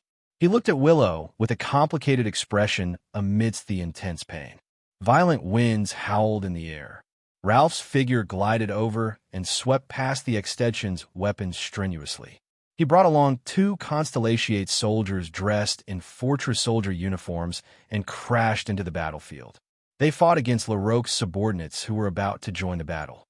A sturdy veteran of Constellation charged over with a shield and knocked down the extension soldier who had just fought with Araka with his sword to the ground. The veteran of Starlight Brigade and Jin had firmly pressed down on the enemy who was struggling madly. They grabbed each other's sword-wielding hands and competed in strength and endurance. Both of them wanted to stab their swords into each other's vital parts before the other. "Is there anyone else?" Thales asked nervously as he pulled out his dagger strenuously. He was hesitating whether he should cut the rope that tied him to Araka's back. "There are only a few of us. The Fury Guards and your subordinates are being held back." Genid, who was wrestling with his opponent, shouted with all his might, "You better be of use, you deserter who uses dual spears." Willow's face flushed red. His hand, which was holding the great axe, trembled continuously. "I told you," the extension infantryman whose spear was clamped by Araka's left arm roared and lowered his spear. He pulled out a short blade from his back and rushed toward Araka, who was in a stalemate. Araka released his left arm and held Laroque's great axe with both hands. His eyes were filled with anger. "I am not a deserter," Willow hissed through gritted teeth. The soldier with the short blade rushed towards Araka and Thales in a frenzy. Thales trembled as he cut his own rope. "And I really know how to use." Willow pulled out his right hand that was holding the spear. He used his left hand to block Larocque's great axe strenuously. He shouted desperately, "Dual spears!" Willow's right hand suddenly thrust forward. The extension soldier with the short blade dodged the path of Willow's single spear with great experience. Thales felt a chill in his heart. This is bad. He did not manage to stab him. However, Willow's right hand suddenly trembled. The tip of the spear swayed, and the handle of the spear left his hand. Asterisk shick. Asterisk the extension soldier lowered his head in shock. The short blade in his hand fell down. Willow's spear had already left his hand. The tip of the spear had already pierced his throat. Thales heaved a long sigh and relaxed his mind. That was close. Willow, who had exhausted all his strength, panted. The spear in his left hand that was blocking the great axe trembled and fell. He fell to the ground, exhausted. However, Larocque's great axe did not cut down. Thales once again felt a new burst of power erupting from the body of the man who was carrying him. Larocque watched in shock as his great axe was lifted inch by the kingdom's wrath's arms. The beast-like man was like a volcano that was about to erupt. He slowly stood up from the ground. "Didn't your commanding officer tell you?" Araka panted harshly and trembled like a wild beast. Terrifying power once again erupted from his arms, and he pushed the great axe forward. Larocque staggered and almost fell to the ground. However, his subordinates behind him caught him in time. "If you have the chance to kill me, it would be best if you can kill me in one blow. If you can't kill me..." "Heh!" Araka squeezed out a cold laugh from between his teeth. The aura on his body suddenly changed. Thales was shocked to see that the originally restless ripples and explosions in Araka's body began to surge violently like lava from a volcano. Larocque furrowed his brows and watched as Araka's eyes emitted a faint red light. The muscles on his shoulder that had been cut began to contract to block the wound and stop the bleeding. What is that? He recalled the legend of the kingdom's wrath again. No, impossible. After all, he's just a human, isn't he? Larocque roared furiously amidst the cries for murder around him. He mustered all the strength in his body and charged towards Araka with a few of his most trusted subordinates. 7 to 8 weapons were thrust out at the same time. Araka Murch. If he leads the charge, he will definitely be able to break through further with the Prince of Constellation. Archduke Lampard sighed as he watched the battle from afar. If they break through in the direction of the fortress, the shock they will bring to the fortress will be stronger. Then, our plan to lure Xianxia out will have a higher chance of success. At that time, the morale of the fortress will be high. It will no longer be a matter of whether Xianxia wants to send troops or not. What a pity. I don't know who came up with the idea to let them attack in the opposite direction. Did that 7-year-old prince also agree to throw away his life like this? Count Levon asked with a frown. Lampard shook his head regretfully. There is no point in thinking too much about it. It is already impossible for us to take down the fortress. There is another problem. As long as Murch carries that bow, it will be very difficult for the light infantryman to exhaust his physical strength through sheer numbers. Viscount Kintvita frowned as he pondered. The light infantryman's encirclement on the north side is not as tight as the south side. It is very likely that he will rush out and arrive in front of us. Of course, the light infantryman's encirclement cannot stop him. Count Levon said in a low voice, but as long as the main force attacks, whether it is the heavy swordsmen or the heavy cavalry, they can easily annihilate all of them, including Murch. This will take away the Prince of Constellation's life. Viscount Kintvita shook his head. This is not a good choice. I'm afraid we have to make other plans. Please let me go, Your Grace. Behind Lampard, Lord Tolja stroked a strangely shaped saber and bowed slightly on his steed. His eyes shone with endless fighting spirit. I will definitely take back the bow that originally belonged to Extet from Murch's corpse. If we cannot dispatch the main force, then the only one here who can fight against Murch is me. Tolja stared at the Archduke with a burning gaze. Let the rising sun saber fight against the motionless bow. Lampard stroked the sword at his waist and pondered carefully. No, I do not wish for any accidents to happen to you." Around 10 seconds later, Lampard slowly shook his head and refused. Even if Murch does not bring that bow, he is still too dangerous. A hint of disappointment flashed in Tolja's eyes. After all, he has been fighting in the battle formation for half a quarter of an hour. He must be covered in wounds, which makes him even more dangerous. Viscount Kent Vida cautiously continued the Archduke's words. "We all know the legend of that man. I heard that the Tower of Eradication specially named his mutated power of eradication." Lampard raised his head and sighed softly. "Yes, the Firmament's Wrath. A power born for the battlefield." Tolja tightened his grip on the saber in his hand. The Archduke said faintly, "The more he fights, the more he gets injured. The more he gets injured, the stronger he gets." When Thales came back to his senses, he was shocked to see Araka charging at full speed towards the 7 or 8 people in front of him. Without any protection on his side, he began his breakthrough once again. Facing the weapons in front of him, Araka's body suddenly moved in a strange manner. This movement seemed to bring about a fluctuation in the air. Thales, who was on his back, felt dizzy. A sword slashed across Araka's breastplate, leaving a deep wound between his ribs. A flail grazed past his raised right leg, taking away a piece of flesh. A saber was forcefully blocked by the wrist guard on his right hand. Countless sparks flew. Larocque's great axe swept past his head, which had suddenly turned around. The wind from the axe swept past his ears. A spear barely grazed past his thigh by a few millimeters. The last saber slashed horizontally into his unprotected left biceps, but not much blood spilled out.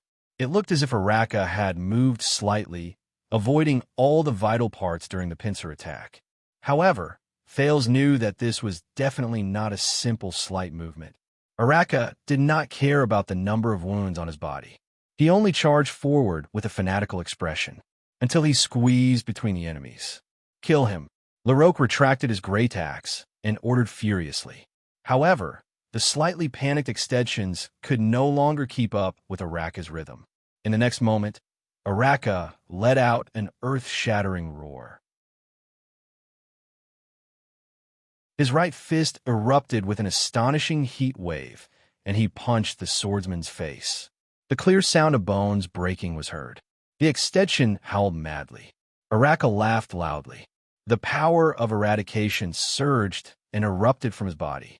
With a tremendous force, he rammed his shoulder against the flail-bearer's shield. The latter let out a pained cry and flew backwards. The Kingdom's Wrath grabbed his opponent's flail, turned around, and smashed it, knocking away a saber that was aimed at the back of his head.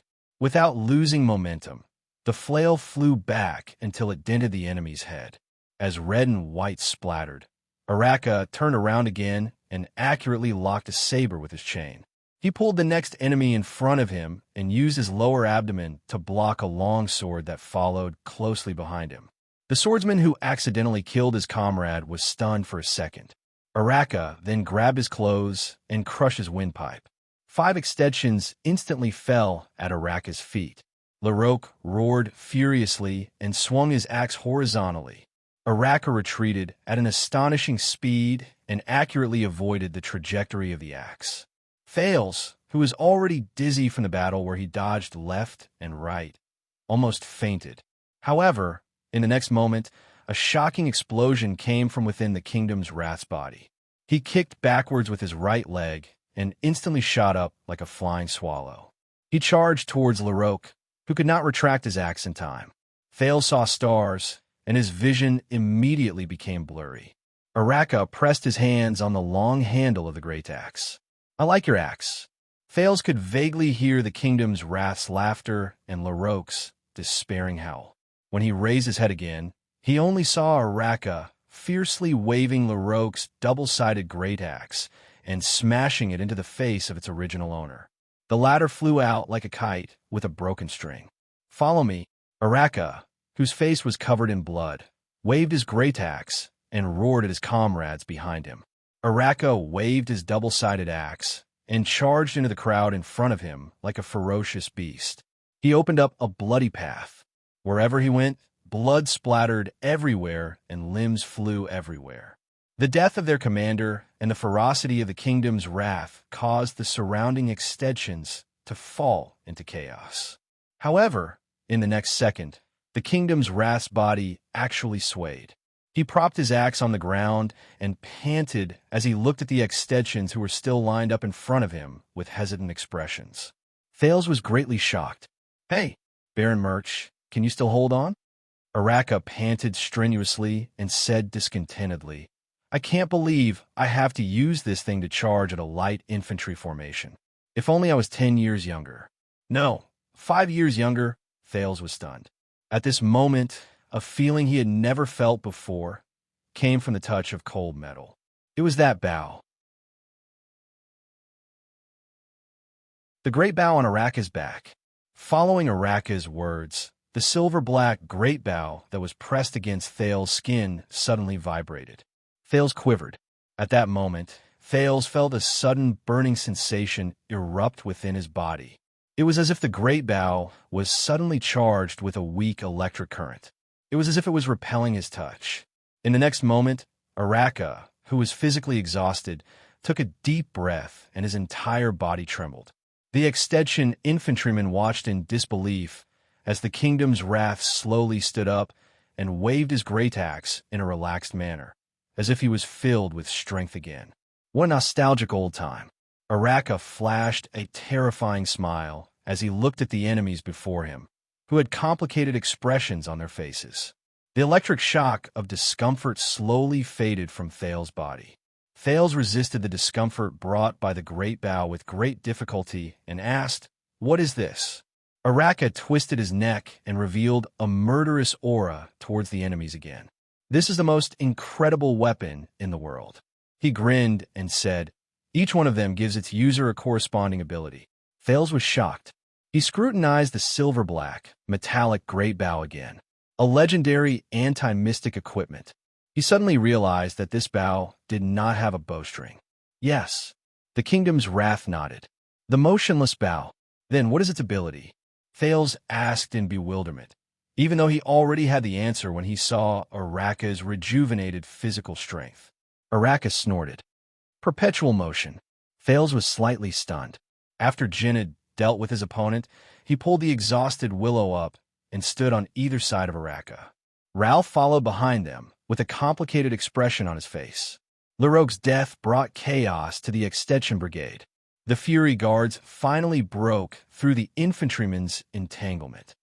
"Hey, boy with 2 spears." Araka suddenly turned his head and looked at Willow. Willow shuddered violently. 3 days ago, this man wanted to send him to the gallows. "Looks like you really don't look like a deserter." Araka snorted softly. Willow's expression became joyful. "But your dual spears are terrible." Willow's expression froze again. "Don't mind him." Thales smiled behind Araka. This is his way of saying, "Thank you." Araka snorted coldly. He swung his great axe and strode forward. "Next time, change to a pair of long and short spears." The kingdom's wrath's voice came from the front. "Spears of the same length." How stupid. Willow was stunned. He immediately smiled and followed closely behind. The extensions in front of them were no longer as densely packed as before. Lampard's military camp was right before their eyes. A member of the Fury Guards howled angrily and pierced his sword into the body of an extension soldier beside Araka. At the same time, he pulled out the blade of the axe from his lower abdomen. He panted a few times, cast a powerless glance at Araka, and fell to the ground. Araka trembled slightly, but he still broke through the last layer of enemies without looking back. The remaining Fury Guards and diplomat group members finally broke through the encirclement. The moment they broke through the encirclement, the light infantrymen at the back seemed to have received some order and stopped chasing. Before their eyes, they could already see the densely packed army of the Lampard family.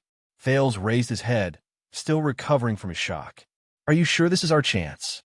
Araka threw away Larocque's axe in his hand and tore the rope that bound Thales as he asked quietly. "We have to take a gamble." Thales landed on the ground and felt the change in his sense of balance. He retched a few times. We bet that Lampard would not dare to kill me. My life is at stake. But he was immediately lifted by Araka and placed back on his back. They continued to move forward. Putre rushed over from the back with bloodstains all over his body. He said tiredly as he hurried, "At least Lady Cecile does not have to hesitate between your highness and the fortress." Thales grabbed Araka's shoulder and nodded. He turned his head and suddenly saw Ramon, who was still in the group. "He's still alive?" Thales furrowed his brows. "Yes. Even though I saw him in danger a few times, he was lucky every time," Putre said with an apologetic expression. Thales exhaled through his nose and looked at Ramon, who looked like he still had lingering fears. "As expected," Putre continued to say, "the Fury Guards suffered heavy losses, and nearly half of the diplomat group's veterans were sacrificed." Thales' expression darkened. He suddenly felt Araka's body tremble as he carried him on his back. "You better be right, young prince." Araka's tone was unsteady as he spoke in a low voice. "Just for you." He turned his head and looked at the heavily wounded soldiers behind him and the countless corpses behind them with an unpleasant expression. Thales also turned his head and looked at the path of Araka's breakthrough. From far to near, the corpses of the Fury Guards almost formed a straight line. 3 days ago, they had a tense confrontation with Sonia and her Starlight Guards in the fortress with solemn expressions and their hands on the hilts of their swords. 3 days later, they would never return. "You want me to prove to you that I am the most valiant warrior of Constellation?" Araka said in a low voice. Thales was stunned. "This is proof. I have never been the kingdom's wrath." Araka furrowed his brows and his breathing quickened. "I only have the Fury Guards and their sacrifices." Araka turned his head and continued to move forward with the stunned Thales on his back. The Iron Fist flag was not far in front of them. Tang and Lothar, Jillian, Boland. Araka gritted his teeth and shouted the names one after another. Without them, I would have died 10,000 times over.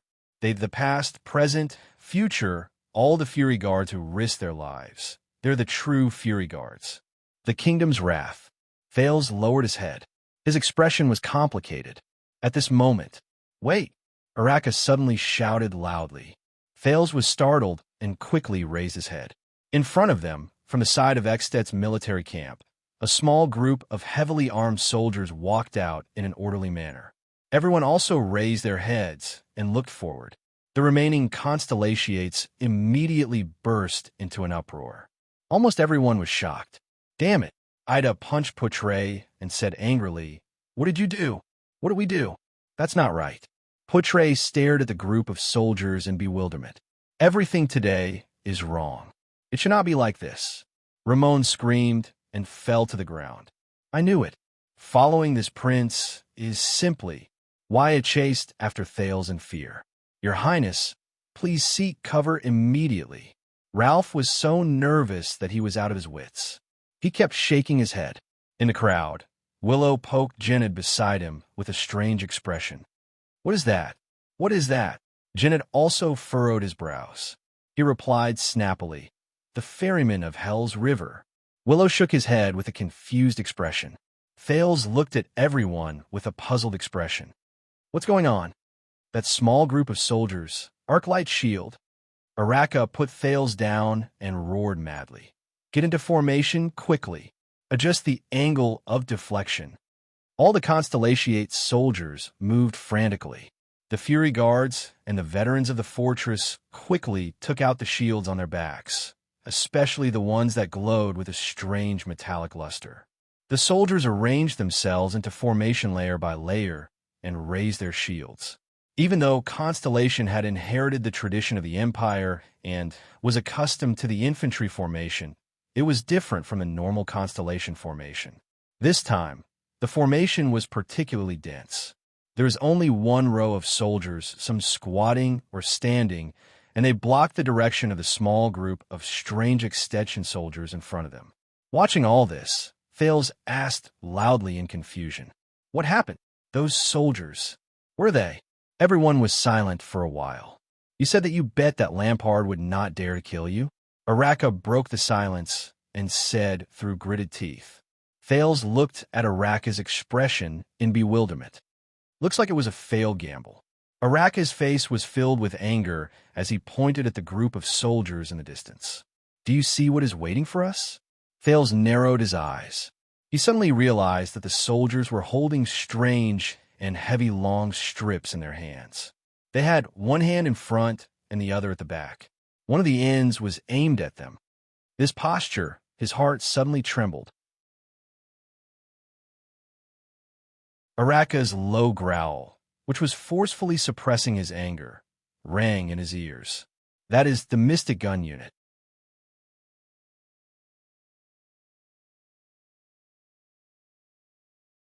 Chapter 108. Get ready to lift. A man whose left half of his face was burnt shouted. As the trainer of Black Sand Region's Mystic Gun Unit, Hardy watched with satisfaction as the 30-strong and elite soldiers under him wore heat-resistant gloves and glass goggles. They were divided into groups of 3, opened the incubator boxes, and steadily carried out 10 streamlined iron-gray Mystic Guns. Although they were not the best Mystic Gun unit he had trained, in Extet, which generally looked down on the use of Mystic Guns, the Mystic Gun unit under the Archduke of Black Sand Region was already a rare expert. This reminded Hardy of the first time he touched the old and depleted Siegel Model V Mystic Gun as a new recruit. But looking at these lads, Hardy sighed with emotion. Look at the things in their hands. The Siegel Model 7 Mystic Gun had a sturdy gun body forged with the rough skills of the dwarves in the iron-gray mountain of the Eastern Peninsula. It was equipped with a barrel made of the finest crystal drops from the Snake's Belly Mountain, which was located at the border between the Hanbol Dynasty and the Lagudan Alliance. It was also equipped with an oil storage tank made of dark copper mined from the seabed by Crystal Jade City.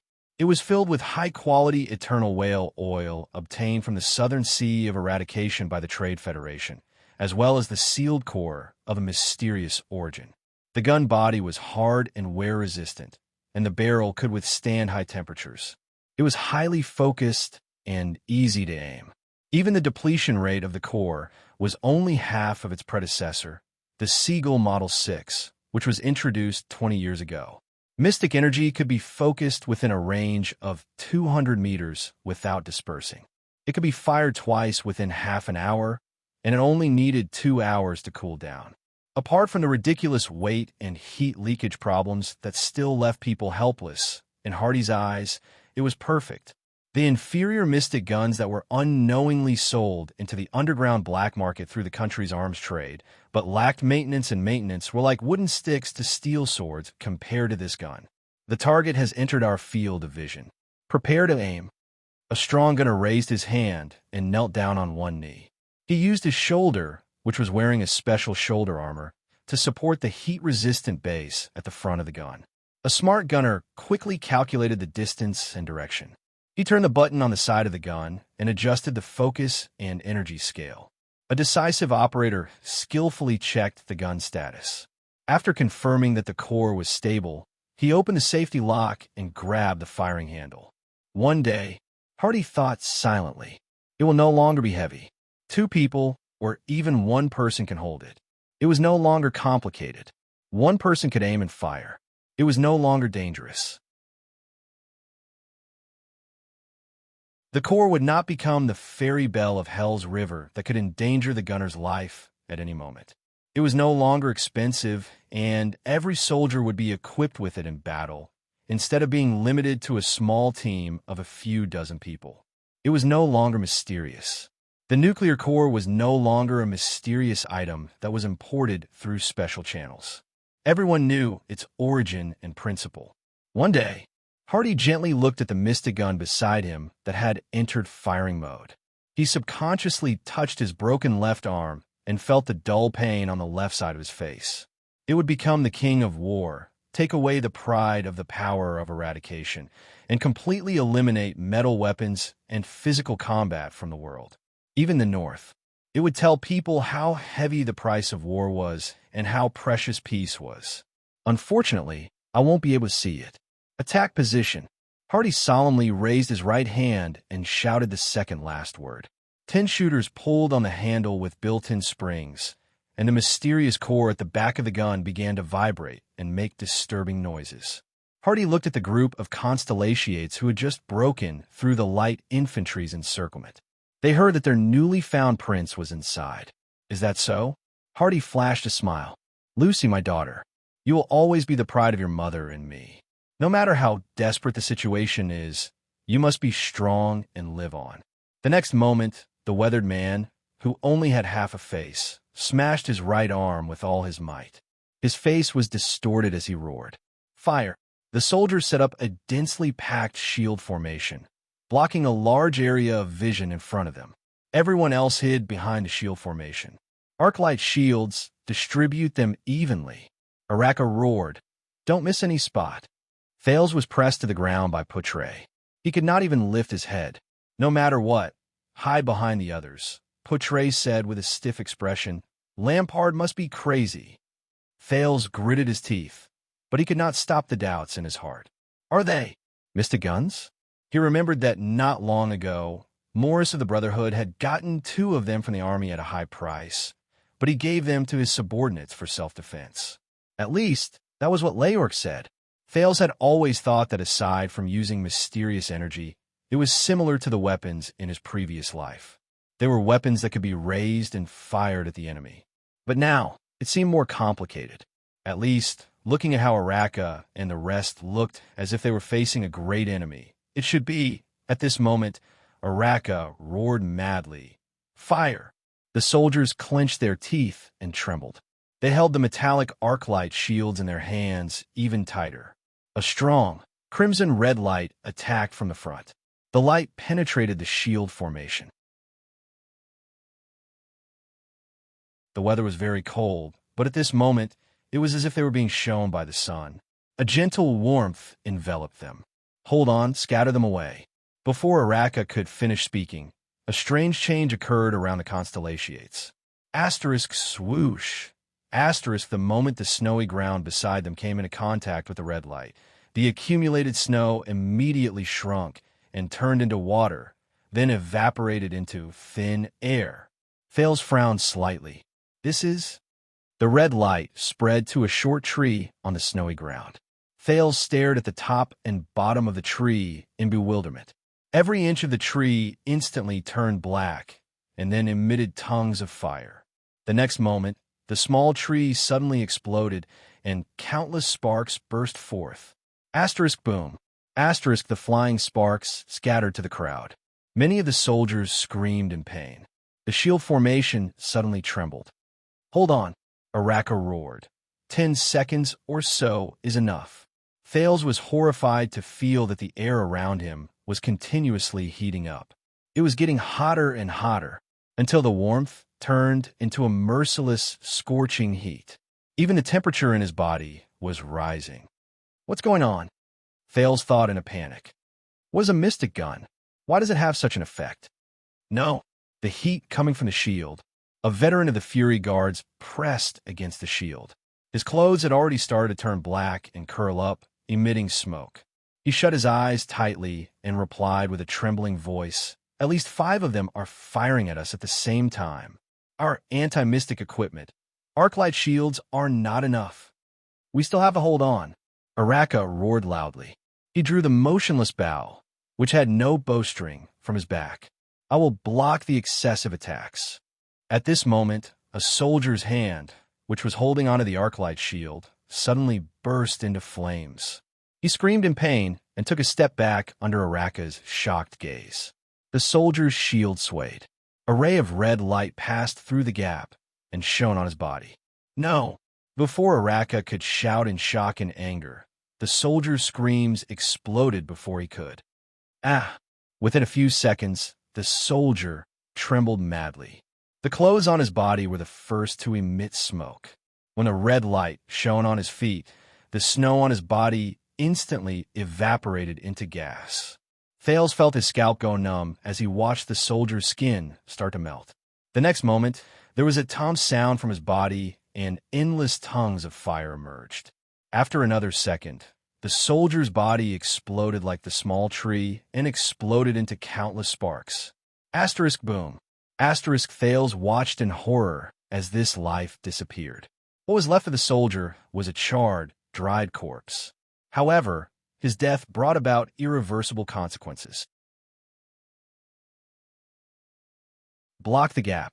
Before Araka could finish shouting, the burnt remains of the corpse splattered everywhere in the shield formation, igniting many soldiers who were holding up shields to block the attack. Ah, no, hold on, it's so hot. Screams rang out one after another. The shield formation immediately dispersed. The red light shone into the crowd without any cover. The surrounding temperature suddenly increased explosively. The snow on the ground evaporated inch by inch. Thales felt a chill in his heart. No, this is bad. At this moment, Araka stood up with a furious roar. He charged forward and stood firmly in front of everyone.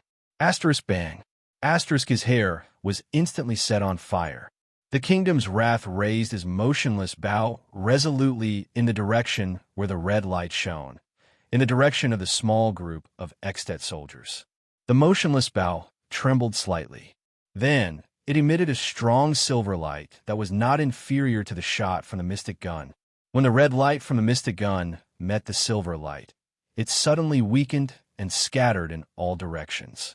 It was as if the silver light had sealed off the path of the mystic gun's red light. Araka roared. His right hand, which was holding the motionless bow, began to emit smoke. But he still persisted. However, the area of the silver light was not enough. Araka could only block in front of the people in the center. There were still many soldiers at the periphery who were shot by the red light from the mystic gun. Asterisk boom. Asterisk the second soldier turned into a huge fireball and immediately exploded. No, no, no. Boom. The third. Ah. Jin had covered his right shoulder in pain, which was illuminated by the silver light. He was desperately dragged back to the area protected by the silver light by Willow. During this process, one of the black-haired soldier's short spears suddenly exploded into countless sparks. He can't hold on for long. Ida shouted through gritted teeth. I can't die here. This was Ramon. Bring His Highness out. Waya said while sweating. No, there are too many mystic guns, Putre said with difficulty. We can't escape. While everyone was in a mess, no one noticed that the second Prince of Constellation was in a strange state. The moment the silver light erupted from the motionless bow, Thales experienced that electric shock again, and it was even more severe than when he was on Araka's back. It was as if the silver-black metal bow that was emitting silver light was rejecting every corner of his body. Thales lay on the snow-covered ground. His face was contorted and trembling. No, is the legendary anti-mystic equipment really rejecting me this much? The silver light suddenly weakened. Araka's right hand started to catch fire. In the endless scorching heat, the kingdom's wrath still gritted his teeth and endured. A few rays of red light leaked in and shone on Thales' body. At that moment, Thales suddenly shuddered. His clothes started to smoke. He only felt the cells in his body suddenly heat up. So hot. It was as if he was on fire from the inside out. That familiar fluctuation surged through his entire body. Time seemed to have slowed down again. In the vision provided by the fluctuation, the red light and the silver light were like two pairs of enemies that were strangling each other, melting each other. However, where the light intersected, the silver light obviously had the upper hand. It was just that there were more red lights. However, at the same time, Thales only felt that his body was getting hotter and hotter. No, so hot. Thales closed his eyes in despair. He opened his mouth wide and howled as he felt the heat that was almost burning him. He stretched out his hand and screamed. So hot. Then his heart suddenly skipped a beat. Asterisk thud. Asterisk a feeling that he had never felt before assaulted his senses. At that moment, Thales only felt that his vision had penetrated the distance. He saw the origin of the red light, the mystic guns in the hands of the soldiers. At the back of those mystic guns, there was a constantly rotating core that was emitting yellow light. That is the essence of the mystic guns. Thales had this feeling. But these damned red lights. Hurry up and disappear. So hot. At least stay away from me. So hot. Just as he thought that, in the next moment, in the vision provided by the mysterious fluctuation, The entire world before Thales's eyes seemed to shake violently. In his field of vision that others could not see, the crimson light from the mystic guns suddenly scattered as if it had a mind of its own. It made a turn in the air, avoided the constellations, and shot behind them. Asterisk swoosh, swoosh. Asterisk the snow on the ground a few hundred meters behind the constellations instantly evaporated. In the next second, the red light from the mystic guns disappeared before everyone's eyes. Araka knelt on the ground with a thud. However, he still fiercely raised his burning right hand and extinguished the flames on his head and hands. The constellations seemed to heave a sigh of relief and fell to the ground one after another. In the scorching air, many of the soldiers had already turned into charred corpses or were burned to death. One round of shooting has ended. It seems that their aim was not very accurate. Araka gritted his teeth and climbed up. He said, but if they were using Seagull 7, at this moment, a shrill horn resounded through the sky. Asterisk beep. Asterisk Araka furrowed his brows. Putre and the other veterans suddenly trembled. We survived. Putre's lips trembled as he survived the disaster. He shut his eyes tightly. This is Extet's retreat bugle call. The hurried sound of hooves came from afar. A knight wearing a gray helmet galloped towards them. Enough! The kingdom's wrath. The knight wearing the gray helmet shouted from afar. There have been enough battles and deaths. Araka raised his head and laughed mockingly. Told ya. The Fire Knight. Come. He raised his almost charred right hand and the motionless bow that was almost brand new. He gritted his teeth and said, Step over my dead body and take it. Come and take the motionless bow that I snatched from your hands 12 years ago. The battle between us has ended. With a solemn expression, Lord Tolja said discontentedly from his horse, one of the 10 coolers of Extet, the Honorable Archduke of Black Sand Region, Lord Chapman Lampard, has invited the second prince of Constellation, His Highness Thales Jadestar, to meet him. Araka was startled. Are you messing with me? At this moment, Putre cried out in shock. Thales had no idea what happened after that. He only had one feeling now. Pain. Numbness from the pain. Numbness from the pain. This was the after effect of the previous time when he lost control. Now it struck him again. Intense pain erupted from all over his body in waves. It was even more severe than the last time. It was as if every molecule in his body was cracking and collapsing. Then, this pain was transmitted to every nerve in his body. What's wrong with him? Thales tried his best to open his eyes and saw a knight wearing a gray helmet in front of him. He lowered his head to look at the vigilant Araka. Maybe he's exhausted. After all, it's such a long journey. This was Putre's anxious voice. Oh God, His Highness is bleeding. No, his breathing is weakening. This was Waya, who was panic-stricken. Where's that doctor? Let him come here. The last thing Thales saw before he lost consciousness was Ralph, who was running towards him anxiously, and Ramon, who was dragged over by Ida. Those two voices again. Thales thought in a daze. It's like a dream. I'll probably forget about it once I wake up. Oh, it's him again? How long has it been? Just a few minutes? Forget it. This time, it can finally stay, right?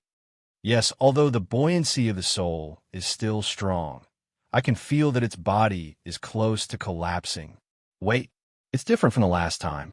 Someone is stimulating the potential in its body and mending its life. And its life force seems to be exuberant too exuberant. It can't be. When was the last time we encountered such a tough fellow?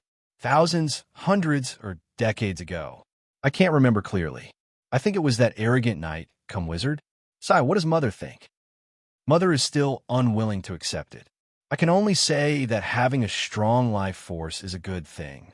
Even Mother is lenient. There's no point in thinking too much. Mother has her own plans.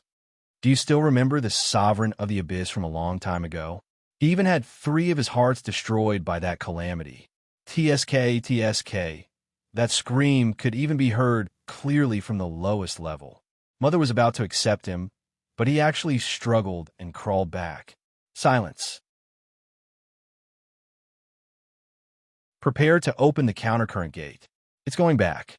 Sigh. Let's hope that the next time it comes down, it won't go back in a dark thicket of unknown address. A delicate girl slowly stood up from under a tree. I thought Halon would be the first to arrive. The blood mystic, Giza Streelman, smiled. Without turning her head, she said softly, "After all, I caused such a huge commotion. After so many years, it seems that she has become lazy." Right after she finished speaking, a man slowly walked out of the thicket behind her. "Do you know who I am?" Giza smiled charmingly and stroked her hair. The man did not speak. "If you knew, why would you dare to follow me all the way here?" Giza smiled sweetly and turned around. The man remained silent. It was as if he did not hear anything. This was a man who, no matter how one looked at him, was ordinary and unremarkable. Ordinary looks, ordinary clothes, ordinary figure, ordinary temperament. It was difficult for him to leave any impression on anyone, except for the left side of his waist. Two weapons were tied to the belt there. One of the weapons was wrapped tightly in old sackcloth. It was barely visible that it was long. Giza raised her eyebrows slightly. Under the sackcloth, she sensed a hint of an annoying presence. And the man's other weapon seemed to be a sword. But the shape was not very regular. The man was still expressionless. But he moved. He held the irregular sword at his waist in a backhand grip. He slowly drew it out. "Are you sure you want to use a sword against me?" Giza exhaled softly. "You don't look like a commoner." The man still did not speak. He only raised the sword without changing his expression. It was as if he was doing the most insignificant thing. Giza smiled softly. In the next moment, she saw the sword in the man's hand. That sword. The blood mystic's expression darkened slightly. "It's a strange sword. More importantly, it's from a hilt to the blade. A strange sword that was completely black."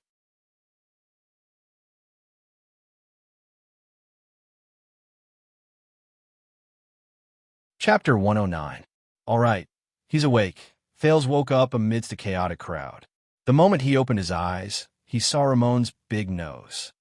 "What happened just now? The mystic gun hit me. Did I lose control again?" He panted. Ramon was squeezed out of his field of vision, followed by Putre's thin face, Waya's anxious expression, and Aida's half-face under the cloak. "What's wrong?" Thales asked weakly. "Get out of the way. Get out of the way. Respect the doctor." Ramon's dissatisfied voice came from his side. "Give us an empty space. His Highness needs further examination." The three faces in his field of vision disappeared, and Ramon's big nose reappeared. "How am I?" Thales asked softly as he felt his entire body. "You're fine now. In fact, most people do not have your vitality and recovery ability." Ramon frowned and said with a disheveled expression, "But your body—" "All right." Thales interrupted him and struggled to sit up. He exercised his right arm and observed his surroundings. Now is not the time to talk about this. Ramon clearly felt the abnormality in his body. But how could he talk about it in this place? However, Ramon did not seem to want to give up, and his next sentence made Thales clench his fists. "Listen, Your Highness." Ramon was bandaging his shoulder that was injured during the chaotic battle just now. He clenched his teeth and said softly, "The others might not know, but I can feel that those mystic guns did not miss their target. Instead, you did something to make them miss their target." Ramon wrapped up his shoulder that was injured during the chaotic battle just now. "What?" Thales tried his best to control his astonishment and not show that he was too shocked. "What did he know?" "I don't know what you're talking about," Thales replied bluntly. "I should get up and tell them that the prince is fine." But Ramon still chattered on with a dissatisfied expression, whether it's a psionic ability or something else. Judging by their reactions, I guess this is not something that everyone knows. "But it's okay. I'm not interested in your secret. There's just one thing." He lowered his head and said fiercely, "Let me go after we cross the border. I don't want to join your damn journey anymore. Or else." "Or else what?" Thales turned his head abruptly and glared at him. "Use that power of yours that can bring people back to life to deal with me?" Ramon was slightly stunned. "You're not a doctor, Ramon," Thales whispered coldly. "Yes, I know this very well. You use another kind of power to treat people. I guess this isn't something that everyone knows, right? He looked at Ramon's incredulous expression and tapped his forehead. We'll talk about this later. Thales stood up, leaving behind the dumbfounded Ramon. The mystic gun troops in the distance had already retreated. The Fury Guards were cleaning up the battlefield, tying the corpses of their comrades to ropes. Everyone's face was filled with sorrow and anger. Damn it! Thales sighed and clenched his fists. If this is what I have to face in the future, damn it. He lifted his head. Extet's military camp was right in front of him. What happened? He waved his hand to indicate that he was fine. The Extensions, let us go. They retreated after the first round failed. Potre frowned and looked at Thales. Are you sure you're all right? I'm fine. I was just exhausted just now. I feel very good now, Thales said in an unquestionable tone. What exactly is a mystic gun? Thales asked with lingering fear as he clutched his chest. A powerful weapon for attacking and defending cities. Potre shook his head. But each round costs a lot of money, is hard to come by, and is inefficient. No, that's not right. It's not that simple, from the strange name to the mysterious working principle. Thales thought to himself, with all due respect, Your Highness, are you really all right? You even stopped breathing just now. Wyeth shook his head worriedly and walked to his side. I said, I'm fine now. Thales interrupted him coldly. We have more important things to do. Wyeth frowned. This is a secret that I must keep. Sorry. Thales raised his head apologetically to Wyeth and looked in front of him. What is that? Thales narrowed his eyes. Not far in front of him, Araka, who was covered in wounds, was glaring at a knight in gray armor who was riding on a horse. One of Extet's 5 war generals, the wielder of the legendary anti-mystic equipment, Rising Sun Saber, Potre said warily. The fiery knight, Rom told ya. Potre shook his head. It seems that Lampard sent him here alone to make peace. If Lampard really went crazy and wanted to kill us all, why did he give up halfway? Yes. At the end of the day, Lampard has no reason to kill me. Then why? But we have already come this far, Potre said slowly. There is no turning back now. Thales nodded lightly. You are Prince Thales? Tolja saw Thales from afar. I am Rom Ford Tolja. The knight in gray armor looked at Araka warily and said slowly, Sir Chapman Lampard invites you to meet him. Thales sighed and strode forward. The Archduke of Black Sand region. I thought he would be friendlier. Thales looked around and saw the charred corpses on the ground, as well as the soldiers and diplomat group members covered in cuts and bruises. He suppressed the dissatisfaction in his heart. He wouldn't hypocritically extend an invitation after killing most of our people. Tolja raised his head and looked at Broken Dragon Fortress in the distance. If you have any opinions, you can ask the Archduke himself. The Fire Knight's gaze under his gray helmet was sharp and profound. I'm only responsible for bringing you to him. Thales clenched his teeth and exhaled. At this moment, the ferocious-looking Araka strode towards Tolja. Have you forgotten something? An extension? The kingdom's wrath's words were filled with anger. Forget it, Araka. Go back. Tolja looked at the kingdom's wrath, whose gaze was hostile, and turned his horse around. The Archduke does not welcome you, neither you nor your guards. You are only here to escort the prince, aren't you? Lampard does not welcome me. What kind of joke is this? Araka said fiercely. His brother died in his hands, and his father died in my hands. With this in common, we should be able to chat very well. Thales furrowed his brows, especially when I killed so many of his soldiers, and he also killed so many of mine. Araka said coldly, we will definitely become good friends. The battle is over. You cannot change its outcome. Tolja answered nonchalantly, as though he was already used to the other party's provocation. The dead who died in the battle are certainly worthy of commemoration, but the living cannot forget their mission. What is your mission, Araka? Araka lowered his head and looked at a charred corpse that was tied to a makeshift tow rope nearby. He clenched his fists tighter and tighter. You fought very bravely, but your mission has been completed. Tolja stared coldly at his opponent. You should be glad that we did not take the opportunity to snatch the motionless bow. Why don't you try? Araka fiercely grabbed the motionless bow and stood one end in the snow. You brought that knife anyway, didn't you? One day I will. Tolja's eyes shone brightly. He shook his head. But not now. One day, he said slowly, we will settle all our debts of blood. Araka stared at him and let out a disconcerting sneer. Your Highness? Tolja did not look at Araka again. He nodded slightly on his horse and extended his hand in the direction of the military camp. Thales glanced at Portray. The latter gave him a supportive look. I think we do not have any other choice, right? Thales looked at the gray-armored knight. The latter smiled at him. All right. Thales looked at the messy battlefield and exhaled. He walked forward. Let's go and see the organizer of this welcoming ceremony. Thales looked at Araka, whose expression was hard to read. Thank you, Baron Murch. In your kingdom's wrath, Thales added hesitantly. Araka did not respond. He only watched silently as his guards cleaned up the battlefield. Thales sighed and lowered his head. He turned around and walked towards the military camp. Portray was the first to catch up with Thales.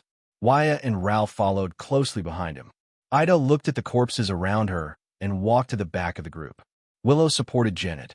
Ramon, on the other hand, followed Thales in dissatisfaction after being pushed by a few soldiers. Child. Thales turned around in surprise. On the snow-covered ground, Araka lowered his head and put the motionless bow back on his back. More than half of my soldiers, including your diplomat group, died, the kingdom's wrath said quietly, just to send you here. Araka Murch raised his head. His eyes were filled with emotions that Thales could not understand. Do not let them die in vain. Thales was stunned, but the kingdom's wrath had already turned around. Araka grabbed a rope and dragged the corpses of 4 to 5 soldiers. Without turning his head, he walked back the way he came. Behind him were the remaining Fury guards and the corpses of their comrades, who were either intact or incomplete, who were dragged along the snow-covered ground with ropes. His back was lonely. The extension's military camp appeared wild and crude. The camp walls were simply built from tree trunks cut from the coniferous forest beside them. The tents that the soldiers rested in were built from thick branches. But in comparison, the extensions left a deeper impression on Thales.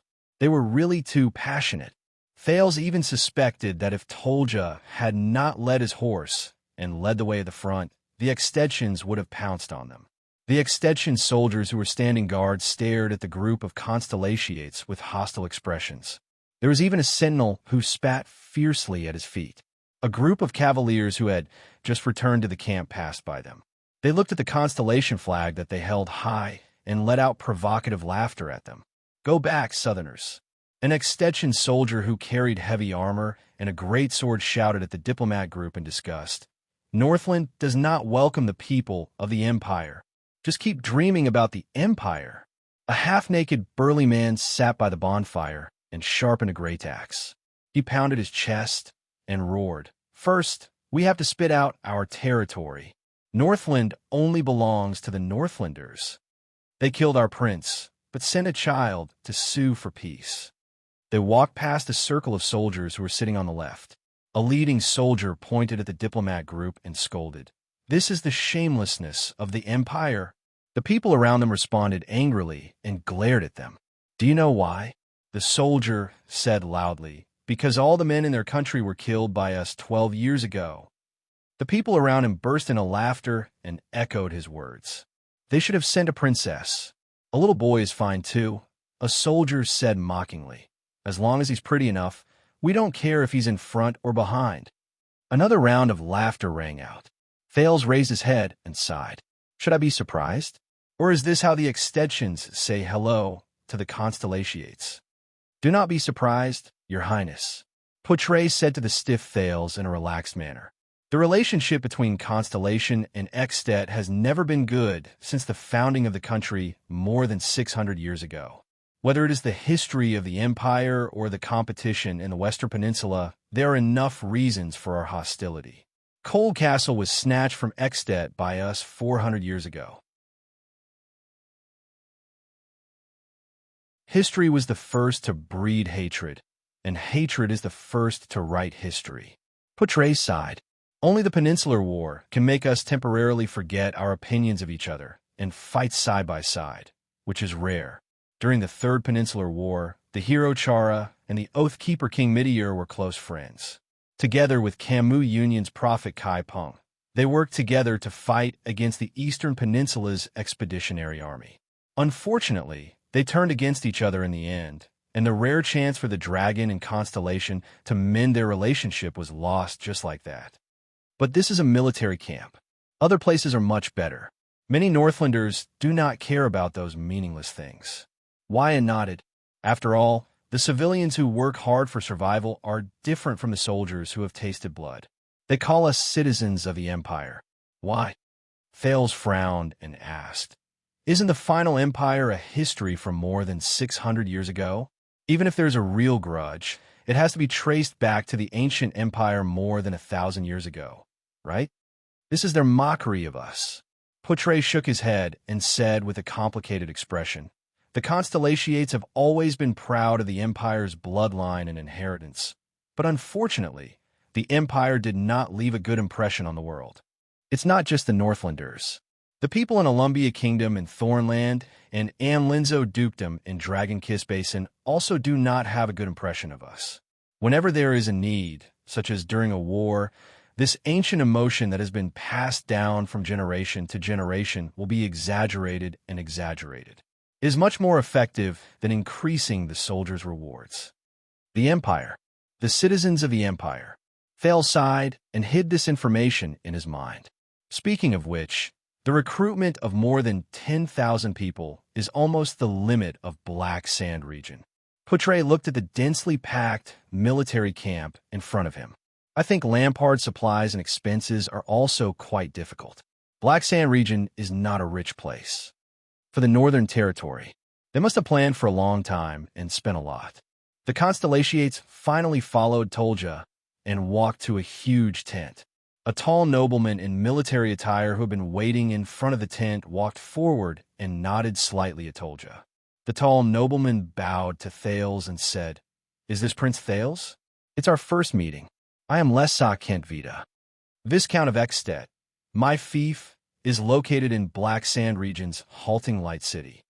Everyone in the diplomat group, please follow me to rest. As for His Highness..."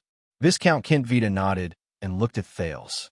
"The Archduke is waiting for your visit." Thales raised his eyebrows. "This is a private meeting." Kentvita stared at Thales with a burning gaze. "The Archduke of Black Sand region and the Prince of Constellation. Do not worry." Viscount Kentvita raised his hand and stopped Portray and Waya, who wanted to say something. His tone was firm. "His Highness is already here. At least before we reach Dragon Cloud City and meet His Majesty, he will be fine." Thales sighed softly and smiled. "I think we still don't have much of a choice, don't we?" "Do you know, Your Highness, I suddenly thought it through," Portray said quietly, his eyes shining brightly. "Lampard is not crazy." Thales thought of something. Kentvita furrowed his brows and gestured for Thales to go ahead. The Archduke's own tent was tall and spacious, but it was not bright. The ground was covered with a thick carpet, embroidered with the picture of a powerful iron fist. A rough-looking man in his 40s sat beside a thick square table filled with food. He had gray hair and blue eyes. His chin was covered in stubble, and he wore a chain armor with fine iron rings. He was chewing on a plate of roasted meat on the table. An iron brazier burned fiercely by the side, illuminating the man's face, making it look even more mysterious. Thales noticed that a saber with a polished leather scabbard was also placed horizontally on the table.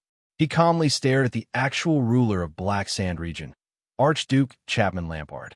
Lampard stuffed a ball of roasted meat into his mouth while staring at him, making Thales feel uncomfortable. "You're calmer than I thought," the Archduke said slowly. Thales sighed. "Perhaps." He walked to the table, climbed onto a chair, and sat down. "But in the face of an enemy who owes me hundreds of lives, I really can't think of any other expression. Even anger seems unnecessary." Lampard picked up a wooden wine cup and poured the wine into his mouth. His Adam's apple bobbed as he swallowed. The Archduke put down the wine cup and wiped away the wine that flowed out with the back of his left hand. He grabbed a piece of hind leg meat and took a bite. According to the news that's spread from Constellation, you really don't look like a 7-year-old child. When life isn't easy, you have to learn to mature earlier. Thales shrugged. Eat up, this is good venison. Lampard pushed a plate of roasted meat over. The Prince of Constellation can't starve to death in my military camp. Thales stared at the crudely styled roasted meat and frowned. All of you have guts. Your counterattack was indeed beyond my expectations, Lampard said coldly. Who made this decision? Maybe I should reward him properly. He ruined all my years of planning. You. Thales pulled the plate in front of him. Without raising his head, he took out his dagger and started cutting the meat. Lampard raised his eyebrows. This is your decision, Your Grace. Thales cut the venison and said calmly, You killed half of our men on the first day I stepped into Extet's borders. You forced us to choose the path that was most disadvantageous to you. How long have you been standing here and looking at the fortress opposite you every day? 2 weeks? 3 weeks? I guess it's not easy to maintain the supplies, food, and lodging for more than 10,000 people. Thales shrugged. I'm really worried about Black Sand Region's finances. He picked up a piece of venison the size of a thumb and put it in his mouth. It tastes good. Lampard stopped eating and drinking. He stared straight at Thales with a fierce look in his eyes. You know, the Archduke said slowly, I originally planned to spare your life and only kill the people around you. Thales frowned. His venison was not cut well, but we encountered the Mystic Gun unit. That level of attack. Thales snorted softly and began to cut off a piece of meat. It was to kill me. That was an accident, Lampard said flatly. An accident. Thales was so angry that he laughed. He put down the dagger in his hand. Your Mystic Gun, but he was immediately stunned. Wait. Poutre said that Lampard did not go crazy. So, Thales stared at Lampard in a daze. Could it be that was an accident? Thales asked in disbelief.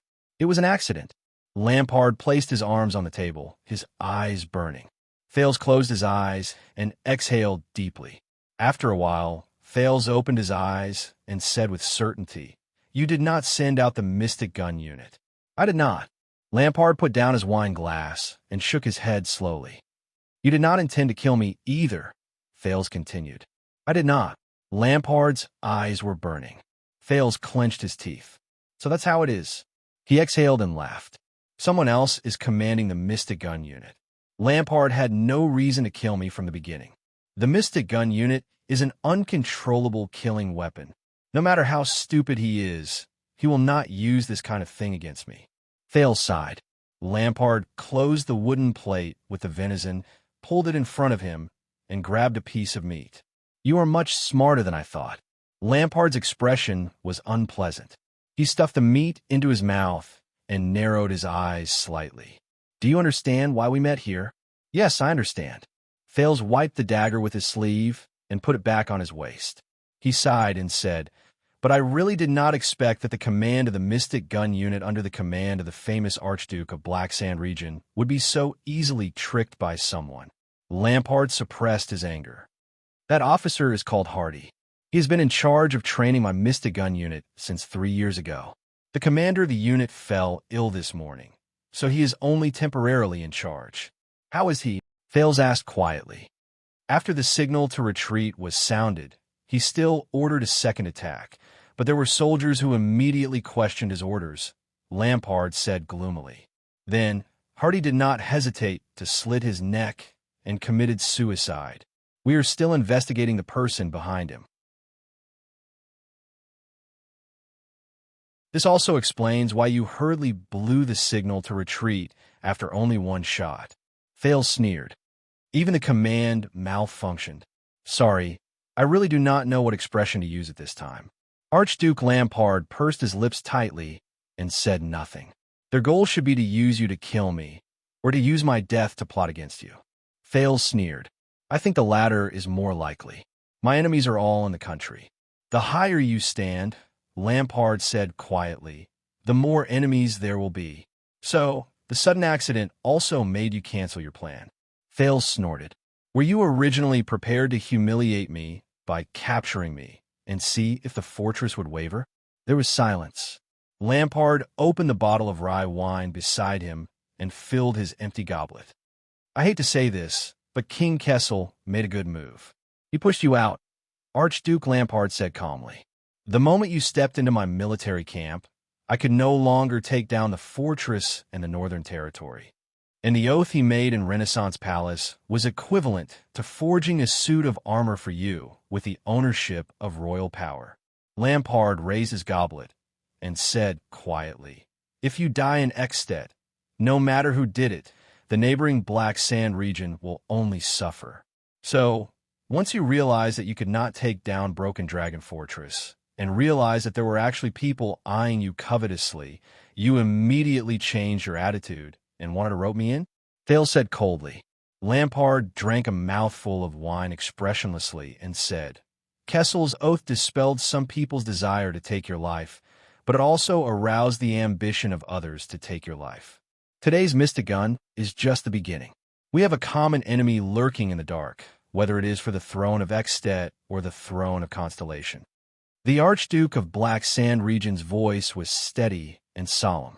From the moment you stepped into Ekstedt and the Northern Territory, our interests were tied together. Yes. Thales lowered his head. His voice was steady and indifferent. My death in Ekstedt is not a good thing for either of us. Archduke Lampard's expression softened a little. I will allocate 2,000 men, led by Kent Vida, my most trusted vassal, to escort you to Dragon Cloud City. You will arrive directly at the Walton family's territory. The king's emissary is already waiting for you. But my men died on the battlefield.